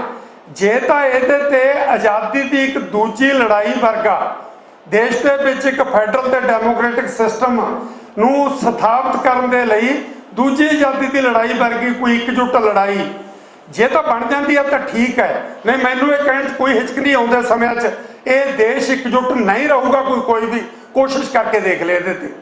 ਜਿਹਦੇ ਕਰਕੇ BJP ਖਾਸ ਤੌਰ ਤੇ ਜਦੋਂ ਤੋਂ ਸੱਤਾ 'ਚ ਆਈ ਹੈ ਤਾਂ ਜਿਵੇਂ ਆਪਾਂ ਕਹਿੰਦੇ ਹਾਂ ਘੁੰਡ ਲਾ ਕੇ ਨੱਚਣਾ। ਜਦੋਂ ਇਹ ਕਹਿ ਦਿੱਤਾ ਜਾਵੇ ਕਿ ਇੱਕ ਦੇਸ਼, ਇੱਕ ਭਾਸ਼ਾ, ਇੱਕ ਧਰਮ, ਇੱਕ ਚੋਣ, ਤੇ ਫਿਰ ਕਿੱਥੇ ਡੈਮੋਕ੍ਰੇਸੀ ਬਚਦੀ ਹੈ ਤੇ ਕਿੱਥੇ ਫੈਡਰਲਿਜ਼ਮ ਦੀ ਗੁੰਜਾਇਸ਼ ਬਚਦੀ ਹੈ? ਕੋਈ ਗੁੰਜਾਇਸ਼ ਨਹੀਂ। ਇੱਕ ਬਲਡੋਜ਼ਰ ਚੱਲ ਰਿਹਾ ਹੈ ਜਿਹੜਾ ਕੌਮੀਅਤਾਂ ਨੂੰ ਦੜ ਰਿਹਾ ਹੈ, ਜਿਹੜਾ ਕੌਮਾਂ ਨੂੰ ਦੜ ਰਿਹਾ, ਭਾਸ਼ਾਵਾਂ ਨੂੰ ਦੜ ਰਿਹਾ, ਟ੍ਰਾਈਬਲਸ ਨੂੰ ਦੜ ਰਿਹਾ ਤੇ ਹਰ ਥਾਂ ਦੇ ਉੱਤੇ ਕਾਰਪੋਰੇਟਰਾਂ ਦੇ ਹਿੱਤਾਂ ਦੇ ਲਈ ਕੁਝ ਵੀ ਕੀਤਾ ਜਾ ਸਕਦਾ। ਕੋਈ ਚੈਲੰਜ ਨਹੀਂ, ਉਹ ਸੁਣਨ ਨੂੰ ਤਿਆਰ ਵੀ ਨਹੀਂ। ਨਾ ਚੋਣ ਕਮਿਸ਼ਨ, ਨਾ ਸੰਵਿਧਾਨ ਸਭਾ ਤਾਂ ਚਲੋ ਹੈ ਹੀ ਨਹੀਂ। ਸੰਵਿਧਾਨ ਜੋ ਹੈ ਨਾ ਨਿਆਂਪਾਲਿਕਾ, ਕੋਈ ਵੀ ਅਦਾਰਾ ਨਹੀਂ ਬਚਿਆ ਜਿੱਥੇ ਜਨਤਾ, ਪੀੜਤ ਜਨਤਾ, ਜਿਹੜੀ ਜਨਤਾ ਨਾਲ ਬੇਇਨਸਾਫੀ ਹੋਈ ਆ, ਉਹ ਆਪਣੀ ਆਵਾਜ਼ ਉਠਾ ਸਕੇ। ਤੇ ਇਹੀ ਜਿਹੀ ਹਾਲਤ ਦੇ ਵਿੱਚ ਇਹ ਬੜਾ ਜ਼ਰੂਰੀ ਹੈ ਕਿ ਅਸੀਂ ਦੁਬਾਰੇ ਬੈਠੀਏ। ਅਸੀਂ ਦੇਖਿਆ ਸੀ ਸਾਰੇ ਉਹਦੇ ਗਵਾਹ ਕਿ ਜਦੋਂ ਐਮਰਜੈਂਸੀ ਦੇ ਖਿਲਾਫ ਇੱਕ ਲੰਮੀ ਲੜਾਈ ਲੜ ਕੇ ਦੇਸ਼ 'ਚ ਜਨਤਾ ਪਾਰਟੀ ਤੇ ਪੰਜਾਬ 'ਚ ਅਕਾਲੀ ਦਲ ਸੱਤਾ 'ਚ ਆਇਆ ਸੀ, ਤੇ ਉਦੋਂ ਅਕਾਲੀ ਦਲ, ਬਾਅਦ ਵਾਲੇ ਅਕਾਲੀ ਦਲ ਵਰਗਾ ਨਹੀਂ ਸੀ। ਉਦੋਂ ਪ੍ਰਕਾਸ਼ ਸਿੰਘ ਬਾਦਲ ਨੇ ਰਾਜਾਂ ਨੂੰ ਵੱਧ ਅਧਿਕਾਰਾਂ ਦੇ ਮੁੱਦੇ ਤੇ ਪਹਿਲਾਂ ਆਨੰਦਪੁਰ ਦਾ ਮਤਾ ਸੀ ਤੇ ਫਿਰ ਖੁਦ ਮੁਖਤਿਆਰੀ ਦੇ ਲਈ ਇੱਕ ਮੀਟਿੰਗ ਬੁਲਾਈ ਸੀ, ਜਿਹਦੇ 'ਚ 8 ਸੂਬਿਆਂ ਦੇ ਮੁੱਖ ਮੰਤਰੀ ਸ਼ਾਮਲ ਹੋਏ ਸੀ। ਤੇ 8 ਸੂਬੇ ਕੋਈ ਛੋਟੀ ਤਾਕਤ ਨਹੀਂ ਹੁੰਦੇ, ਪਰ ਬਾਅਦ 'ਚ ਉਸ ਪ੍ਰਕਿਰਿਆ ਨੂੰ ਜਾਰੀ ਨਹੀਂ ਰੱਖਿਆ ਗਿਆ। ਅੱਜ ਖੇਤਰੀ ਪਾਰਟੀਆਂ ਨੂੰ ਲਗਭਗ ਖਾਤਮੇ ਵੱਲ ਧੱਕ ਦਿੱਤਾ ਗਿਆ। ਜਿਹੜੀਆਂ ਕੁਛ ਅੜੀਆਂ ਸੀ, ਬੰਗਾਲ 'ਚ ਮਮਤਾ ਸੀ ਜਾਂ ਤਾਮਿਲਨਾਡੂ 'ਚ DMK ਸੀ, ਸਟਾਲਿਨ ਦੀ ਪਾਰਟੀ, ਉਹ ਸਾਰੀਆਂ ਨੂੰ ਜਣੀ ਬੁਰੀ ਤਰ੍ਹਾਂ ਹਰਾ ਦਿੱਤਾ ਗਿਆ। BJP ਦੀਆਂ ਚਾਲਾਂ ਨੇ ਪਹਿਲਾਂ ਕਿਸੇ ਖੇਤਰੀ ਪਾਰਟੀ ਨੂੰ ਹੋਰ ਨੂੰ ਕਮਜ਼ੋਰ ਨੂੰ ਪ੍ਰਮੋਟ ਕਰ ਦਿਓ ਤੇ ਫਿਰ ਉਹਦੇ ਜ਼ਰੀਏ ਆਪਦੇ ਉੱਥੇ ਘੁਸਣ ਦਾ ਰਾਹ ਅਖਤਿਆਰ ਕਰ ਲਓ, ਤਾਂ ਕਿ ਕਿਤੇ ਕੋਈ ਡਾਇਵਰਸਿਟੀ, ਕਿਤੇ ਕੋਈ ਵੰਨ-ਸੁਵੰਨਤਾ ਬਚੇ ਨਾ ਦੇਸ਼ ਦੇ ਵਿੱਚ। ਪਰ ਮੈਂ ਪੰਜਾਬ ਦੇ ਲੋਕਾਂ ਨੂੰ ਵਧਾਈ ਵੀ ਦੇਵਾਂਗਾ ਜਿਨ੍ਹਾਂ ਨੇ ਕੇਂਦਰੀਕਰਨ ਦੀ ਸਭ ਤੋਂ ਵੱਡੀ ਵਕੀਲ BJP ਨੂੰ ਇਹਨਾਂ ਤਾਜ਼ੇ ਚੋਣਾਂ 'ਚ ਉਹਦੀ ਔਕਾਤ ਦਿਖਾਤੀ, ਉਹਨੂੰ 5ਵੇਂ ਨੰਬਰ ਤੇ ਧੱਕਤਾ। ਇਹ ਚੀਜ਼ ਦਿਖਾਉਂਦੀ ਹੈ ਕਿ ਪੰਜਾਬ ਐਵੇਂ ਜਿਵੇਂ ਡਰੈਗ ਹੋਣ ਵਾਲੀ ਤਾਕਤ ਨਹੀਂ, ਉਹ ਲੜੂਗਾ, ਅੜੂਗਾ ਤੇ ਦੇਸ਼ ਨੂੰ ਸੱਚਮੁੱਚ ਇੱਕ ਨਵਾਂ ਰਾਹ ਦਿਖਾਊਗਾ।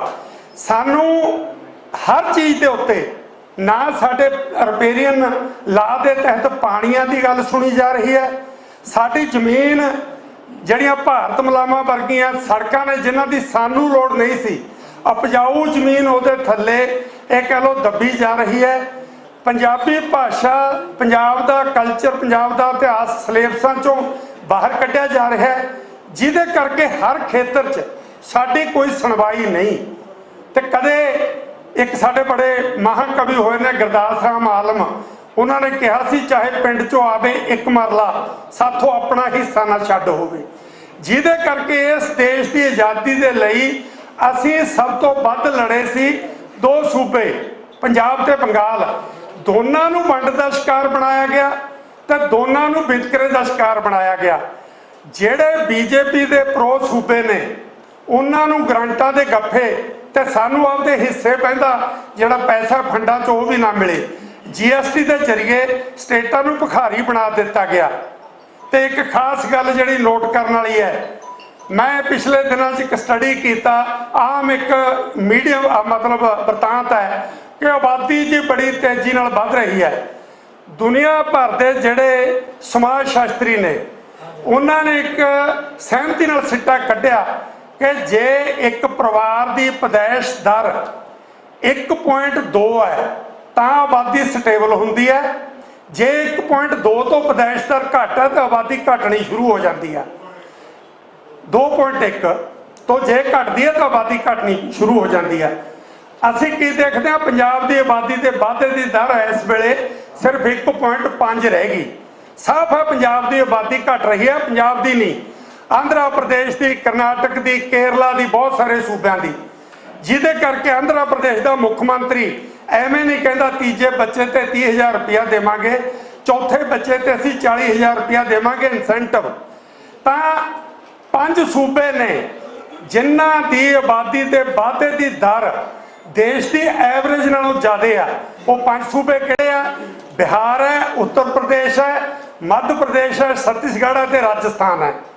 ਡੀਲਿਮਿਟੇਸ਼ਨ ਦੀ ਗੱਲ ਐਵੇਂ ਨਹੀਂ ਆਈ, ਡੀਲਿਮਿਟੇਸ਼ਨ ਦੀ ਗੱਲ ਇਸੇ ਕਰਕੇ ਆਈ ਹੈ ਕਿ ਜੇ ਆਬਾਦੀ ਦੇ ਹਿਸਾਬ ਨਾਲ ਸੀਟਾਂ ਤੈਅ ਹੋਣੀਆਂ ਤਾਂ ਲਾਜ਼ਮੀ ਤੌਰ ਤੇ 5 ਸੂਬੇ ਰਲ ਕੇ ਪਾਰਲੀਮੈਂਟ 'ਚ ਬਹੁਸੰਮਤੀ ਬਣਾ ਲਿਆ ਕਰਨਗੇ। ਫਿਰ ਜਿਹੜੀ ਸਾਡੀ ਮਾੜੀ ਮੋਟੀ ਔਕਾਤ ਬਚੀ ਹੈ ਉਹ ਵੀ ਨਹੀਂ ਰਹਿਣੀ ਇਸ ਦੇਸ਼ ਦੇ ਵਿੱਚ। ਇਹ ਖਤਰਾ ਸਾਨੂੰ ਨਹੀਂ, ਇਹ ਸਾਊਥ ਦੀਆਂ ਸਾਰੀਆਂ ਸਟੇਟਾਂ ਨੂੰ ਵੀ ਹੈ। ਇਸ ਕਰਕੇ ਉਹ ਵੱਖ-ਵੱਖ ਢੰਗਾਂ ਨਾਲ ਸਾਨੂੰ ਮਾਰਜਨਾਈਜ਼ ਕਰਦੇ ਜਾ ਰਹੇ ਨੇ, ਸਾਨੂੰ ਨੁਕਰੇ ਲਾਉਂਦੇ ਜਾ ਰਹੇ ਨੇ। ਹੁਣ ਇਹ ਸਾਡੇ ਸਾਰਿਆਂ ਦੇ ਸੋਚਣ ਦਾ ਵੇਲਾ ਹੈ ਕਿ ਕੀ ਅਸੀਂ ਸੱਤਾ 'ਚੋਂ ਕੋਈ ਛੋਟੀ ਮੋਟੀ ਬੁਰਕੀ ਲੈ ਕੇ ਪੰਜਾਬ ਦੇ ਹਿੱਤਾਂ ਦਾ ਸੌਦਾ ਕਰਨਾ ਹੈ ਜਾਂ ਅਸੀਂ ਪੰਜਾਬ ਦੇ ਹਿੱਤਾਂ ਤੇ ਪਹਿਰਾ ਦੇਣਾ ਹੈ। ਆਰਸ਼ੀ ਜੀ ਨੇ ਠੀਕ ਕਿਹਾ, ਫਿਰ ਕੁਰਬਾਨੀਆਂ ਦਾ ਵੇਲਾ ਹੈ। ਦੇਸ਼ ਤੇ ਕਿਸ ਕਿਸਮ ਦੀ ਪਾਰਟੀ ਰਾਜ ਕਰਦੀ ਹੈ ਜਿਹਦੀ ਕੋਈ ਨੈਤਿਕਤਾ ਨਹੀਂ, ਜਿਹਦੇ ਸਾਹਮਣੇ ਕੋਈ ਸੰਵਿਧਾਨ ਨਹੀਂ, ਕੋਈ ਕਾਨੂੰਨ ਨਹੀਂ, ਉਹਦੀ ਜਿਹੜੀ ਸੁਪਰੀਮ ਦੋ ਬੰਦਿਆਂ ਦੀ ਜੋੜੀ ਹੈ ਉਹਨਾਂ ਦੇ ਮੂੰਹੋਂ ਜੋ ਨਿਕਲੇ ਉਹੀ ਕਾਨੂੰਨ ਹੈ। ਤੇ ਇਸ ਕਰਕੇ ਜਿਹੜੀਆਂ ਤਾਂ ਤਾਕਤਾਂ ਉਹਨਾਂ ਮੂਹਰੇ ਝੁਕਣ ਨੂੰ ਤਿਆਰ ਹੈ ਉਹਨਾਂ ਦੀ ਗੱਲ ਵੱਖਰੀ ਹੈ, ਪਰ ਜਿਹੜੀਆਂ ਤਾਕਤਾਂ ਆਪਣੇ ਸੂਬੇ ਦੀ, ਆਪਦੀ ਕੌਮ ਦੀ, ਆਪਦੀ ਪੰਜਾਬ ਮਿਨੋਰਟੀ ਦਾ ਸੂਬਾ ਹੈ, ਸਾਡੀ ਮਿਨੋਰਟੀ ਦੇ ਹਿੱਤਾਂ ਦੀ ਰਾਖੀ ਕਰਨ ਲਈ ਤਿਆਰ ਹੈ, ਉਹਨਾਂ ਤਾਕਤਾਂ ਨੂੰ ਸੱਤਾ ਦੇ ਨਾਲ ਟਕਰਾਉਣ ਦਾ ਰਾਹ ਲਾਜ਼ਮੀ ਤੌਰ ਤੇ ਇਖਤਿਆਰ ਕਰਨਾ ਪੈਣਾ। ਬਹੁਤ ਸਾਰੀਆਂ ਗੱਲਾਂ ਕਰਨੀਆਂ ਸੀ ਪਰ ਕਿਉਂਕਿ ਮੇਰਾ ਸਮਾਂ ਹੋ ਗਿਆ, ਇਸ ਕਰਕੇ ਮੈਂ ਧੰਨਵਾਦ ਕਰਦਾ। ਜੋ ਦਿੱਤਾ ਗਿਆ ਪ੍ਰੋਗਰਾਮ ਇਹਦੇ ਵਿੱਚ ਉਹਦੇ ਨਾਲ ਅਸੀਂ ਸਹਿਮਤ ਹਾਂ। ਇਸ ਲੜਾਈ ਨੂੰ ਅੱਗੇ ਵਧਾਇਆ ਜਾਊਗਾ। ਅਸੀਂ CPIM ਵੱਲੋਂ ਡਟ ਕੇ ਉਹਦੇ ਨਾਲ ਅੱਗੇ ਲਾ ਕੇ ਚੱਲਾਂਗੇ। ਤੁਹਾਡਾ ਧੰਨਵਾਦ।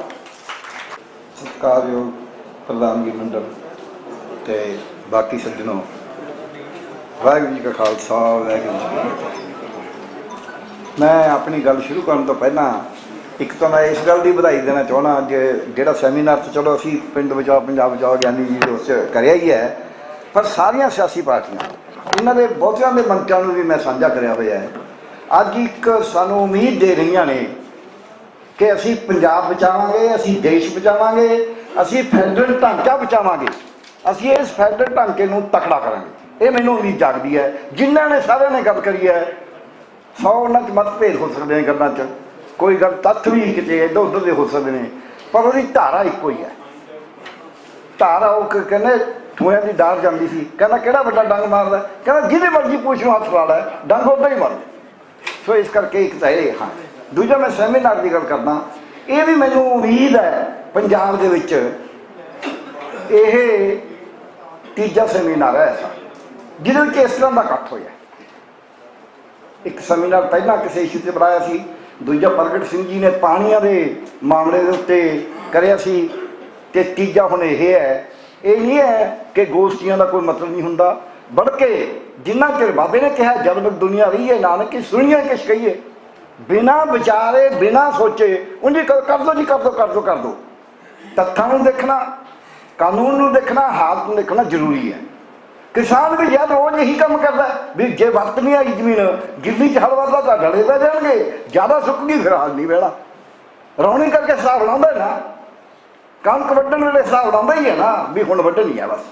ਸੋ ਇਸ ਕਰਕੇ ਹਰ ਚੀਜ਼ ਦਾ ਮੁਲਾਂਕਣ ਕਰਨਾ ਜ਼ਰੂਰੀ ਹੈ। ਇਹ ਅੱਜ ਵੱਡੀ ਗੱਲ ਹੈ ਕਿ ਕੋਈ ਕਹੂਗਾ ਦੇਖੋ ਜੀ ਸੰਵਿਧਾਨ ਮਾੜਾ ਹੈ, ਸੰਵਿਧਾਨ ਚੰਗਾ ਹੈ, ਕੋਈ ਕਹੂਗਾ ਫਿਰ ਕੀ ਹੋਊਗਾ, ਸੂਬਿਆਂ ਨੂੰ ਤਾਂ ਕੋਈ ਕੰਮ ਨਹੀਂ ਆਉਂਦਾ। ਅੱਜ ਸਭ ਤੋਂ ਵੱਡੀ ਲੜਾਈ ਜਿਹੜੀ ਦੇਸ਼ ਦੀ ਹੈ ਉਹ ਲੜਾਈ ਇਸ ਗੱਲ ਦੀ ਹੈ ਕਿ ਸਾਡੇ ਸੂਬਿਆਂ ਦੇ ਅਧਿਕਾਰ ਜਿਹੜੇ ਨੇ ਉਹ ਰਹਿਣੇ ਵੀ ਨੇ ਕਿ ਨਹੀਂ, ਇਹ ਸੂਬਿਆਂ ਦੀ ਹੋਂਦ ਵੀ ਰਹਿਣੀ ਹੈ ਕਿ ਨਹੀਂ। ਅਤੇ ਇਦੋਂ ਵੀ ਇਹ ਹੋਂਦ ਖਤਮ ਕਰਨ ਦਾ ਇੱਕ ਤਰੀਕਾ ਜਿੱਥੇ ਸਾਰੀਆਂ ਪੋਲੀਟੀਕਲ ਪਾਰਟੀਆਂ ਸੁੱਤੀਆਂ ਪਈਆਂ ਨੇ।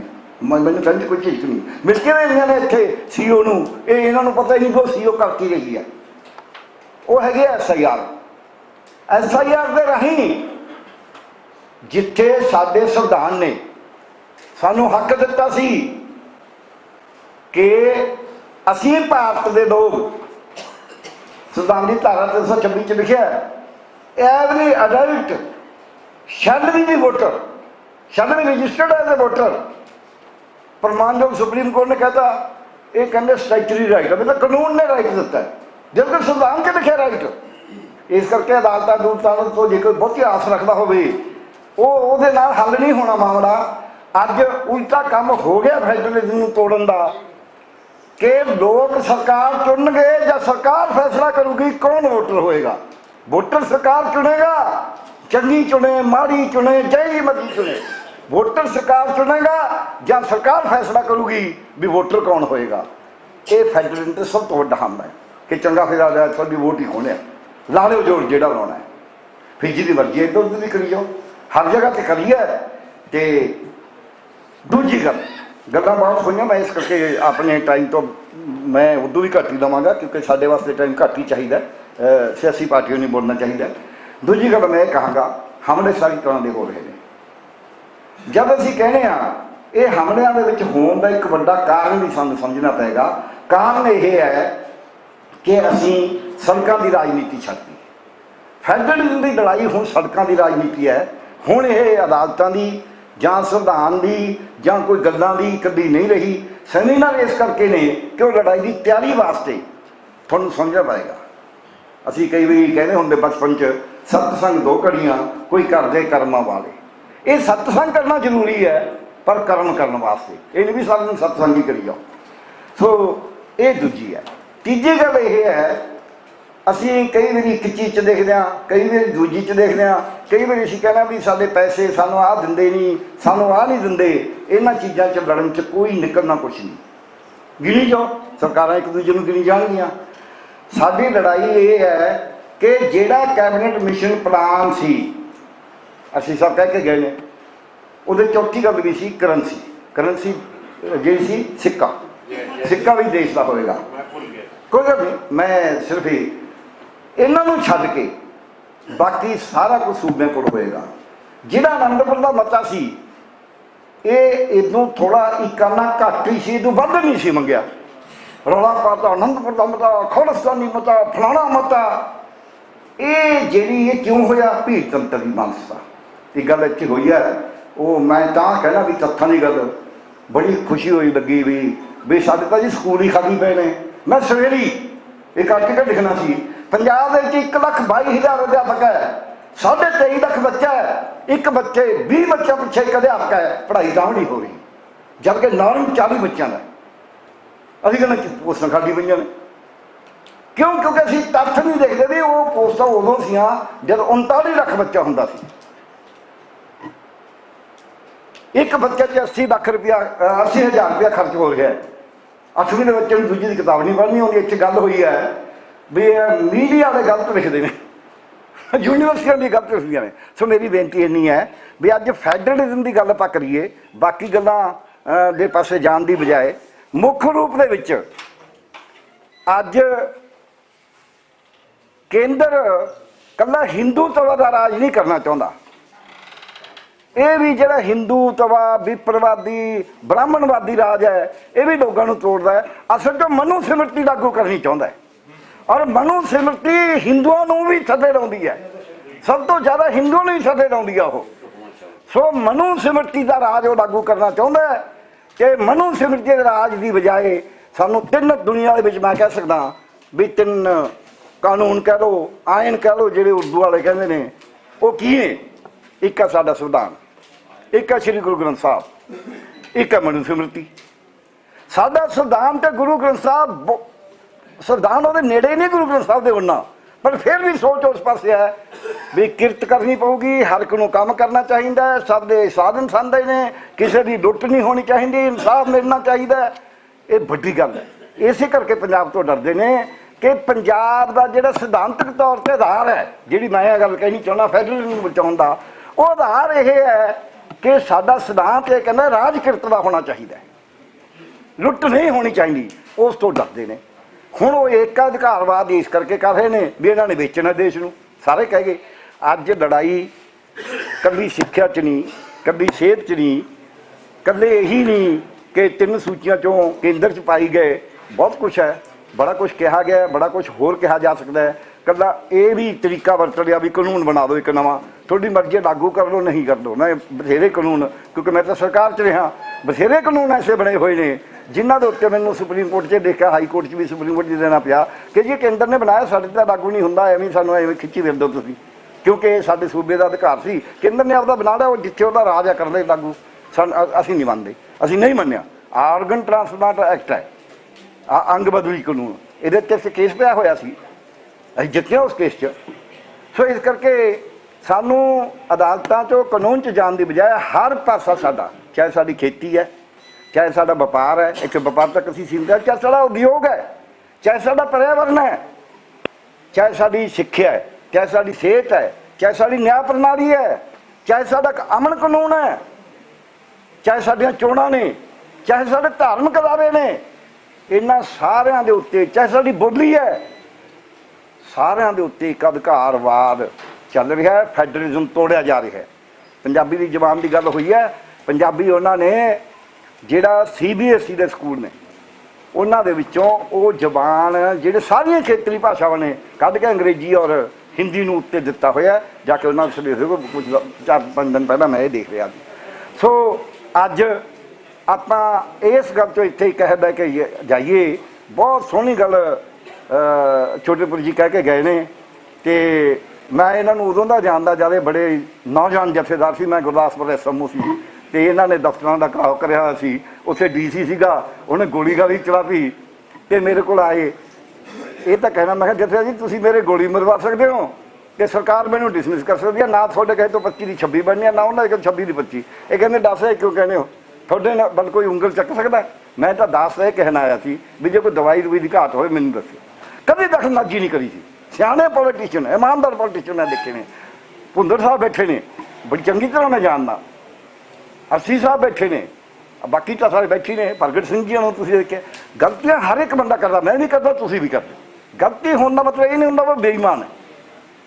ਗਲਤੀ ਸੁਧਾਰੀ ਜਾ ਸਕਦੀ ਆ। ਆਓ ਆਪਾਂ ਅੱਜ ਇਕੱਠੇ ਹੋ ਕੇ ਇੰਨਾ ਹੀ ਇੱਥੋਂ ਹੈਰ ਕਰਕੇ ਜਾਈਏ। ਸਾਰੀਆਂ ਪਾਰਟੀਆਂ ਨੂੰ ਮੈਂ ਬੇਨਤੀ ਕਰਾਂਗਾ ਕਿ ਇੱਕ ਤਾਂ ਆਪਦੀਆਂ ਪਾਰਟੀਆਂ ਜਾ ਕੇ ਇੱਕ ਰਾਏ ਬਣਾਈਏ ਕਿ ਯਾਰ ਹੁਣ ਆਪਾਂ ਨੂੰ ਫੈਡਰਲਿਜ਼ਮ ਨੂੰ ਬਚਾਉਣਾ ਪੈਣਾ ਹੈ ਕਿ ਉਹਦੇ ਵਾਸਤੇ ਆਪਣੇ ਮਤਭੇਦ ਜਿੰਨੇ ਮਰਜ਼ੀ ਨੇ, ਕੱਲੀ ਚੋਣ ਤੇ ਨਜ਼ਰ ਨਾ ਰੱਖੋ। ਚੋਣ ਤੇ ਰੱਖੋ ਨਜ਼ਰ, ਚੋਣ ਤੇ ਨਜ਼ਰ ਕੱਲੀ ਨਾ ਰੱਖੋ। ਫੈਡਰਲਿਜ਼ਮ ਬਚਾਉਣ ਦੀ ਲੜਾਈ ਵਾਸਤੇ ਇਕੱਠੇ ਹੋਵੋ, ਉਹ ਚੋਣ 'ਚ ਵੀ ਤੁਹਾਨੂੰ ਮਦਦ ਕਰੇਗੀ। ਇੱਕ ਤਾਂ ਇਹ ਗੱਲ ਕਰਨੀ ਜਾ ਕੇ ਆਪਦੀਆਂ ਪਾਰਟੀਆਂ 'ਚ। ਦੂਜਾ ਆਪਦੀਆਂ ਪਾਰਟੀਆਂ 'ਚ ਰਾਏ ਕਰਕੇ ਇਹ ਗੱਲ ਕਦੀ ਪਾਰਟੀ ਦੀ ਲੀਡਰਸ਼ਿਪ ਦੇ ਤੱਕ ਨਾ ਰੱਖਣ, ਇਹ ਆਪਦੇ ਥੱਲੇ ਕੈਡਰ ਤੱਕ ਲੈ ਕੇ ਜਾਣ। ਮੈਂ ਕਈ ਵਾਰੀ ਅਕਾਲੀਆਂ ਨੂੰ ਕਿਹਾ ਵੀ ਤੁਹਾਡੇ ਕੋਲ ਐਡਾ ਵੱਡਾ ਕੈਡਰ ਹੈ, ਨੇਰੀ ਲੈ ਲਓ। ਆ ਕਾਂਗਰਸੀਆਂ ਕੋਲ ਬਥੇਰਾ ਹੈ, ਪਰ ਉਹ ਗੱਲਾਂ ਮਹਿਨਾ 'ਚ ਬੈਠ ਕੇ ਕਰੀ ਜਾਂਦੇ ਨੇ। ਉਹਨੇ ਬਣਾਤਾ। ਇਸ ਤੋਂ ਨਿਕਲੋ। ਲੋਕਾਂ ਨੂੰ ਸੜਕਾਂ ਤੇ ਲਿਆਦਾ ਕਿਸਾਨ ਲੀਡਰ ਬੈਠੇ ਨੇ। ਕਿਹੜੀ ਤਾਕਤ ਸੀ ਇਹਨਾਂ ਕੋਲੇ? ਲੋਕਾਂ ਦੀ ਤਾਕਤ ਸੀ। ਮੋਦੀ ਨੂੰ ਥੱਲੇ ਲਾ ਕੇ ਆਏ ਜੀ। ਆ ਪੰਜਾਬ ਜੀ ਨੇ ਫਿਰ ਮੋਦੀ ਨੂੰ ਥੱਲੇ ਲਾਇਆ। ਪੰਜਾਬ ਤੋਂ ਇਸੇ ਕਰਕੇ ਡਰਦੇ ਨੇ। ਔਰ ਤੁਹਾਡੇ 'ਚ ਹਿੰਮਤ ਹੈ। ਆਹ ਜਿਹੜੀਆਂ ਪੋਲੀਟੀਕਲ ਪਾਰਟੀਆਂ ਅੱਜ ਜਿੰਨੀਆਂ ਹੀ ਬੈਠੀਆਂ ਨੇ, ਹੋਰ ਕੋਈ ਆਵੇ ਜਾਂ ਨਾ ਆਵੇ, ਆਪੇ ਮਜਬੂਰ ਹੋਣਗੇ ਉਹਨੂੰ। ਮੈਂ ਬੇਨਤੀ ਕਰਦਾ ਹੱਥ ਜੋੜ ਕੇ, ਪੰਜਾਬ ਨੂੰ ਬਚਾ ਲਓ। ਤੁਹਾਡੇ 'ਚ ਹਿੰਮਤ ਹੈ, ਤੁਸੀਂ ਕਰ ਸਕਦੇ ਹੋ। ਆਪਦੀਆਂ ਪਾਰਟੀਆਂ ਜਾ ਕੇ ਫੈਸਲੇ ਕਰੋ ਵੀ ਅੱਜ ਲੜਾਈ ਵੱਡੀ ਫੈਡਰਲਿਜ਼ਮ ਦੀ ਹੈ, ਉਹਨੂੰ ਦੱਸਣਾ ਹੈ। ਔਰ ਫੈਡਰਲਿਜ਼ਮ 'ਚ ਇੱਕ ਸਿਧਾਂਤਕ ਆਧਾਰ ਹੈ ਸਾਡੇ ਕੋਲੇ। ਸਾਡੇ ਬਾਬੇ ਨੇ ਆਖਿਆ ਪਹਿਲੋ ਦੇ ਤੈਂ ਰਿਜ਼ਕ ਸੰਭਾਹਾ, ਪਾਛੇ ਦੇ ਤੈਂ ਜੰਤ ਪਾਹਾ। ਇਹ ਰਿਜ਼ਕ ਸਾਡਾ ਹੈ, ਇਹ ਪਹਾੜ ਸਾਡੇ ਨੇ, ਇਹ ਜੰਗਲ ਸਾਡੇ ਨੇ, ਇਹ ਸਮੁੰਦਰ ਸਾਡਾ ਹੈ, ਇਹ ਧਰਤੀ ਸਾਡੀ ਹੈ, ਇਹ ਕਾਨਾਂ ਸਾਡੀਆਂ ਨੇ, ਇਹ ਅੰਤਰਿਕਸ਼ ਸਾਡਾ ਹੈ। ਤੁਸੀਂ ਮਾਰਨੇ ਲੱਗੇ ਹੋਏ ਨੇ। ਤੁਹਾਨੂੰ ਨਹੀਂ ਲੈਣ ਦੇਣਾ ਧੱਕੇ ਨਾਲ, ਤੁਹਾਨੂੰ ਕਬਜ਼ਾ ਨਹੀਂ ਕਰਨ ਦੇਣਾ। ਤੁਸੀਂ ਧਾਰਮੀ ਹੋ, ਜੇ ਕਰੋਗੇ ਤਾਂ ਅਸੀਂ ਲੜਾਂਗੇ। ਜੇ ਹਾਂ ਵਿਚਾਰ ਨਾਲ ਗੱਲ ਕਰੋਗੇ, ਸਾਡੇ ਹੱਕ ਸਾਡੇ, ਤੁਹਾਡੇ। ਇਹ ਫੈਡਰਲਿਜ਼ਮ ਦੀ ਅੱਜ ਲੜਾਈ ਨੂੰ ਸਿਰੇ ਲਾ ਸਕਦੇ ਹੋ। ਕਿਰਪਾ ਕਰਕੇ ਇਸ ਪਾਸੇ ਕਰੋ। ਆਓ ਆਪਾਂ ਵੀ ਸਾਰੇ ਰਲੀਏ। ਆਪਾਂ, ਮੈਨੂੰ ਆਸ ਹੈ ਵੀ ਅਸੀਂ ਇਸ 'ਚ ਜਿੱਤਾਂਗੇ ਔਰ ਜ਼ਰੂਰ ਜਿੱਤਾਂਗੇ। ਬਹੁਤ ਬਹੁਤ ਧੰਨਵਾਦ ਡਾਕਟਰ ਸਾਹਿਬ। ਅਰਸੀ ਸਾਹਿਬ ਨੇ ਨਾਮ ਠੀਕ ਦਿੱਤਾ ਡਾਕਟਰ ਸਾਹਿਬ ਨੂੰ ਲੱਗਦਾ ਤੇ ਉਸ ਦਾ ਬੰਦਾ। ਤੇ ਮੈਂ ਹੁਣ ਹੋਰ ਕਿਸੇ ਦੇਰੀ ਤੋਂ ਸਰਦਾਰ ਪ੍ਰਗਟ ਸਿੰਘ ਉਹਨਾਂ ਨੂੰ ਬੇਨਤੀ ਕਰਦਾ ਕਿ ਤੋ ਆਪਣੀ ਗੱਲ ਕਹਿਣਗੇ। ਇਹ ਕਾਂਗਰਸ ਪਾਰਟੀ ਦੇ ਸੀਨੀਅਰ ਲੀਡਰ ਨੇ, ਸਾਬਕਾ ਮੰਤਰੀ ਨੇ, ਸਰਦਾਰ ਪ੍ਰਗਟ ਸਿੰਘ। ਚੰਗਾ ਬਣ ਜਾਣ ਦੇ ਜੇ ਤਾਂ ਪਤਾ ਨਹੀਂ। ਇੱਕ ਅਗਾਂਹ ਵਧੂ ਸੋਚ ਦਾ ਨਜ਼ਰੀਆ ਹੁੰਦਾ ਤੇ ਕਿਸੇ ਵੀ ਸਟੇਟ ਦੇ ਕੋਲ ਇੱਕ ਨੈਚੁਰਲ ਰਿਸੋਰਸ ਹੈ ਤੇ ਇੱਕ ਹਿਊਮਨ ਰਿਸੋਰਸ ਹੈ। ਕਿਉਂਕਿ ਜਿਹੜਾ ਨੈਚੁਰਲ ਰਿਸੋਰਸ ਹੈ ਉਹਨੂੰ ਪ੍ਰੋਸੈਸ ਜਿਹੜਾ ਹਿਊਮਨ ਰਿਸੋਰਸ ਨੇ ਕਰਨਾ, ਸੋ ਦੈਟ ਕਿ ਲੋੜਾਂ ਦੇ ਮੁਤਾਬਕ ਉਹਨੂੰ ਯੂਜ਼ ਕੀਤਾ ਜਾਵੇ ਤੇ ਉਹਦੇ ਤੋਂ ਆਪਣੀ ਜ਼ਿੰਦਗੀ ਰੋਜ਼ਮਰਾ ਦੀ ਚਲਾਈ ਜਾ ਸਕੇ। ਪਿਛਲੇ ਸਮੇਂ ਦੇ ਵਿੱਚ ਸਮੇਂ ਦੀਆਂ ਸਰਕਾਰਾਂ ਨੇ ਉਹ ਜਿਹੜੇ ਆਪਣੇ ਰਿਸੋਰਸਸ ਹੈਗੇ ਆ ਉਹਨੂੰ ਆਪਣੀਆਂ ਸੌੜੀਆਂ ਸੋਚ ਲਈ ਕਿਤੇ ਨਾ ਕਿਤੇ ਮਿਸਯੂਜ਼ ਕੀਤਾ। ਸਮੇਂ ਤੇ ਜਿਹੜੀਆਂ ਵੀ ਸਰਕਾਰਾਂ ਆਈਆਂ, ਕਿਉਂਕਿ ਵੈਸੇ ਹਿਊਮਨ ਟੈਂਡੈਂਸੀ ਆ ਕਿ ਹਰ ਬੰਦਾ ਜਿਹੜਾ ਉਹ ਪਾਵਰ ਨੂੰ ਆਪਣੇ ਕੋਲ ਰੱਖਣੀ ਚਾਹੁੰਦਾ। ਇਹ ਸਾਡੀ ਸਭ ਤੋਂ ਵੱਡੀ ਤਰਾਸਦੀ ਹੈ। ਤੇ ਮੈਂ ਇਹ ਮਹਿਸੂਸ ਖੇਡਾਂ ਦੇ ਜ਼ਰੀਏ ਵੀ ਕਰ ਸਕਦਾ, ਕਿਉਂਕਿ ਮੈਨੂੰ ਇਹ ਲੱਗਦਾ ਹੁੰਦਾ ਕਿ ਜੇ ਜ਼ਿੰਮੇਵਾਰੀ ਜਿਹੜੀ ਆ ਉਹ ਡਿਸਟ੍ਰੀਬਿਊਟ ਨਾ ਹੋਈ ਤਾਂ ਇਹਦੀ ਐਗਜ਼ੀਕਿਊਸ਼ਨ ਜਿਹੜੀ ਆ ਉਹ ਹੋ ਨਹੀਂ ਸਕਦੀ। ਐਕਚੁਅਲੀ ਅੱਜ ਆਪਾਂ ਖੜੇ ਉੱਥੇ ਆ, ਮੈਨੂੰ ਕਦੀ ਕਦੀ ਇਹ ਵੀ ਮਹਿਸੂਸ ਹੁੰਦਾ ਕਿ ਅਸੀਂ ਆਜ਼ਾਦ ਹੈਗੇ ਵੀ ਆ ਕਿ ਨਹੀਂ ਹੈਗੇ, ਕਿਉਂਕਿ ਜਿਹੜੀਆਂ ਸਮੇਂ-ਸਮੇਂ ਤੇ ਵੀ ਪੋਲੀਟੀਕਲ ਲੀਡਰਸ਼ਿਪ, ਮੈਂ ਪੋਲੀਟੀਕਲ ਪਾਰਟੀਆਂ ਦੀ ਵੀ ਨਹੀਂ ਗੱਲ ਕਰਦਾ, ਹੁਣ ਤਾਂ ਗੱਲ ਇੱਥੇ ਆ ਖੜੀ ਆ ਭਈ ਕਮ ਸੇ ਕਮ ਬੰਦੇ ਦੇਖ ਲਓ ਯਾਰ ਵੀ ਕੋਈ ਖੰਡ ਵਾਲਾ ਹੈਗਾ ਵੀ ਆ ਕਿ ਨਹੀਂ ਹੈਗਾ। ਗੱਲ ਇੱਥੇ ਆ ਖੜੀ ਹੋਈ ਜਦੋਂ ਅਸੀਂ ਜੇ ਕਿਤੇ 370 ਦੀ ਧਾਰਾ ਲੱਗਦੀ ਆ ਤੇ ਜੇ ਅਸੀਂ ਉਹਦੇ ਫੇਵਰ 'ਚ ਵੀ ਵੋਟ ਪਾ ਦਿੰਦੇ ਆ, ਤੇ ਜੇ ਵਨ ਨੈਸ਼ਨ ਵਨ ਇਲੈਕਸ਼ਨ ਦੀ ਗੱਲ ਹੁੰਦੀ ਆ ਅਸੀਂ ਉੱਥੇ ਵੀ ਵੋਟ ਪਾ ਦਿੰਦੇ ਆ, ਤਾਂ ਫਿਰ ਰੀਜਨਲਿਜ਼ਮ ਅਸੀਂ ਕਿੱਥੇ ਖੜਾ ਰਹਿ ਗਿਆ। ਸਾਡੀਆਂ ਕਮਜ਼ੋਰੀਆਂ ਇੱਥੇ ਆਣ ਕੇ ਖੜ ਗਈਆਂ ਅਕ੍ਰੋਸ ਦਾ ਪਾਰਟੀ ਲਾਈਨ,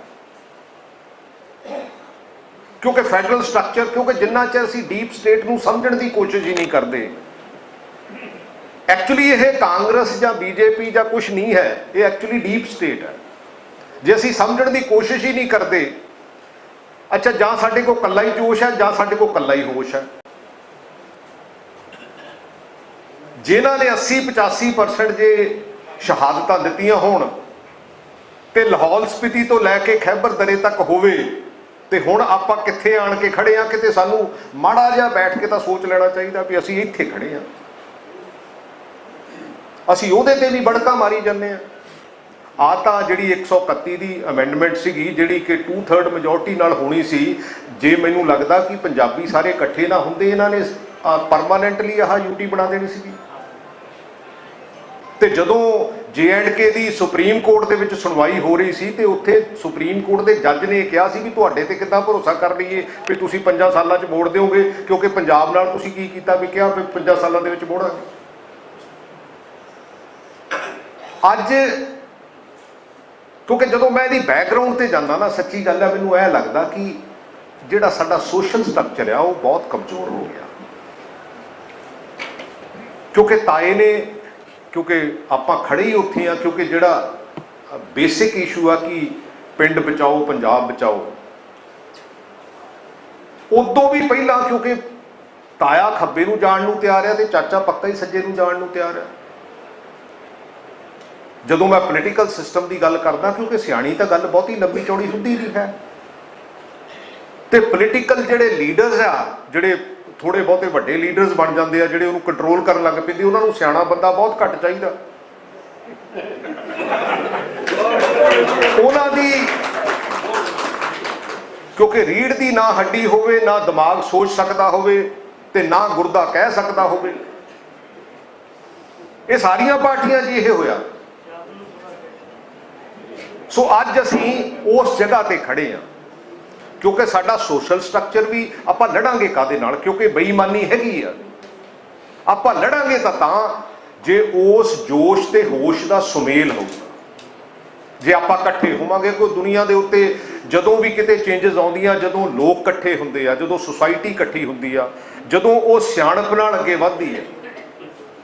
ਮੈਂ ਮੁਬਾਰਕਬਾਦ ਦਿੰਦਾ ਕਿਸਾਨ ਜਥੇਬੰਦੀਆਂ ਨੂੰ। ਡਿਫਰੈਂਸਿਸ ਹੋਣਗੇ but at the same time ਇਹਨਾਂ ਨੇ ਇਕੱਠੇ ਹੋ ਕੇ ਲੜਿਆ, ਸਾਨੂੰ ਸਾਰਿਆਂ ਨੂੰ ਦਿਖਾਇਆ।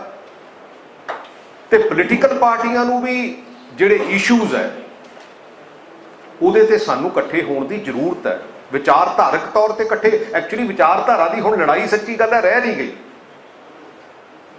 ਹੁਣ ਤਾਂ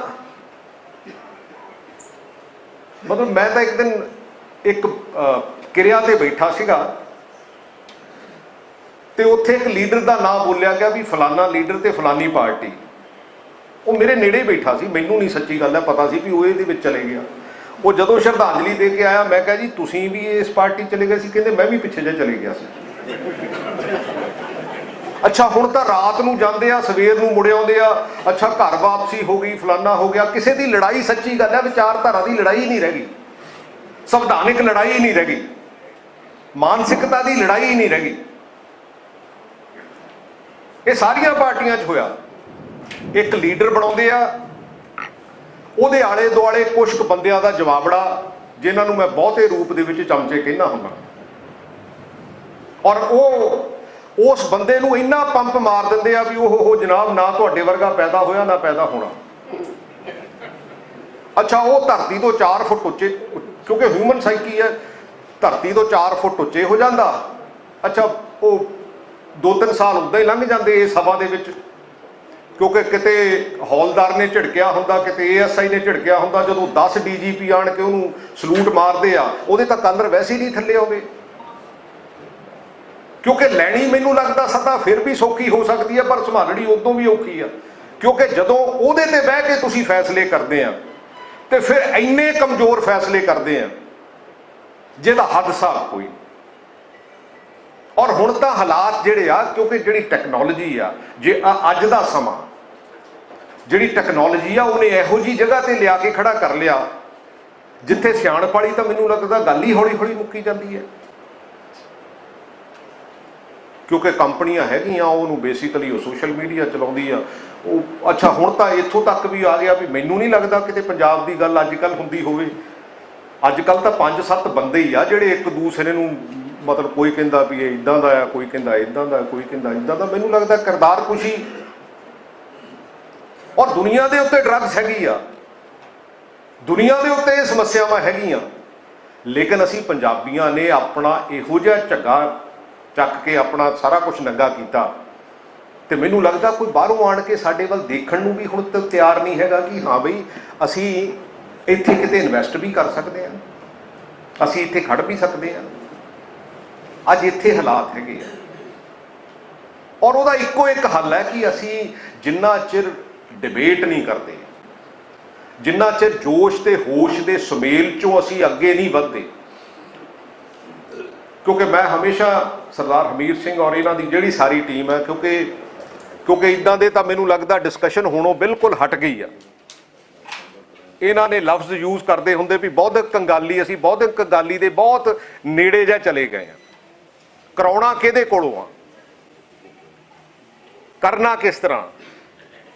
ਮੈਂ ਤਾਂ ਇੱਥੇ ਬੈਠੇ ਹੋਏ, ਮੰਚ ਤੇ ਬੈਠੇ ਹੋਏ ਤੁਸੀਂ ਜਿੰਨੇ ਇੱਥੇ ਆਏ ਆ, ਮੈਂ ਤਾਂ ਸਾਰਿਆਂ ਨੂੰ ਇੱਕੋ ਹੀ ਬੇਨਤੀ ਕਰਦਾ ਕਿ ਡਿਫਰੈਂਸ ਆਫ ਓਪੀਨੀਅਨ ਹੋਣਾ ਵੀ ਡੈਮੋਕ੍ਰੇਸੀ ਦਾ ਇੱਕ ਵਧੀਆ ਰੂਪ ਹੈ, ਪਰ ਉਹਦੇ ਤੇ ਅਲਟੀਮੇਟਲੀ ਡਿਸੀਜਨ ਬਣਾਉਣਾ ਵੀ ਬਹੁਤ ਜ਼ਰੂਰੀ ਆ। ਅਸੀਂ ਕਈ ਵਾਰੀ ਡਿਫਰੈਂਸ ਆਫ ਓਪੀਨੀਅਨ ਇੰਨੀ ਸਟਰੋਂਗ ਬਣਾ ਕੇ ਬਹਿ ਜਾਂਦੇ ਆ, ਅਸੀਂ ਉਦੋਂ ਗਾਂਹ ਹੀ ਨਹੀਂ ਤੁਰਦੇ। ਉਹ ਕਹਿੰਦੇ ਠੀਕ ਆ, ਕੋਈ ਨਹੀਂ, ਆ ਲੈਣ ਦਿਓ ਸਾਨੂੰ, ਅਸੀਂ ਆਪਣੇ ਹਿਸਾਬ ਨਾਲ ਦੇਖ ਲਾਂਗੇ। ਪਿਛਲੇ ਸਮੇਂ ਦੇ ਵਿੱਚ ਸਾਡੇ ਨਾਲ ਇਹ ਸਾਰਾ ਕੁਝ ਹੋਇਆ। ਅੱਜ ਸਾਨੂੰ ਇੱਥੇ ਖੜੇ ਹੋਣ ਦੀ ਜ਼ਰੂਰਤ ਹੈ, ਕਿਉਂਕਿ ਜਿਹੜਾ ਸਾਡਾ ਐਜੂਕੇਸ਼ਨ ਸਿਸਟਮ ਹੈ, ਆਪਾਂ ਤਾਂ ਹੁਣ ਜੋ ਅੱਜ ਤੋਂ ਪਹਿਲਾਂ ਹੋ ਚੁੱਕਿਆ, ਆਪਾਂ ਬਹੁਤ ਹੀ ਤਾਂ ਉਹਦੇ ਤੇ ਡਿਸਕਸ਼ਨ ਕਰਦੇ ਆ, ਪਰ ਜੋ ਆਪਣੇ ਨਾਲ ਹੋਣ ਵਾਲਾ ਆ, ਜਿਹੜਾ ਖਾਸ ਕਰਕੇ ਸਾਡਾ ਜਿਹੜਾ ਬੱਚਾ ਪੜ੍ਹ ਰਿਹਾ, ਜੇ ਉਹਨੂੰ ਸਿਖਾਇਆ ਹੀ ਹੋ ਗਿਆ ਜਿਹੜਾ ਸਾਡੇ ਸਾਰਾ ਕੁਝ ਹੀ ਖਿਲਾਫ ਹੈ, ਤਾਂ ਫਿਰ ਆਪਣੇ ਕੋਲ એનર્ਜੀ ਕਿਹੜੀ ਹੋਊਗੀ। ਮੈਂ ਇੱਕ ਦਿਨ ਇੱਕ ਜਗ੍ਹਾ ਤੇ ਇਲੈਕਸ਼ਨ ਸੀਗੀ ਪਿਛਲੇ ਸਮੇਂ ਤੇ ਤਰਨਤਾਰਨ, ਤੇ ਸਾਡਾ ਹੀ ਉੱਥੇ ਇੱਕ ਲੀਡਰ ਮੈਨੂੰ ਜਸਵੀਰ ਸਿੰਘ ਡਿੰਪਾ ਮੈਨੂੰ ਕਹਿੰਦਾ ਭਾਊ ਇਹ ਤਰਨਤਾਰਨ ਵਾਲੇ ਹੁਣ ਦੱਸਦੇ ਹੀ ਨਹੀਂ ਵੀ ਵੋਟ ਕਿਹਨੂੰ ਪਾਉਣੀ ਆ। ਮੈਂ ਕਿਹਾ ਯਾਰ ਡਿੰਪਾ ਜੀ, ਅਸਲੀ ਗੱਲ ਹੈ 7 ਦਹਾਕਿਆਂ ਤੋਂ ਕਦੀ BSF ਨੇ ਚੱਕ ਲਿਆ, ਕਦੀ ਆਰਮੀ ਨੇ ਚੱਕ ਲਿਆ, ਕਦੀ ਪੁਲਿਸ ਨੇ ਚੱਕ ਲਿਆ, ਇਹਨਾਂ ਦਾ ਕੁੱਟ-ਕੁੱਟ ਕੇ ਦੁੰਬਾ ਬਣਾਤਾ। ਹਜੇ ਵੀ ਤੁਸੀਂ ਇਹ ਦੱਸੀ ਜਾਣ ਵੀ ਵੋਟ ਤੁਹਾਨੂੰ ਕਿਹਨੇ ਪਾਉਣੀ ਹੈ। ਅੱਜ ਹਾਲਾਤ, ਮੈਂ ਕਿਹਾ ਕਦੀ ਇਹ ਸੋਚਿਆ ਵੀ ਆ ਵੀ ਉਸ ਏਰੀਏ ਦੇ ਲੋਕ ਜਿਨ੍ਹਾਂ ਨੇ ਸਭ ਤੋਂ ਵੱਧ ਸ਼ਹਾਦਤਾਂ ਦਿੱਤੀਆਂ, ਸਭ ਤੋਂ ਵੱਧ ਮੈਨੂੰ ਲੱਗਦਾ ਜੇ ਬਰੇਵ, ਜੇ ਸ਼ਹੀਦ ਬਾਬਾ ਦੀਪ ਸਿੰਘ ਜੀ ਦੀ ਵੀ ਗੱਲ ਕਰ ਲਈਏ, ਤੇ ਅਸੀਂ ਉਹਨਾਂ ਦੇ ਕਦੀ ਸਕੂਲ ਦੀ ਗੱਲ ਕੀਤੀ ਹੈ। ਮੈਂ ਜਦੋਂ, ਕਿਉਂਕਿ ਝਬਾਲ ਆਣ ਕੇ ਮੈਨੂੰ ਲੱਗਦਾ ਇੱਕ ਛੋਟਾ ਜਿਹਾ ਹਸਪੀਟਲ ਆ, ਉਦੋਂ ਪਿੱਛੇ ਨਾ ਸਕੂਲ ਆ ਤੇ ਨਾ ਕਾਲਜ ਆ। ਜਿਹੜਾ ਉੱਥੇ 100 ਏਕੜ ਦਾ ਮਾਲਕ ਸੀ, ਨਾਰਮਲੀ ਕੀ ਹੁੰਦਾ ਕਿ 40-50 ਸਾਲਾਂ ਚੋਂ 200-250 ਦਾ 300 ਦਾ ਵੀ ਹੋ ਜਾਂਦਾ, ਲੇਕਿਨ ਉਹਨਾਂ ਕੋਲ 10 ਰਹਿ ਗਏ ਜਾਂ 20 ਰਹਿ ਗਏ। ਉਹਨਾਂ ਬੱਚਿਆਂ ਦੇ ਕੋਲ ਹੈ ਕੀ ਆ। ਅਸੀਂ ਪੁਲਿਸ ਸਟੇਟ ਬਣਾ ਕੇ, ਅਸੀਂ ਅਸਲੀ ਗੱਲ ਹੈ ਕਿ ਸਾਡਾ ਹੀ ਕਸੂਰ ਹੈ ਪੋਲੀਟੀਕਲ ਲੋਕਾਂ ਦਾ, ਕਿਉਂਕਿ ਜਦੋਂ ਅਸੀਂ ਪੁਲਿਸ ਨੂੰ ਮਿਸਯੂਜ਼ ਕਰਦੇ ਆ, ਜਦੋਂ ਅਸੀਂ ਕਹਿੰਦੇ ਆ ਵੀ ਆਹ 2 ਕੰਮ ਕਰ ਦਿਓ, ਉਹ ਥਾਣੇਦਾਰ 10 ਆਪਣੇ ਕਰਕੇ ਬੈਠਾ ਹੁੰਦਾ, ਉਹ ਕਹਿੰਦਾ ਨਾ ਤਾਂ ਇਹਨਾਂ ਦਾ ਹੀ ਲੱਗਣਾ। ਹਜੇ ਸਾਡੀ ਮਾਨਸਿਕਤਾ ਉੱਥੇ ਖੜੀ ਆ। ਸੋ ਅੱਜ ਸਾਨੂੰ ਉਸ ਮਾਨਸਿਕਤਾ ਤੋਂ ਨਿਕਲਣ ਦੀ ਜ਼ਰੂਰਤ ਹੈਗੀ ਆ, ਔਰ ਉਹਦੇ ਤੇ ਚਾਹੇ ਸਾਡੇ ਜਿੰਨੇ ਮਰਜ਼ੀ ਵਿਕਰੇਵੇਂ ਹੋਣ, ਚਾਹੇ ਮੈਂ ਤਾਂ ਰਾਦਰ ਕੇ ਭੁੰਦੜ ਸਾਹਿਬ ਕੋਲੋਂ ਸਿੱਖਣ ਨੂੰ ਵੀ ਬਹੁਤ ਕੁਝ ਮਿਲਦਾ, ਠਹਿਰਾਵ ਵਾਲੇ ਵੀ ਆ, ਸਾਰੇ ਜਿੰਨੇ ਅੱਜ ਇੱਥੇ ਕਾਮਰੇਡ ਬੈਠੇ ਆ, ਕਿਉਂਕਿ ਮੈਨੂੰ ਅੱਧੇ ਕੁ ਤਾਂ ਕਾਮਰੇਡ ਹੀ ਗਿਣਦੇ ਹੈਗੇ ਆ, ਸੱਚੀ ਗੱਲ ਤਾਂ ਇਹ ਆ। ਅਸੀਂ ਤਾਂ ਪੱਕਾ ਹੀ ਗਿਣਦੇ ਕਿਉਂਕਿ ਮੇਰਾ ਇਹਨਾਂ ਨਾਲ ਬਾਹ ਬਹੁਤ ਆ ਰਿਹਾ, ਕਿਉਂਕਿ ਅੱਜ ਜ਼ਰੂਰਤ ਹੈ ਸਾਨੂੰ, ਚਾਹੇ ਈਵਨ ਅਕਾਲੀ ਦਲ ਆ, ਹੁਣ 3-4 ਆਪਾਂ ਸਾਰਿਆਂ ਨੂੰ ਪੋਲੀਟੀਕਲ ਗੱਲ ਤਾਂ ਸਮਝ ਆਉਂਦੀ ਆ, ਪਰ ਈਗੋ ਵੀ ਛੱਡਣ ਦੀ ਜ਼ਰੂਰਤ ਹੈਗੀ ਆ। ਸਾਨੂੰ ਸਿਆਣਪ ਨਾਲ ਅੱਗੇ ਵਧਣ ਦੀ ਵੀ ਜ਼ਰੂਰਤ ਹੈ। ਰਾਜ ਕਰਨਾ ਕਿਹਦੇ ਤੇ ਆ? ਆਉਣ ਵਾਲਾ ਸਮਾਂ ਕੰਡਿਆਂ ਦਾ ਨਹੀਂ, ਸੂਲਾਂ ਦਾ ਤਾਜ ਹੋਣਾ। ਕਿਉਂਕਿ ਫੈਡਰਲ ਸਟਰਕਚਰ ਦੀ ਜਦੋਂ ਗੱਲ ਕਰਦੇ ਆ, 5 ਲੱਖ ਕਰੋੜ ਦਾ ਕਰਜ਼ਾ, ਕਿਉਂਕਿ ਆਪਣੇ ਨਾਲ ਹੋਇਆ ਕੀ ਆ, ਆਪਾਂ ਨੂੰ ਹੌਲੀ ਹੌਲੀ ਉਹਨੇ ਰੱਸਾ ਲੂਜ਼ ਜਿਹਾ ਛੱਡ ਲਿਆ। ਪੋਲੀਟੀਕਲ ਬੰਦਿਆਂ ਨੂੰ ਉਹਨੇ ਇਹ ਕਰ ਲਿਆ ਕਿ ਹਾਂ ਵੀ ਤੂੰ ਬਣਾ ਲਾ 200-400 500 ਕਰੋੜ 1000 ਕਰੋੜ। ਅੱਛਾ, ਲਿਜਾਣੇ ਕਿੱਥੇ ਆ? ਘੁੰਮੀ ਤਾਂ ਇੱਥੇ ਕੀ ਜਾਣੇ ਆ ਨਾ, ਕਿਉਂਕਿ ਲੁਕੋਇਆ ਤਾਂ ਬਹੁਤਾ ਜਾਂਦਾ ਨਹੀਂ ਹੁੰਦਾ। ਉਹ ਤਾਂ ਉਨਾ ਕੀ ਹੁੰਦਾ ਜਿੰਨਾ ਕੁ ਖਾਣ ਜੋਗਾ ਹੋਵੇ ਤੇ ਰਹਿਣ ਜੋਗਾ ਹੋਵੇ ਤੇ ਸਿੱਧਾ ਜਿਹਾ ਹੋਵੇ, ਅਦਰਵਾਈਜ਼ ਬਹੁਤਾ ਲੁਕੋਇਆ ਨਹੀਂ ਜਾਂਦਾ। ਹੁਣ ਤੁਸੀਂ ਪੂਰੇ ਦੇਸ਼ ਦੇ ਵਿੱਚ ਦੇਖ ਲਓ, 125 ਲੀਡਰ ਲਗਭਗ ਬੀਜੇਪੀ ਇਸ ਕਰਕੇ ਲੈ ਕੇ ਗਈ ਆ ਵੀ ਈਡੀ ਤੇ ਸੀਬੀਆਈ ਲਾ ਕੇ, ਤੇ ਜਿਹਦੇ ਤੇ 10,000 ਕਰੋੜ 20,000 ਕਰੋੜ 50,000 ਕਰੋੜ, ਤੇ ਸਾਡੇ ਵੀ ਉਹ ਲੂਜ਼ ਜਿਹਾ ਰੱਖਦੇ ਆ। ਉਹ ਸਾਡੇ ਇਸ ਕਰਕੇ ਲੂਜ਼ ਜਿਹਾ ਰੱਖਦੇ ਆ ਵੀ ਭਾਈ ਤੂੰ ਕੁਛ ਨਾ ਕੁਛ ਇਹੋ ਜਿਹਾ ਕਰ ਲਾ, ਫਿਰ ਤੈਨੂੰ ਇੱਕ ਅੱਧੀ ਜਿਹੜੀ ਚਿੱਠੀ ਆ ਫੋਟੋ ਸਟੇਟ ਕਾਪੀ ਭੇਜ ਦਾਂਗੇ ਵੀ ਭਾਈ ਅੰਦਰ ਰਹਿਣਾ ਕਿ ਬਾਹਰ ਰਹਿਣਾ। ਫਿਰ ਬੰਦਾ ਕਹਿੰਦਾ ਯਾਰ ਮੈਂ ਬਾਹਰ ਹੀ ਲੈ ਰਹਿਣਾ, ਫਿਰ ਮੈਂ ਬੋਲਾਂ ਕਾਹਨੂੰ? ਇਹੀ ਸਾਡੇ ਪਿਛਲੇ ਸਮੇਂ ਦੇ ਵਿੱਚ ਹੋਇਆ, ਔਰ ਇਹੀ ਜਿਹੜੀਆਂ ਡੀਪ ਸਟੇਟ ਆ ਉਹ ਚਾਹੁੰਦੀਆਂ ਹੈਗੀਆਂ। ਸੋ ਮੇਰੀ ਤਾਂ ਜਿੰਨੀ ਕੁ ਗੱਲ ਸਮਝ ਆਉਂਦੀ ਆ, ਆਪਾਂ ਨੂੰ ਸਾਰਿਆਂ ਨੂੰ ਇਸ ਸੰਵਾਦ ਦੇ ਵਿੱਚ ਆ ਕੇ, ਕਿਉਂਕਿ ਸਾਡੇ ਨਾਲ ਜਿਹੜੇ ਧੱਕੇ ਹੋ ਰਹੇ ਆ ਜਾਂ ਹੋਏ ਆ ਪਿਛਲੇ ਸਮੇਂ 'ਚ, ਉਹਦੇ ਬਾਰੇ ਮੈਨੂੰ ਲੱਗਦਾ ਸਭ ਤੋਂ ਵੱਧ ਤਾਂ ਆ ਸਾਰੇ ਹੀ ਆਪਾਂ ਸਾਰੇ ਹੀ ਜਾਣਦੇ ਆ। ਤੇ ਹੁਣ ਆਉਣ ਵਾਲਾ ਸਮਾਂ ਜਿਹੜਾ ਕਿਸ ਤਰ੍ਹਾਂ ਬਚਾਉਣਾ ਐਜੂਕੇਸ਼ਨ ਸਿਸਟਮ ਨੂੰ, ਈਵਨ ਡੈਮ ਸੇਫਟੀ ਐਕਟ ਜੇ ਗੱਲ ਕਰ ਲਈਏ, ਕਿਉਂਕਿ ਮੈਂ ਤਾਂ ਉਹ ਜਦੋਂ ਵੀ ਕਿਤੇ ਖੜਦੇ ਆ ਮੈਂ ਕਿਹਾ ਯਾਰ ਆਪਾਂ ਆਪਣਾ ਡੈਮ ਸੇਫਟੀ ਐਕਟ ਤਾਂ ਲੈ ਆਈਏ। ਰੱਦ ਕਰਨ ਤੱਕ ਤਾਂ ਮਤਾ ਲੈ ਆਂਦਾ, ਲੇਕਿਨ ਅਸਲੀ ਗੱਲ ਹੈ ਕਿ ਆਪਣਾ ਨਹੀਂ ਲਿਆਂਦਾ, ਤਾਂ ਕਿ ਕਿਤੇ ਮਾੜਾ ਮੋਟਾ ਸਾਡਾ ਲੀਗਲੀ ਪੈਰ ਤਾਂ ਲੱਗ ਜਾਵੇ। ਤੇ ਆਉਣ ਵਾਲੇ 10-15 ਸਾਲਾਂ ਦੇ ਵਿੱਚ ਜੋ ਸਾਡੇ ਨਾਲ, ਕਿਉਂਕਿ ਇਹ ਪਿਛਲੇ ਸਮੇਂ 'ਚ ਵੀ ਇਦਾਂ ਹੀ ਹੋਇਆ ਨਾ, ਕਿਉਂਕਿ ਜਿਹੜੇ ਸਾਡੇ ਨੈਚੁਰਲ ਰਿਸੋਰਸਿਸ ਆ ਉਹ ਖੋਏ ਗਏ, ਤੇ ਉਹਦੇ ਇਵਜ ਦੇ ਵਿੱਚ ਅਸੀਂ ਲੀਡਰਸ਼ਿਪ ਕੰਪਰੋਮਾਈਜ਼ ਕਰਦੀ ਰਹੀ। ਫਿਰ ਉਹ ਹੌਲੀ ਹੌਲੀ ਉਹ ਚੀਜ਼ਾਂ ਵੱਧਦੀਆਂ ਗਈਆਂ।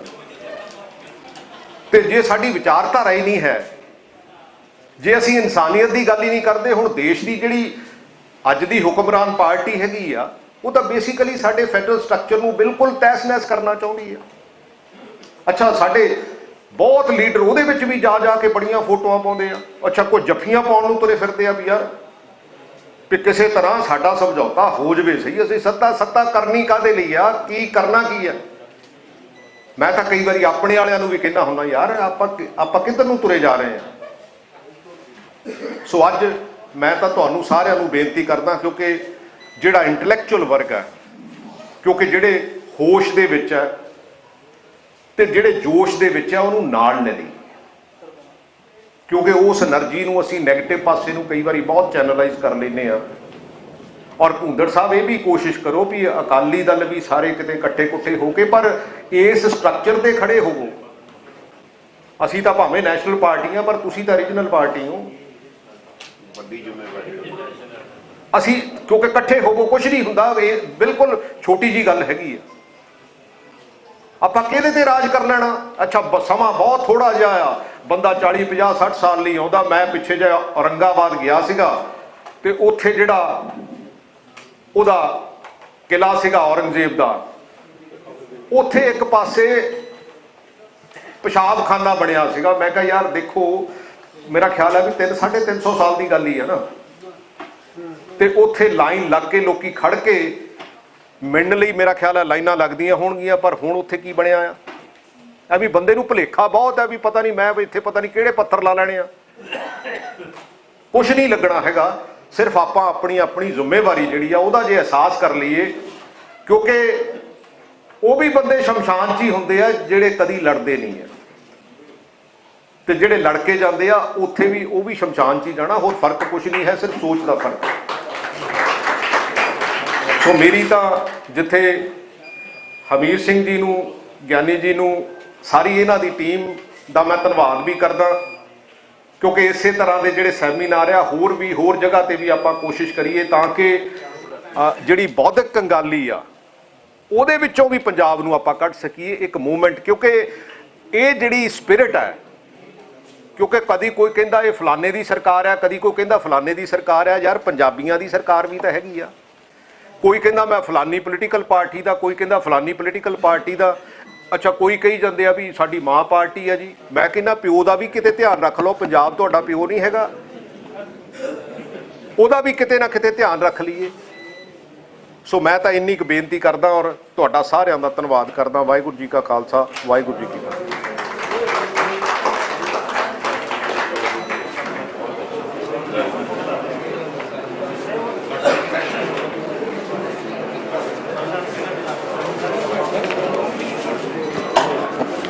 ਬਹੁਤ ਧੰਨਵਾਦ ਜੀ। ਸੂਚਨਾਵਾਂ ਨੇ ਇੱਕ ਦੋ ਪਹਿਲਾਂ ਇੱਕ ਮਾਲਵਿੰਦਰ ਸਿੰਘ ਮਾਲੀ ਉਹਨਾਂ ਨੇ ਇਹ ਲਿਖ ਕੇ ਭੇਜਿਆ ਕਿ ਇੱਕ ਕਿਤਾਬ ਜਿਹੜੀ ਸਿੰਘ ਸਭਾ ਨੇ ਛਾਪੀ ਹੈ, ਉਹਦੇ 'ਚ ਜਿਹੜਾ ਕਮਿਸ਼ਨ ਬਣਿਆ ਸੀ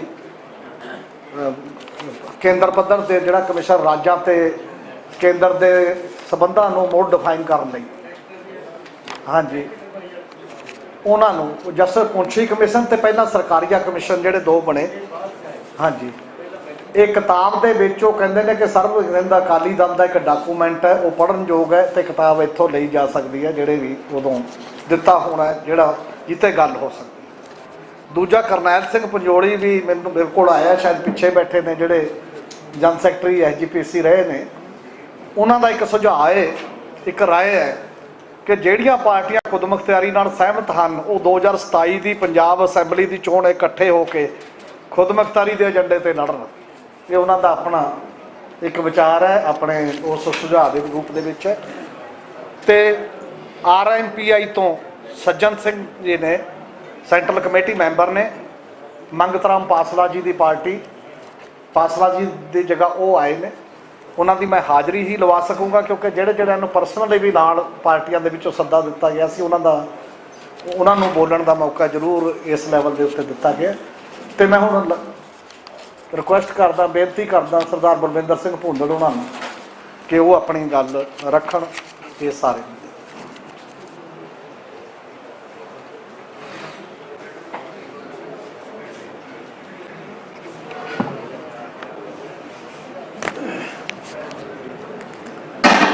ਸਤਿਕਾਰਯੋਗ ਸਾਬਕਾ ਸਿੰਘ ਸਾਹਿਬ ਗਿਆਨੀ ਕੇਵਲ ਸਿੰਘ ਜੀ,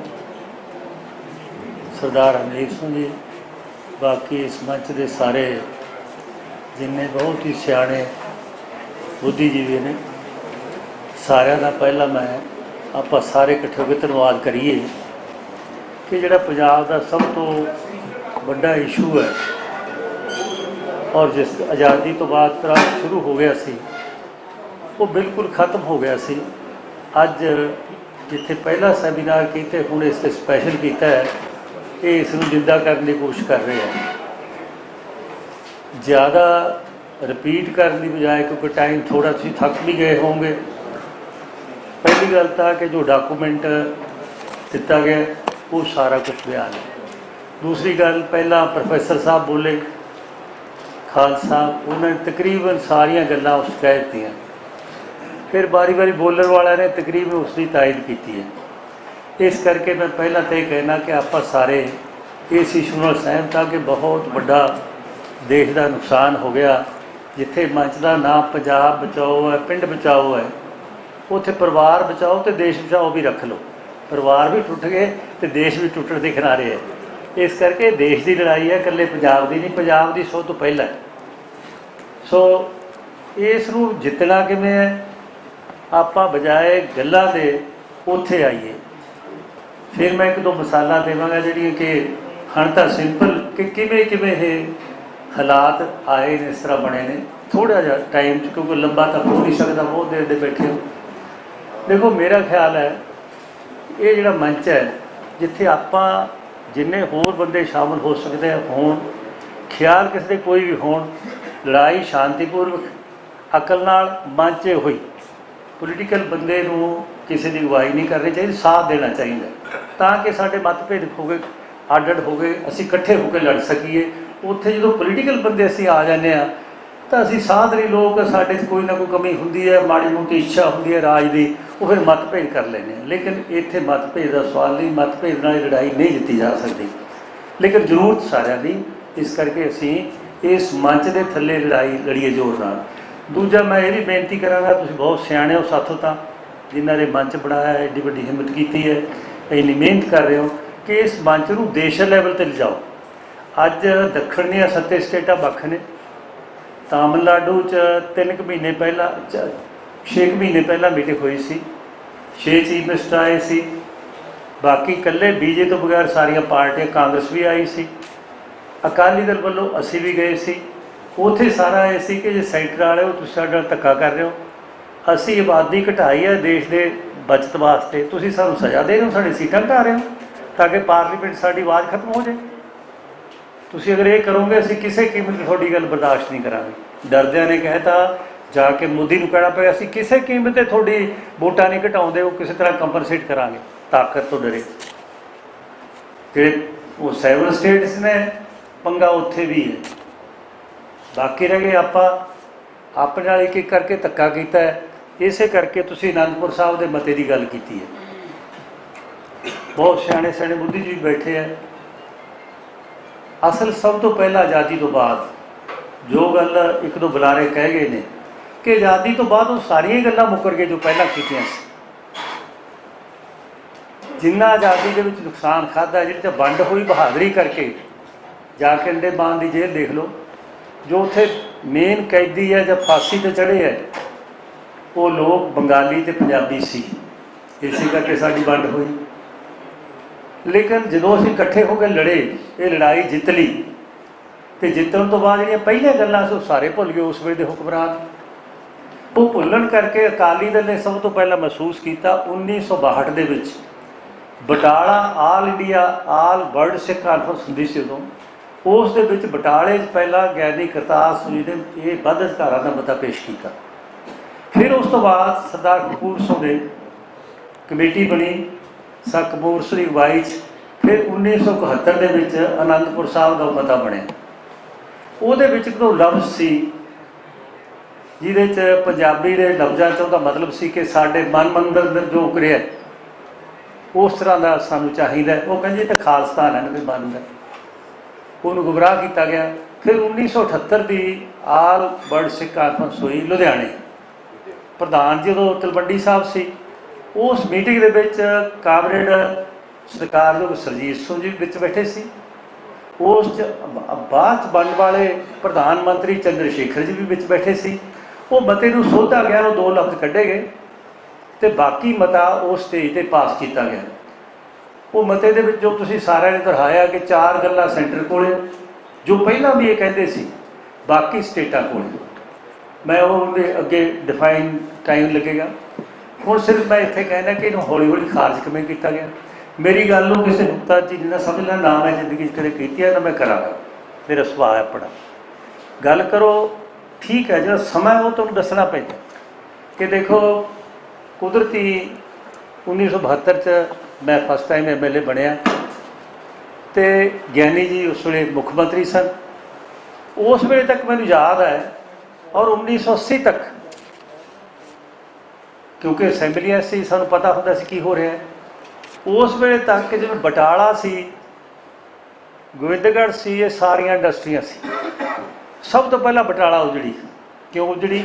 ਕਿਉਂਕਿ ਪਹਿਲਾਂ ਸੀ ਕਿ ਜਿਹੜਾ ਕੱਚਾ ਮਾਲ ਕੇਰਲਾ ਦੀ ਜਾਂ ਗੁਜਰਾਤ ਦੀ ਜਾਂ ਮਹਾਰਾਸ਼ਟਰ ਦੀ ਕਿਸੇ ਵੀ ਬੰਦਰਗਾਹ 'ਤੇ ਆਉਂਦਾ ਜਾਂ ਕਲਕੱਤੇ ਆਉਂਦਾ, ਉਹਦਾ ਜਿਹੜਾ ਖਰਚਾ ਹੈ ਜੋ ਕਲਕੱਤੇ ਉਹ ਪੈਂਦਾ ਹੈ, ਉਹ ਖਰਚਾ ਪੰਜਾਬ 'ਚ ਪਏ ਅਤੇ ਉਹ ਸਬਸਿਡੀ ਸੈਂਟਰ ਦਿੰਦਾ ਸੀ। ਤਾਂ ਉਹ ਇੰਡਸਟਰੀਆਂ ਚੱਲਦੀਆਂ ਸੀ ਕਿਉਂਕਿ ਉਹ ਜਿਹੜਾ ਖਰਚਾ ਪੈਂਦਾ ਸੀ ਉਹ ਬਰਾਬਰ ਹੋ ਗਿਆ। ਫਿਰ ਉਸ ਤੋਂ ਬਾਅਦ ਆਪਣੀ ਆਪਣੀ ਸੀ ਮਿਹਨਤ। ਲੇਕਿਨ 1980 ਤੋਂ ਬਾਅਦ ਉਹ ਬੰਦ ਹੋ ਗਿਆ। ਅੱਜ ਜਿਹੜਾ ਉੱਥੇ ਦਾ ਹੈਗਾ, ਕਿਉਂ ਸਾਰੀ ਇੰਡਸਟਰੀ ਉੱਥੇ ਚਲੀ ਗਈ? ਕਿਉਂਕਿ ਉਹ ਖਰਚਾ ਹੀ ਨਹੀਂ ਬਰਦਾਸ਼ਤ ਹੁੰਦਾ ਇੱਧਰ ਆ ਕੇ। ਇਸ ਇੰਡਸਟਰੀ ਤੋਂ ਸਾਰੀ ਉੱਜੜ ਗਈ, ਸਣੇ ਗੋਬਿੰਦਗੜ੍ਹ ਗਈ, ਸਾਡੀ ਚਲੀ ਗਈ, ਸਾਡੀ ਉਹਨਾਂ ਦੀ ਚਲੀ ਗਈ, ਇਹ ਚਲੀ ਗਈ, ਬਾਕੀ ਚਲੀ ਗਈ। ਫਿਰ ਉਸ ਤੋਂ ਬਾਅਦ ਜਿਹੜੇ ਟੈਕਸ ਹੈ ਉਹਨਾਂ ਦੀ ਵੰਡ ਆਪਾਂ ਕਹਿੰਦੇ 60-40 ਦੀ ਹੈ। ਟੈਕਸਾਂ ਦੀ ਵੰਡ 'ਚ ਕੀ ਕੀਤਾ ਗਿਆ, ਇਹ ਇਕੱਲੀ ਥੋੜੀ GST ਨਹੀਂ, ਜਿਹੜਾ ਸਾਡੇ ਪੱਲੇ ਸੀ ਉਹ ਵੀ ਖੋਲਿਆ। ਸਾਡੂ ਜਿਹੜਾ 60-40 ਦਿੰਦੇ ਸੀ ਪਹਿਲਾਂ, ਹੁਣ ਇਹ ਕਹਿੰਦਾ ਮੈਂ 55-45 ਕਰਤਾ ਨਾ। ਇਹ ਉਸ ਤੋਂ ਵੀ ਖਤਰਨਾਕ ਹੈ, ਪਹਿਲਾਂ ਵੀ ਹੋਇਆ। ਇਹ ਪਹਿਲੇ ਵੇਲੇ ਤੋਂ ਤਕਰੀਬਨ 1980 ਤੋਂ ਬਾਅਦ ਪਹਿਲੇ ਜਿਹੜੇ ਬਜਟ ਆਉਂਦੇ ਸੀ, ਮੈਨੂੰ ਯਾਦ ਹੈ ਜਦੋਂ ਬਲਵੰਤ ਪੇਸ਼ ਕਰਦਾ ਸੀ, ਆਹ ਜਿਹੜਾ ਹੈ ਇਹ ਸਕੀਮਾਂ ਆਉਣਗੀਆਂ, ਸਾਨੂੰ ਫੰਡ ਆਏਗਾ। ਉਹ ਲੂਜ਼ ਫੰਡ ਆਉਂਦੇ ਸੀ, ਜੋ ਸਾਡਾ 40% ਸ਼ੇਅਰ ਸੀ ਉਹ ਸਾਨੂੰ ਦੇ ਦਿੰਦੇ ਸੀ। ਅਸੀਂ ਕਿਸੇ ਸਕੀਮ 'ਚ ਕਿਵੇਂ ਪਾ ਲਈਏ। ਹੁਣ ਕੀ ਹੁੰਦਾ, ਇਹ ਜੀ ਆਸ਼ਾ ਵਰਕਰ ਹੈ 80% ਸਾਡੇ, 20% ਤੁਹਾਡੇ, 3 ਸਾਲ ਛੱਡੇ ਉਦੋਂ ਬਾਅਦ ਛੱਡਤਾ, ਸਾਡੇ ਗਲ ਪੈ ਗਿਆ। ਇਹ ਆਂਗਣਵਾੜੀ ਵਰਕਰ ਹੈ 80 ਸਾਡੇ, 20 ਤੁਹਾਡੇ, 3 ਸਾਲ ਬਾਅਦ ਛੱਡਤਾ, ਸਾਡੇ ਗਲ ਪੈ ਗਿਆ। ਜਾਣੀ ਸਕੀਮਾਂ ਹੁਣ ਉਹ ਸਕੀਮਾਂ ਬਣਾ ਕੇ ਦੇਣ ਲੱਗੇ, ਸਾਨੂੰ ਲੂਜ਼ ਮਨੀ ਦੇਣੋਂ ਹਟ ਗਏ, ਇਸ ਕਰਕੇ ਸਾਡਾ ਤਾਂ ਖਤਮ ਕਰਤਾ। ਜਦੋਂ ਸਕੀਮ ਉਹਨਾਂ ਦੀ ਹੈ, ਸਾਡਾ ਤਾਂ ਫਿਰ ਕੀ ਮਤਲਬ ਰਹਿ ਗਿਆ, ਸਾਡਾ ਪੈਸਾ ਕਾਹਦਾ ਰਹਿ ਗਿਆ। ਇੱਕ ਨਹੀਂ, ਮੈਂ ਇੱਕ ਦੋ ਦਿੱਤੀਆਂ ਟਾਈਮ ਬਚਤ ਕਰਨ ਵਾਸਤੇ, ਬਹੁਤ ਕੋਈ ਵੀ ਸਕੀਮ ਨਹੀਂ। ਜਿਵੇਂ ਹੁਣ ਤੁਹਾਡੀ ਨਰੇਗਾ ਹੈ, ਨਰੇਗਾ ਤੁਸੀਂ ਫਿਰ ਜੇ ਨਰੇਗਾ ਚਲਾਈ ਹੈ, ਤੁਹਾਡੇ ਕੋਲ ਜਿਹੜਾ ਸੈਂਟਰਲ ਫੰਡ ਹੈ ਸਟੇਟਾਂ ਨੂੰ ਦੇ ਦਿਓ। ਲੇਕਿਨ ਕਹਿੰਦੇ ਨਾ, ਇਹ ਜੀ ਉਹ ਸਟੇਟ ਤਾਂ ਇਹ ਜੀ 90-10 ਹੈ, ਇਸ 'ਚ 70-80 ਹੈ, ਪੰਜਾਬ 60-40 ਹੈ। ਦੇ ਦਿਓ ਵੀ 40 ਪੈਸੇ, ਨਹੀਂ ਦਿਓਗੇ ਸਕੀਮ ਖੜ ਗਈ। ਮਤਲਬ ਉਹ ਰੁਪਈਆ ਵੀ ਸਾਡਾ ਰੁਕ ਗਿਆ। ਇਸ ਕਰਕੇ ਉਹ ਰੁਪਈਆ ਜਿਹੜਾ ਦੇ ਰਿਹਾ ਉਹ ਵੀ ਖਤਮ ਕਰਤਾ। ਰਹਿੰਦੇ ਖੂਹ ਦਾ ਕੱਫਣ 'ਚ ਕਿੱਲ GST ਨੇ ਲਾਤਾ। ਜਿਸ ਵੇਲੇ GST ਬੜੀ ਆਈ ਹੈ, ਪਹਿਲਾਂ ਮਨਮੋਹਨ ਸਿੰਘ ਲਾਉਣ ਲੱਗਿਆ, ਉਹ ਸੀ 5 ਤੋਂ 18% ਤੱਕ। ਮੈਨੂੰ ਪਤਾ ਜੇਤਲੀ ਘੰਟਾ ਉਹਦੇ ਵਿਰੁੱਧ ਬੋਲਦਾ ਹੁੰਦਾ, ਨਹੀਂ ਲਾਗੂ ਹੋਣ ਦਿੱਤੀ।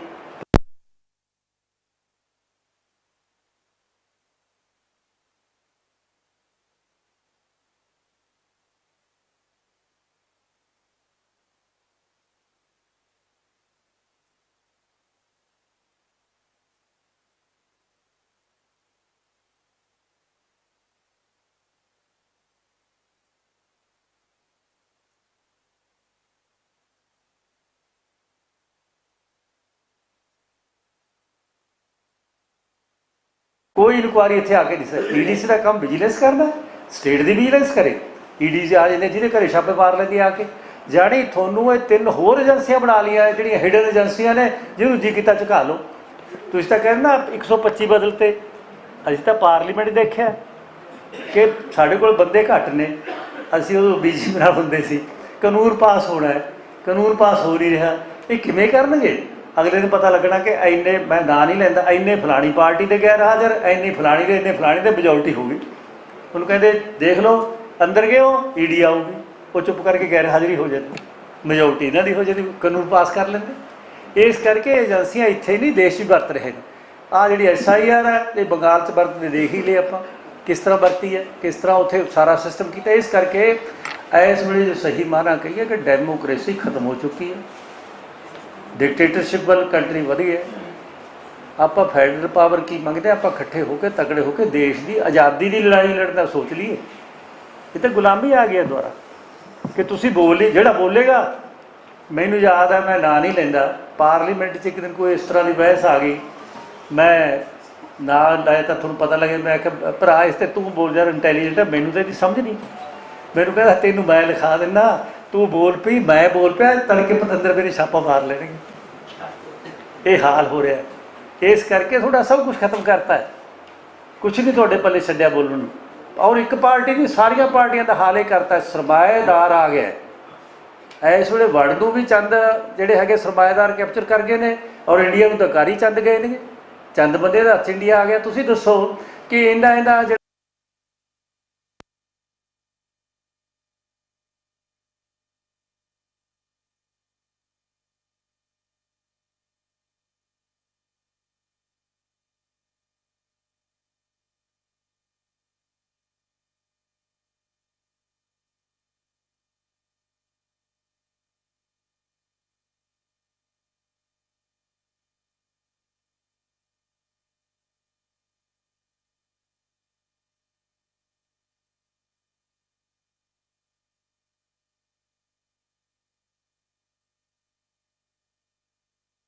ਤੁਹਾਨੂੰ ਹਰ ਪੱਖੋਂ ਨਿਚੋੜ ਲਏ। ਇਸ ਕਰਕੇ ਵੀਰੋ, ਆਪਾਂ ਜ਼ਿਆਦਾ ਵਿੱਚ ਤਾਂ ਸਿਆਣੇ ਹੋ, ਸਾਰੇ ਬੋਲੇ ਹੋ, ਪੜ੍ਹੇ ਲਿਖੇ ਹੋ, ਬਹੁਤ ਪੜ੍ਹਦੇ ਹੋ। ਮੈਂ ਇੱਕ ਤੁਹਾਨੂੰ ਜਨਰਲ ਤੌਰ 'ਤੇ ਬੇਨਤੀ ਕਰਦਾ ਕਿ ਸਵਾਲ ਹੈ ਕਿ ਲੜਾਈ ਲੜਨ ਦਾ ਦਮ ਬਹੁਤ ਘੱਟ ਹੈ। ਲੜਾਈ ਲੜਨ ਵਾਲੇ ਇੱਕ ਕਲਾਸ ਹੁੰਦੀ ਹੈ। ਅਮੀਰ ਲੜਾਈ ਨਹੀਂ ਲੜ ਸਕਦਾ, ਉਹਦਾ ਧੰਨ ਹੈ ਬਾਬਾ ਖੜਕ ਸਿੰਘ ਵਰਗੇ ਜਿਹੜਾ ਐਡਾ ਵੱਡਾ ਬਾਲਕ ਸੀ ਲੇਕਿਨ ਅੰਗਰੇਜ਼ ਦੇ ਖਿਲਾਫ ਲੜਿਆ। ਧੰਨ ਹੈ ਠੀਕਰੀ ਵਾਲਾ ਜਿਹੜਾ ਐਡਾ ਵੱਡਾ ਬਾਲਕ ਸੀ, ਪਿੰਡ ਦਾ 18,000 ਕਿੱਲੇ ਦਾ ਲੜੇ ਉਸ ਵੇਲੇ। ਲੇਕਿਨ ਅੱਜ ਸਰਮਾਏਦਾਰ ਨੂੰ ਲੜਨਾ ਕਾਫੀ ਔਖਾ, ਲੜਦਾ ਹੀ ਨਹੀਂ। ਅਤੇ ਨਾ ਗਰੀਬ ਜੀ ਨੂੰ ਰੋਟੀ ਦਾ ਫਿਕਰ ਉਹ ਲੜ ਸਕਦਾ, ਮਿਡਲ ਕਲਾਸ ਲੜਦੀ ਹੈ। ਅਤੇ ਆਪਾਂ ਨੂੰ ਮਾਰਨ 'ਤੇ ਤੁਲੇ ਹੋਏ ਮਿਡਲ ਕਲਾਸ ਨੂੰ, ਜਾਂ ਜਿੰਨੇ ਹੈ ਲੰਬੇ ਉਸ ਜਾਵਾਂਗੇ ਤਾਂ ਤੁਸੀਂ ਤਕਰੀਬਨ ਤੁਹਾਨੂੰ ਹੀ ਪਤਾ ਕਿ ਜਿੰਨਾ ਕੁਛ ਟੈਕਸ ਲੱਗ ਰਹੇ, ਜੋ ਕੁਛ ਲੱਗ ਰਿਹਾ ਆਪਣਾ ਮਿਡਲ ਕਲਾਸ ਦੇ ਇਕੱਲਾ GST ਨਹੀਂ, ਤੁਸੀਂ ਸਾਰੇ ਟੈਕਸ ਗਿਣ ਲਓ ਤਾਂ ਰੋਡ 'ਤੇ ਟੈਕਸਾਂ ਨਾਲ ਸਭ ਟੈਕਸ ਤੁਹਾਡੇ 'ਤੇ ਆਉਂਦੇ ਨੇ, ਕੋਈ ਟੈਕਸ ਨਹੀਂ। ਹੁਣ ਕਈ ਕਹਿੰਦੇ ਜੀ ਇਹ ਤਾਂ ਜੀ ਕਣਕ 'ਤੇ ਜੀ ਇਹਨਾਂ ਨੇ ਫਲਾਣੀਆਂ ਚੀਜ਼ਾਂ ਦੇ 'ਤੇ ਰੇਟ ਵਧਾਤਾ। ਮੈਂ ਪੁੱਛਦਾ ਕਣਕ 'ਤੇ ਰੇਟ ਵਧਾਤਾ ਅਤੇ ਜਿਹੜੇ ਕਣਕ 'ਤੇ ਤੁਸੀਂ ਟੈਕਸ ਛੱਡੇ ਹੋਏ ਨੇ ਉਹ ਟੈਕਸ ਵਿੱਚ ਪਾ ਕੇ ਨਹੀਂ ਸਾਡੀ ਕੀਮਤ ਗਿਣਦੇ, ਉਹ ਟੈਕਸ ਵਿੱਚ ਪਾਉਂਦੇ ਨੇ ਕਿ ਇੰਨਾ ਖਰਚ ਆ ਗਿਆ ਸਾਡਾ। ਜੇ ਤੁਹਾਡੀ ਕਣਕ ਅਸੀਂ ਲੈਂਦੇ ਹਾਂ 25 ਨੂੰ ਤਾਂ ਸਾਡਾ ਉੱਥੇ 2800 ਪੈ ਗਿਆ, ਤਾਂ ਉਹ ਜਿਹੜਾ 300 ਟੈਕਸ ਆ ਕਹਿੰਦਾ ਅਸੀਂ ਛੱਡਤਾ ਉਹ ਵਿੱਚ ਜੋੜ ਲਿਆ, ਤੁਹਾਡੀ ਕੀਮਤ ਘਟਾਤੀ। ਜਿਸ ਵੇਲੇ 1972-73 ਸੀ ਜਦੋਂ ਇਹ ਕੀਮਤਾਂ ਵੱਧੀਆਂ ਸੀ, ਉਸ ਵੇਲੇ ਕਣਕ ਦੀ ਕੀਮਤ ਅਤੇ ਦੂਸਰੀਆਂ ਚੀਜ਼ਾਂ ਜੋ ਆਪਾਂ ਇਨਪੁਟਸ ਲੈਂਦੇ ਸੀ ਉਹਦੀ ਕੀਮਤ, ਜਾਂ ਜੋ ਸਾਡੀਆਂ ਨੀਡਸ ਸੀ ਉਹ ਲੈਂਦੇ ਸੀ, ਉਹਦੇ ਮੁਕਾਬਲੇ ਅੱਜ ਦੀਆਂ ਕੀਮਤਾਂ ਦੇਖ ਲਓ। ਆਪਾਂ ਮੇਰਾ ਖਿਆਲ ਕਿੰਨਾ ਥੱਲੇ ਚਲੇ ਗਿਆ। ਕਿਸਾਨ ਭੁੱਖਾ ਕਿਉਂ ਨਾ ਮਰੇ? ਕਿਸਾਨ ਕੋਈ ਰਾਤ ਨੂੰ ਉੱਠ ਕੇ ਖਾਂਦਾ, ਕਿਤੇ ਸ਼ਰਾਬ ਪੀਂਦਾ ਜੀ, ਵਿਆਹ 'ਤੇ ਲਾਉਂਦਾ। ਉਹ ਤੁਸੀਂ ਵਿਆਹ ਜਹਾਜ਼ਾਂ 'ਤੇ ਕਰਦੇ ਹੋ, ਸਮੁੰਦਰਾਂ 'ਚ ਕਰਦੇ ਹੋ, ਅਸਮਾਨ 'ਤੇ ਕਰਦੇ ਹੋ। ਸਾਡੇ ਕਿਸੇ ਗਰੀਬ ਨੇ, ਮਜ਼ਦੂਰ ਨੇ, ਕਿਸਾਨ ਨੇ ਵਿਆਹ 'ਤੇ 4 ਪੈਸੇ ਲਾ ਲਏ, ਉਹਨੇ ਖੁਸ਼ੀ ਮਨਾ ਲਈ, ਅਤੇ ਤੁਹਾਡੇ ਜਹਾਜ਼ਾਂ ਦੇ ਮੁਕਾਬਲੇ ਸਾਡੀ ਉਹ ਖੁਸ਼ੀ ਨਹੀਂ ਬਰਦਾਸ਼ਤ ਹੁੰਦੀ।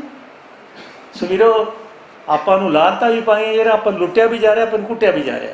ਸੋ ਮੇਰੀ ਤੁਹਾਨੂੰ ਬੇਨਤੀ ਹੈ ਕਿ ਦੇਖੋ ਲੜਾਈ ਦੇ 2 ਹਿੱਸੇ ਹੁੰਦੇ ਨੇ, ਇੱਕ ਹੁੰਦਾ ਗਰਮ, ਇੱਕ ਹੁੰਦਾ ਸ਼ਾਂਤਮਈ ਅਤੇ ਹੋਸ਼ ਨਾਲ, ਇੱਕ ਹੁੰਦਾ ਜੋਸ਼ ਨਾਲ। ਜਿਸ ਵੇਲੇ ਆਜ਼ਾਦੀ ਦੀ ਲੜਾਈ ਸੀ, ਬਾਬਰ ਅਕਾਲੀ ਲੜ ਰਹੇ ਸੀ, ਬੜੀ ਕੁਰਬਾਨੀ ਸੀ, ਲੇਕਿਨ ਅਕਾਲੀ ਦਲ ਵੀ ਲੜ ਰਿਹਾ ਸੀ, ਪਰ ਕਦੇ ਇੱਕ ਦੂਜੇ ਨੂੰ ਮਾਰਿਆ ਨਹੀਂ ਸੀ। ਹੁਣ ਅਸੀਂ ਇੱਕ ਦੂਜੇ ਨੂੰ ਮਾਰਨ, ਵੱਢਣ, ਇੱਕ ਦੂਜੇ ਨੂੰ ਗਾਲਾਂ ਕੱਢਣ, ਇੱਕ ਦੂਜੇ ਨੂੰ ਨਿੰਦ 'ਤੇ ਲੱਗੇ ਪਏ। ਘੱਟੋ ਘੱਟ ਆਪਾਂ ਸਾਰੇ ਜਿੰਨੇ ਅੱਜ ਇੱਥੇ ਬੈਠੇ ਹਾਂ ਇੰਨੇ ਤਾਂ ਸੀਜ਼ ਫਾਇਰ ਕਰ ਲਈਏ ਕਿ ਯਾਰ ਇੱਕ ਦੂਜੇ ਉਲਟ ਨਾ ਬੋਲਿਆ ਕਰੋ। ਦੇਸ਼ ਦਾ ਨੁਕਸਾਨ ਹੋ ਗਿਆ, ਆਪਾਂ ਇਕੱਠੇ ਹੋ ਕੇ ਦੇਸ਼ ਦੀ ਲੜਾਈ ਲੜੀਏ। ਆਪਾਂ ਕੋਈ ਨਹੀਂ, ਕਿਹਨੇ ਇੱਥੇ ਰਹਿਣਾ, ਕੋਈ ਰਿਹਾ ਨਹੀਂ, ਕਿਸੇ ਨੇ ਰਹਿਣਾ ਨਹੀਂ, ਨਾ ਔਰੰਗਜ਼ੇਬ ਰਿਹਾ, ਨਾ ਕੋਈ ਬਾਬਰ ਰਿਹਾ, ਨਾ ਕੋਈ ਹੋਰ ਪਹਿਲੇ ਜਿਹੜੇ ਆਏ ਸੀ ਜ਼ਾਲਮ ਉਹ ਰਹੇ ਨੇ। ਇਸ ਕਰਕੇ ਨਾ ਜ਼ਾਲਮ ਰਹਿਣਾ ਹੈ ਅਤੇ ਨਾ ਸਾਧ ਹੀ ਰਹਿਣਾ, ਇੱਥੇ ਜਾਣਾ ਦੋਨਾਂ ਨੇ ਹੈ। ਸਾਧ ਚੰਗੀ ਕੰਮ ਕਰਕੇ ਇਹਦਾ ਜ਼ਾਲਮ ਬਦਨਾਮ ਹੋ ਕੇ ਵਗ ਜਾਂਦਾ। ਸੋ ਇਸ ਕਰਕੇ ਆਓ ਆਪਾਂ ਘੱਟੋ ਘੱਟ ਆਪਣਾ ਸੀਜ਼ ਫਾਇਰ ਕਰੀਏ, ਇੱਕ ਦੂਜੇ ਦੇ ਉਲਟ ਨਾ ਬੋਲਿਆ ਕਰੀਏ। ਮੇਰੀ ਪਿਆਰ ਨਾਲ ਬੇਨਤੀ ਹੈ ਕਿ ਜੋ ਤੁਸੀਂ ਕਰੋਗੇ ਅਸੀਂ ਤੁਹਾਡੇ ਨਾਲ ਹਾਂ। ਮੈਂ ਪਾਰਟੀ ਵੀ ਗੱਲ ਕਰਾਂਗਾ ਵੀ ਆਪਾਂ ਸਾਰੇ ਵੱਲ ਲੜਦੇ ਰਹੇ ਹਾਂ ਭਾਈ, ਇਸ 'ਤੇ ਤਕੜੇ ਹੋ ਕੇ ਲੜਨਾ ਹੈ। ਲੜਨਾ ਮੰਚ ਦੇ ਮੁਤਾਬਕ ਹੈ, ਜੋ ਮੰਚ ਕਰੇਗਾ। ਇਸ ਕਰਕੇ ਮੈਂ ਜੇ ਤੁਹਾਨੂੰ ਮੈਨੂੰ ਖੁਸ਼ੀ ਵੀ ਹੈ, ਮੈਂ ਤੁਹਾਡਾ ਧੰਨਵਾਦ ਵੀ ਕਰਦਾ ਕਿ ਉਹ ਲੜਾਈ ਜਿਹੜੀ ਬਲੂ ਸਟਾਰ ਤੋਂ ਬਾਅਦ, ਕਿਉਂਕਿ ਬਲੂ ਸਟਾਰ ਹੋਈ ਇਸ ਲੜਾਈ ਨੂੰ ਖਤਮ ਕਰਨ ਵਾਸਤੇ ਕਿ ਅਕਾਲੀਆਂ ਨੂੰ ਸਦਾ ਵਾਸਤੇ ਖਤਮ ਕਰ ਦਿਓ, ਇਹ ਪੰਜਾਬੀਆਂ ਨੂੰ ਜਿਹੜੇ ਲੜਦੇ ਨੇ, ਇਸ ਕਰਕੇ ਤਾਂ ਮੁੜ ਕੇ ਖੜੇ ਨਾ ਹੋ ਸਕਣ। ਅਤੇ ਗੱਲ ਵੀ ਹੈ ਉਸ ਤੋਂ ਬਾਅਦ ਲੜਾਈ ਨਹੀਂ ਲੜੇਗੀ, ਕੋਈ ਵੱਡੀ ਲੜਾਈ ਨਹੀਂ ਲੜੇਗੀ। ਜਿਹੜੀ ਕਿਸਾਨੀ ਦੀ ਲੜਾਈ ਵੀ ਹੈ, ਕਿਸਾਨਾਂ ਨੂੰ ਇਹ ਸੀ ਕਿ ਇਸ ਤਰ੍ਹਾਂ ਰੋਡ ਦੇ ਮੁੜ ਕੇ ਕੋਈ ਲੜ ਨਾ ਸਕੇ, ਪਰ ਸ਼ਾਬਾਸ਼ ਉਹਨਾਂ ਨੇ ਔਖੇ ਸੌਖੇ ਇਕੱਠੇ ਹੋ ਕੇ ਕੀਤਾ। ਲੇਕਿਨ ਸਾਨੂੰ ਸਾਰਿਆਂ ਨੂੰ ਵੀ ਜ਼ਿਕਰ ਮਤਭੇਦ ਕੋਈ ਵੀ ਨਹੀਂ, ਪਰਿਵਾਰ 'ਚ ਵੀ ਹੁੰਦੇ ਨੇ, ਪਰ ਅਖੀਰ ਅਸੀਂ ਪਿਓ ਦੀ ਮੰਨਦੇ ਹਾਂ ਜਾਂ ਛੋਟਾ ਕਾਬਲ ਉਹਦੀ ਮੰਨਦੇ ਹਾਂ, ਇਕੱਠੇ ਹੋ ਕੇ ਪਰਿਵਾਰ ਨੂੰ ਚਲਾਉਂਦੇ ਹਾਂ। ਇਹ ਸਾਡਾ ਇੱਕ, ਜਿੱਥੇ ਅਸੀਂ ਵੱਸਦੇ ਹਾਂ ਸਾਡਾ ਇੱਕ ਵੱਡਾ ਪਰਿਵਾਰ ਹੈ। ਇਸ ਪਰਿਵਾਰ ਨੂੰ, ਇਸ ਸੂਬੇ ਨੂੰ ਜਾਂ ਇਸ ਪਿੰਡ ਨੂੰ ਬਚਾਉਣ ਵਾਸਤੇ ਆਓ ਆਪਾਂ ਇਕੱਠੇ ਹੋ ਕੇ ਲੜੀਏ। ਨਹੀਂ ਤਾਂ ਸਾਡਾ ਸਭ ਕੁਝ ਗਿਆ, ਸਾਡੇ ਕੋਲ ਪਾਣੀ ਸਾਡਾ ਖੋਲਿਆ, ਰਾਜਧਾਨੀ ਸਾਡੀ ਖੋਲੀ। ਤੁਸੀਂ ਦੱਸੋ ਕਿੰਨੇ 1000 ਕਿਲੋਮੀਟਰ ਹੈ ਚਾਈਨਾ ਨਾਲ, ਅਤੇ ਕਿੰਨਾ ਪਾਕਿਸਤਾਨ ਨਾਲ ਘੱਟ ਹੈ। ਚਾਈਨਾ ਨਾਲ ਵਪਾਰ ਹੋ ਰਿਹਾ, ਨਾਲੇ ਉਹ ਰੋਜ਼ ਅੰਦਰ ਆ ਰਿਹਾ, ਰੋਜ਼ ਅੰਦਰ ਆ ਰਿਹਾ। ਦੱਸ ਨਹੀਂ ਇਹ ਕਿੰਨਾ ਅੰਦਰ ਆ ਗਿਆ। ਅਤੇ ਧੌਣ 'ਤੇ ਗੋਡਾ ਧਰ ਛੱਡਿਆ, ਡਰ ਰਹੇ ਨੇ। ਅਤੇ ਪਾਕਿਸਤਾਨ ਨਾਲ ਗੁਜਰਾਤ ਰਾਹੀਂ ਵਪਾਰ ਹੋ ਸਕਦਾ, ਅਟਾਰੀ ਤਾਂ ਕੋਈ ਨਹੀਂ ਹੋ ਸਕਦਾ, ਵਾਘੇ ਤਾਂ ਕੋਈ ਨਹੀਂ ਹੋ ਸਕਦਾ। ਸਾਨੂੰ ਮਾਰਨਾ ਅੱਜ ਬਾਰਡਰ ਖੋਲ੍ਹ ਦੇਣ, ਅਸੀਂ ਈਰਾਨ ਤੱਕ ਆਪਣੇ ਆਲੂ ਅਤੇ ਗੰਢੇ ਲੈ ਕੇ ਵਗ ਜੇ, ਅਸੀਂ ਇਸੇ ਚੀਜ਼ ਰੱਜ ਕੇ ਰੋਟੀ ਖਾ ਲਾਂਗੇ। ਕੱਟੇ 'ਤੇ ਆਹੀ ਵਗ ਜਾਣ, ਰੋਟੀ ਰੱਜ ਕੇ ਰੋਟੀ ਖਾ ਲਾਂਗੇ। ਆ ਜਿਹੜਾ ਕੱਟਾ ਖੁੱਲ੍ਹਾ ਫਿਰਦਾ ਸੜਕ 'ਤੇ 1 ਲੱਖ ਦਾ ਲਿਆ ਕਰਨਗੇ, ਉੱਥੇ 1000 ਰੁਪਏ ਮੀਟ ਹੈ ਕਿਲੋ ਉਹਨਾਂ ਦਾ। ਇਸ ਕਰਕੇ ਵੀਰੋ ਸਾਨੂੰ ਨੂੜ ਛੱਡਿਆ 4 ਰੁਪਏ ਨੂੰ, ਆਰਥਿਕ ਤੌਰ 'ਤੇ ਰਹਿ ਗਈ ਗੱਲ, ਧਾਰਮਿਕ ਤੌਰ 'ਤੇ।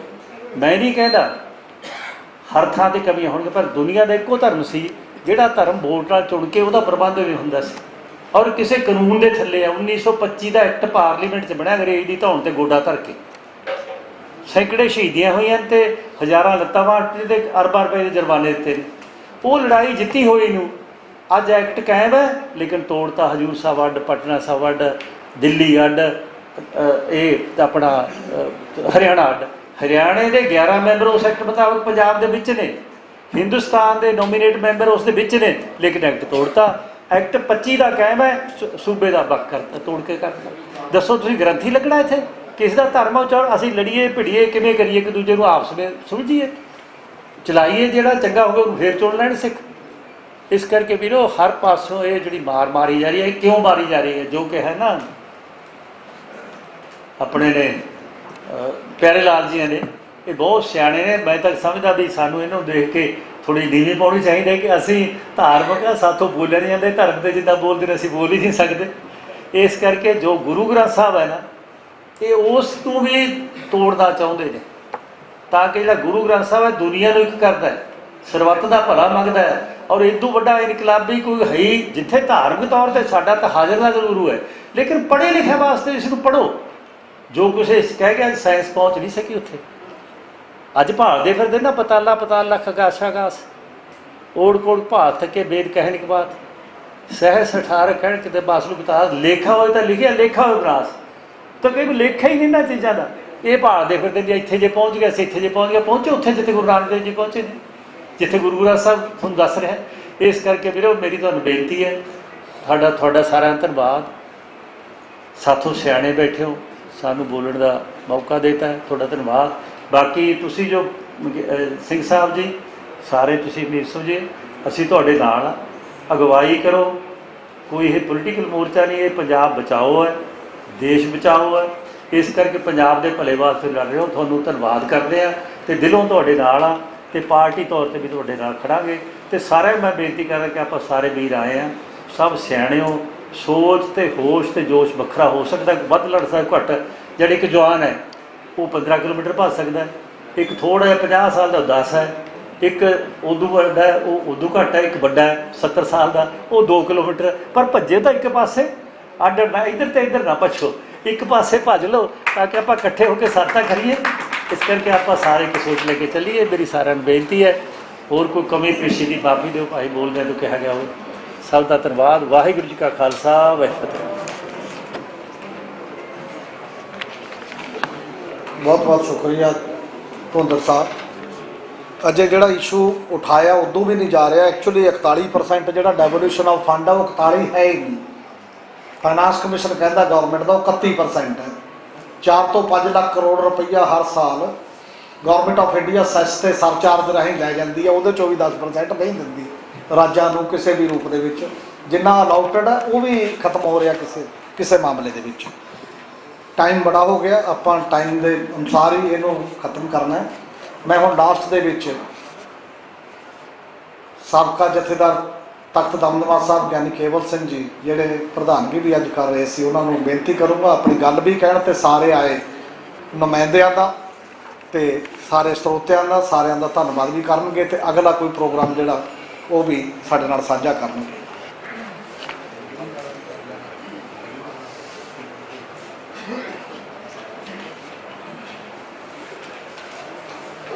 ਪੰਜਾਬ ਤੇ ਦੇਸ਼ ਦਾ ਫਿਕਰ ਲੈ ਕੇ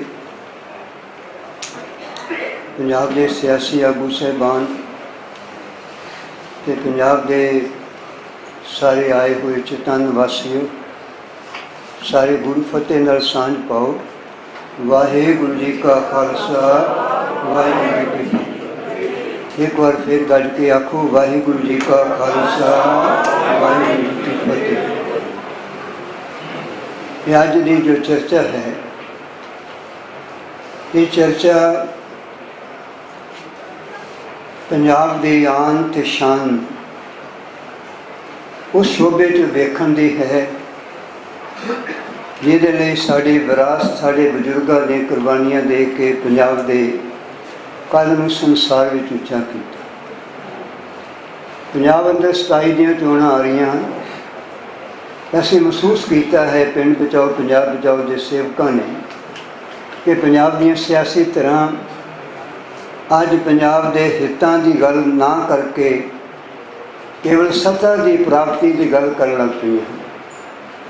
ਅੱਜ ਧਿਰ ਤੇ ਧੜੇ ਦੀ ਗੱਲ ਹੋ ਰਹੀ ਹੈ, ਪੰਜਾਬ ਦੇ ਮੁੱਦਿਆਂ ਦੀ ਸਿਆਸਤ ਕਰਨੀ ਆ ਸਾਨੂੰ ਭੁੱਲ ਗਈ।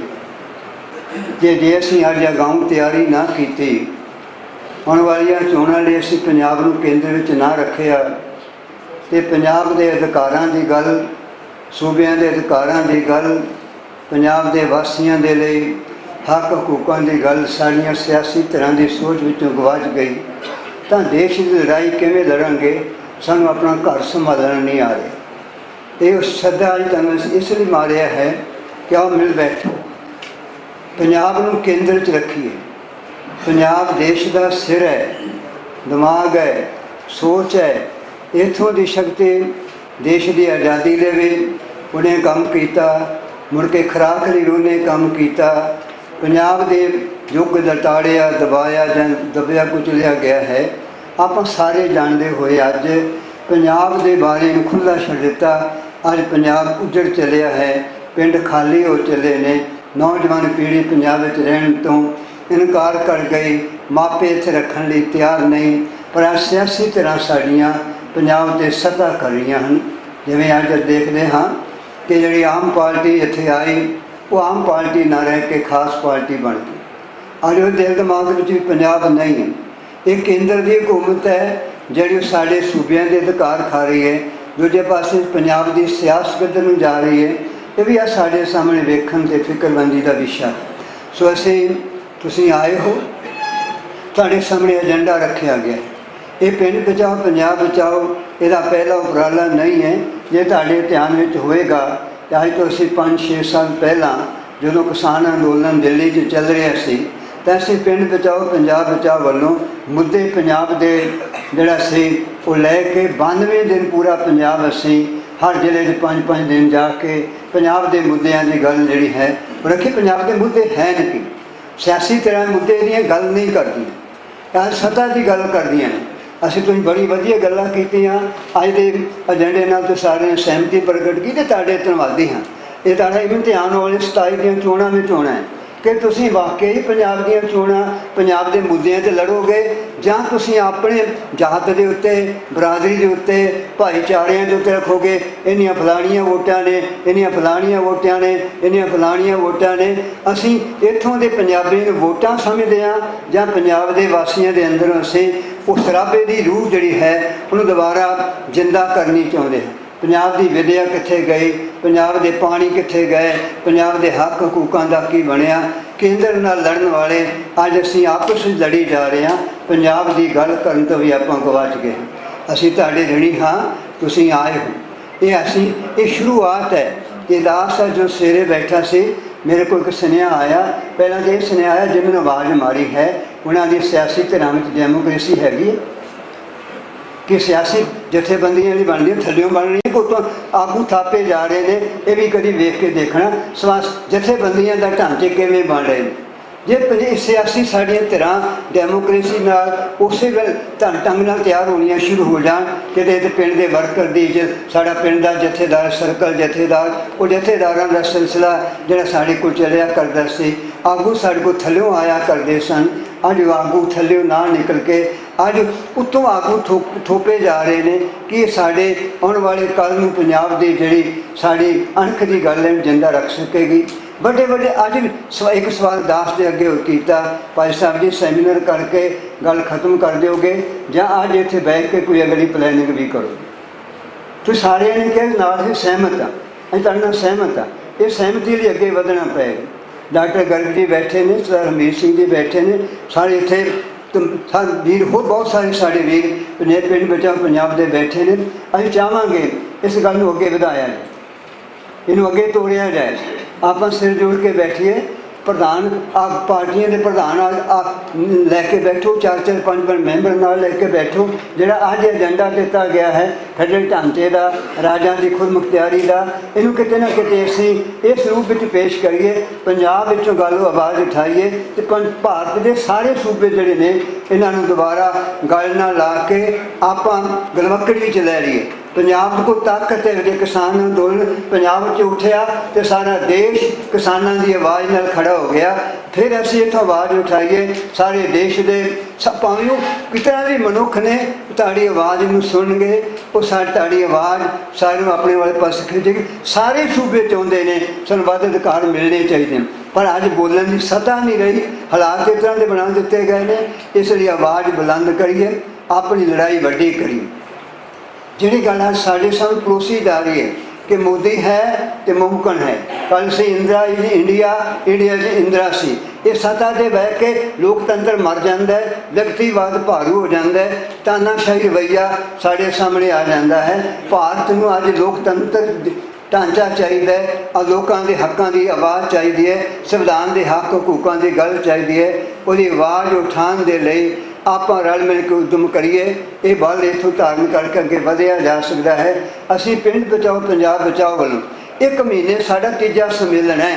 ਪਹਿਲਾ ਸੰਮੇਲਨ ਅਸੀਂ 2 ਮਈ ਨੂੰ ਕੀਤਾ, ਉਹਦਾ ਨਾਮ ਅਸੀਂ ਰੱਖਿਆ ਸੀ ਪੰਜਾਬ ਦੀ ਦਸ਼ਾ ਤੇ ਦਿਸ਼ਾ ਕੀ ਹੈ। ਦੂਜਾ ਅਸੀਂ 16 ਤਰੀਕ ਨੂੰ ਕੀਤਾ, ਜਿਹੜਾ ਅਸੀਂ ਕਿਸਾਨ ਭਵਨ ਦੇ ਵਿੱਚ ਕੀਤਾ। ਉਹਦੇ ਵਿੱਚ ਬਹਿ ਕੇ ਅਸੀਂ ਚੋਣ ਕਮਿਸ਼ਨ ਦਾ ਜਿਹੜਾ ਵਰਤਮਾਨ ਰੂਪ ਹੈ ਉਹ ਕਿਹੜਾ ਰੂਪ ਅਖਤਿਆਰ ਕਰ ਗਿਆ। ਉਹ ਚੋਣ ਕਮਿਸ਼ਨ ਲੋਕਾਂ ਲਈ ਕੰਮ ਕਰ ਰਿਹਾ, ਵੋਟਾਂ ਦੇ ਕਿਵੇਂ ਬਣਾਈਆਂ ਜਾ ਰਹੀਆਂ ਨੇ, ਜਿਹੜੀਆਂ ਨਵੀਆਂ ਤੰਤਰੀ ਗੱਲਾਂ ਕਿ ਆਮ ਜਿਹੜਾ ਸਾਡਾ ਹੱਕ ਵੋਟ ਦਾ ਮਾਰਿਆ ਜਾ ਰਿਹਾ, ਇਹਦੇ ਉੱਤੇ ਗੱਲ ਅਸੀਂ ਕਿਸਾਨ ਭਵਨ ਵਿੱਚ ਕੀਤੀ। ਅੱਜ ਅਸੀਂ ਇੱਥੇ ਬਹਿ ਕੇ ਜੇ ਲੋਕਤੰਤਰੀ ਢਾਂਚੇ ਦੀ ਗੱਲ ਕਰ ਰਹੇ ਹਾਂ, ਸੂਬਿਆਂ ਦੇ ਵੱਧ ਅਧਿਕਾਰ ਦੀ ਗੱਲ ਤਾਂ ਆਪ ਜੀ ਨਾਲ ਲੈ ਕੇ ਕਰ ਰਹੇ ਹਾਂ, ਕਿਉਂਕਿ ਫਿਰ ਆਪਣੇ ਚੋਣਾਂ ਲੜਨੀਆਂ ਨੇ, ਤੁਸੀਂ ਸਿਆਸਤ ਕਰਨੀ ਹੈ। ਜੋ ਕਰੋ ਅਸੀਂ ਉਹਦੇ ਨਾਲ ਸਾਡੀ ਸਹਿਮਤ ਹੈ। ਹਰ ਬੰਦਾ ਵੋਟ ਪਾਉਂਦਾ ਹੈ, ਹਰ ਇੱਕ ਦੀ ਆਪਣੀ ਭਾਵਨਾ ਹੈ, ਪਰ ਪੰਜਾਬ ਦੇ ਸਿਆਸੀ ਆਗੂਆਂ ਦੀ ਆਵਾਜ਼ ਜੱਕ ਜਮਾ ਹੋ ਜਾਣੀ ਚਾਹੀਦੀ। ਆਪਾਂ ਅਨੰਦਪੁਰ ਸਾਹਿਬ ਦੇ ਮਤੇ ਦੀ ਗੱਲ ਕਰਦੇ ਹਾਂ, ਵੱਧ ਅਧਿਕਾਰਾਂ ਦੀ ਗੱਲ ਕਰਦੇ ਹਾਂ, ਸਾਰੇ ਸਹਿਮਤੀ ਦੀ ਗੱਲ ਕਰਦੇ ਹਾਂ। ਆਓ ਇਸ ਆਵਾਜ਼ ਨੂੰ ਬੁਲੰਦ ਕਰੀਏ ਤੇ ਅਸੀਂ ਚਾਹਾਂਗੇ, ਅਸੀਂ ਪਿੰਡ ਬਚਾਓ ਵੱਲੋਂ ਇੱਕ ਫੈਸਲਾ ਕਰਾਂਗੇ ਕਿ ਆਉਣ ਵਾਲੇ ਦਿਨ ਫਿਰ ਅਸੀਂ ਆਵਾਜ਼ ਮਾਰੀਏ ਤੇ ਆਪ ਜੀ ਫਿਰ ਆ ਕੇ ਬੈਠੋ, ਇਹਨੂੰ ਅੱਗੇ ਵਧਾਇਆ ਜਾ ਸਕੇ। ਕੋਈ ਨਾ ਕੋਈ ਢਾਂਚਾ ਜਿਹੜਾ ਹੈ ਇਹਨੂੰ ਅੱਗੇ ਨਤੀਜੇ ਤੱਕ ਜਾਇਆ ਜਾ ਸਕੇ ਤਾਂ ਕਿ ਆਪਾਂ ਸਿੱਟੇ ਕਰ ਸਕੀਏ। ਸਾਨੂੰ ਅੱਗੇ ਦਿੱਲੀ ਜਾ ਕੇ ਵੀ ਸੈਮੀਨਾਰ ਕਰਨਾ ਪਏਗਾ। ਪੂਰੇ ਦੇਸ਼ ਦੇ ਇਸ ਤਰ੍ਹਾਂ ਦੇ ਲੋਕ ਇਕੱਠੇ ਕਰਨੇ, ਸਿਆਸੀ ਲੋਕ, ਖੇਤਰੀ ਪਾਰਟੀਆਂ ਖਤਮ ਹੋ ਗਈਆਂ। ਆਪਾਂ ਸਾਰੇ ਦੇਸ਼ ਦੀ ਤਸਵੀਰ ਦੇਖ ਲਈਏ, ਸਾਰੀਆਂ ਖੇਤਰੀ ਪਾਰਟੀਆਂ ਦਾ ਸਾਡੇ ਦੇਸ਼ ਦੀਆਂ ਮਾਰ ਦਿੱਤੀਆਂ ਗਈਆਂ। ਹਰਿਆਣੇ ਦੀ ਖੇਤਰੀ ਪਾਰਟੀ ਕਿਹੜੀ ਰਹੀ? ਕੋਈ ਵੀ ਨਹੀਂ ਰਹੀ। ਦੂਜੇ ਪਾਸੇ JNK ਦੀ ਪਾਰਟੀ ਜਾ ਕੇ ਦੇਖ ਲਓ, ਉਹਦਾ ਦੋਵਾਂ ਦਾ ਕੀ ਅਸਰ ਕਰ ਦਿੱਤਾ ਹੈ, ਬਾਕੀ ਸੂਬਿਆਂ ਦੀ ਪਾਰਟੀਆਂ ਦਾ ਕੀ ਅਸਰ ਹੋ ਗਿਆ ਹੈ। ਇਹ ਕੌਣ ਕਰ ਰਿਹਾ ਹੈ? ਇਹ ਸਾਡੀ ਚੁੱਪ ਕਰਵਾ ਰਹੀ ਹੈ। ਦੱਦਾ ਦੋਸ਼ ਨਾ ਦੀਜੇ ਕਾਹੂ, ਦੋਸ਼ ਕਰਮਾ ਆਪਣਿਆ, ਜੋ ਮੈਂ ਕੀਆ ਸੋ ਮੈਂ ਪਾਇਆ, ਦੋਸ਼ ਨਾ ਦੀਜੇ ਅਵਰ ਜਨਾ। ਸਾਡੀ ਆਵਾਜ਼ ਬੰਦ ਹੋ ਗਈ ਹੈ। ਹੋਏ ਇਕੱਤਰ ਮਿਲੋ ਮੇਰੇ ਭਾਈ, ਦੁਬਿਧਾ ਦੂਰ ਕਰੋ ਲਿਵ ਲਾਏ। ਇਹ ਲਿਵ ਹੀ ਲਾ ਰਹੇ ਹਾਂ, ਧਿਆਨ ਇੱਕ ਥਾਂ 'ਤੇ ਕੇਂਦਰਿਤ ਕੀਤਾ ਜਾ ਰਿਹਾ। ਰੱਬ ਸਾਡੇ 'ਚ ਹੀ ਵੱਸਦਾ। ਜੇ ਲੋਕ ਸੁਖੀ ਨੇ ਤਾਂ ਰੱਬ ਵੀ ਸੁਖੀ ਹੈ। ਜੇ ਲੋਕਾਂ ਦੇ ਹੱਕਾਂ ਦੀ ਗੱਲ ਕਰਦੇ ਰੱਬ ਦੀ ਪ੍ਰਸੰਨਤਾ ਵੀ ਮਿਲ ਜਾਏਗੀ। ਇਸ ਲਈ ਅੱਜ ਦੀ ਗੱਲ ਜਿਹੜੀ ਹੈ ਇਹ ਬਹੁਤ ਮਹੱਤਵਪੂਰਨ ਹੈ। ਅਸੀਂ ਆਉਣ ਵਾਲੀ 20 ਤਰੀਕ ਨੂੰ ਮੋਗੇ ਦੇ ਅੰਦਰ ਪੰਜਾਬ ਦੇ ਪਾਣੀਆਂ ਦੇ ਮੁੱਦੇ ਉੱਤੇ ਕਾਨਫਰੰਸ ਕਰਨ ਜਾ ਰਹੇ ਹਾਂ। ਜਿਹੜਾ ਬੱਸ ਅੱਡੇ ਦੇ ਅੰਦਰ ਉੱਥੇ ਸਾਡਾ ਇੱਕ ਭਵਨ ਬਣਿਆ ਹੋਇਆ ਹੈ, ਉਹਦੇ ਵਿੱਚ ਜਿਹੜੀ ਹੈ ਸਾਡੀ ਅਗਲੀ ਕਾਨਫਰੰਸ ਜਿਹੜੀ ਹੈ ਵਿਚਾਰ ਗੋਸ਼ਟੀ ਉੱਥੇ ਹੋਏਗੀ। ਅਸੀਂ ਆਪ ਸਮੇਂ-ਸਮੇਂ ਇਸ ਤਰ੍ਹਾਂ ਦੀਆਂ ਗੱਲਾਂ ਕਰਨ ਦੀ ਕੋਸ਼ਿਸ਼ ਕਰਦੇ ਹਾਂ। ਸਾਡਾ ਇੱਕੋ ਇੱਕ ਹੈ ਕਿ ਪੰਜਾਬ ਦੇ ਅੰਦਰ ਜਿਹੜੀ ਲੋਕਾਂ ਦੀ ਗੱਲ ਹੈ, ਪੰਜਾਬ ਨੂੰ ਬਚਾਉਣ ਦੀ ਗੱਲ, ਪਿੰਡ ਬਚਾਉਣ ਦੀ ਗੱਲ ਕਰੀਏ। ਅੱਜ ਆਪਾਂ ਇੱਕ ਨਾਰਾ ਨਵੇਂ ਸਿਰ ਤੋਂ ਲਾਈਏ, ਜਾਗਾਂਗੇ ਜਗਾਵਾਂਗੇ ਲੋਕਤੰਤਰ ਬਚਾਵਾਂਗੇ। ਜਾਗਾਂਗੇ ਜਗਾਵਾਂਗੇ ਲੋਕਤੰਤਰ ਬਚਾਵਾਂਗੇ। ਮੈਂ ਸਾਡੇ 2 ਨਾਰੇ ਅਸੀਂ ਲਾਉਣੇ ਆ, ਜਾਗਾਂਗੇ ਜਗਾਵਾਂਗੇ ਆਪਣੇ ਪਿੰਡ ਬਚਾਵਾਂਗੇ, ਜਾਗਾਂਗੇ ਜਗਾਵਾਂਗੇ ਆਪਣਾ ਪੰਜਾਬ ਬਚਾਵਾਂਗੇ। ਇਹ ਸਾਡੇ 2 ਨਾਰੇ ਚੱਲਦੇ ਨੇ। ਅੱਜ 3 ਨਾਰੇ ਲਾ ਕੇ ਦਾਸ ਸਮਾਪਤੀ ਕਰੇਗਾ। ਪਹਿਲਾ ਨਾਰਾ ਪਿੰਡਾਂ ਦਾ, ਦੂਜਾ ਨਾਰਾ ਪੰਜਾਬ ਦਾ, ਤੀਜਾ ਨਾਰਾ ਲੋਕਤੰਤਰ ਦਾ। ਆਪਾਂ ਰਲ ਕੇ ਸਾਰੇ ਲਾਵਾਂਗੇ, ਜਾਗਾਂਗੇ ਜਗਾਵਾਂਗੇ, ਦੁਬਾਰਾ ਆਪਣੇ ਪਿੰਡਾਂ ਦੀ ਗੱਲ, ਜਾਗਾਂਗੇ ਜਗਾਵਾਂਗੇ, ਪੰਜਾਬ ਦੀ ਗੱਲ, ਜਾਗਾਂਗੇ ਜਗਾਵਾਂਗੇ, ਜਾਗਾਂਗੇ ਜਗਾਵਾਂਗੇ, ਲੋਕਤੰਤਰ ਦੀ ਗੱਲ, ਜਾਗਾਂਗੇ ਜਗਾਵਾਂਗੇ, ਜਾਗਾਂਗੇ ਜਗਾਵਾਂਗੇ। ਇਸ ਲਈ ਮੋਢੇ ਤੁਹਾਡੇ ਨੇ, ਸੋਚ ਵਾਹਿਗੁਰੂ ਜੀ ਦੇ ਹੈ, ਗੁਰੂ ਜੀ ਦੀ ਹੈ। ਤੁਸੀਂ ਬਹੁਤ ਵਧੀਆ ਸੋਚਦੇ ਹੋ, ਸੋਚ ਵੱਲੋਂ ਕੋਈ ਕਮੀ ਨਹੀਂ ਹੈ।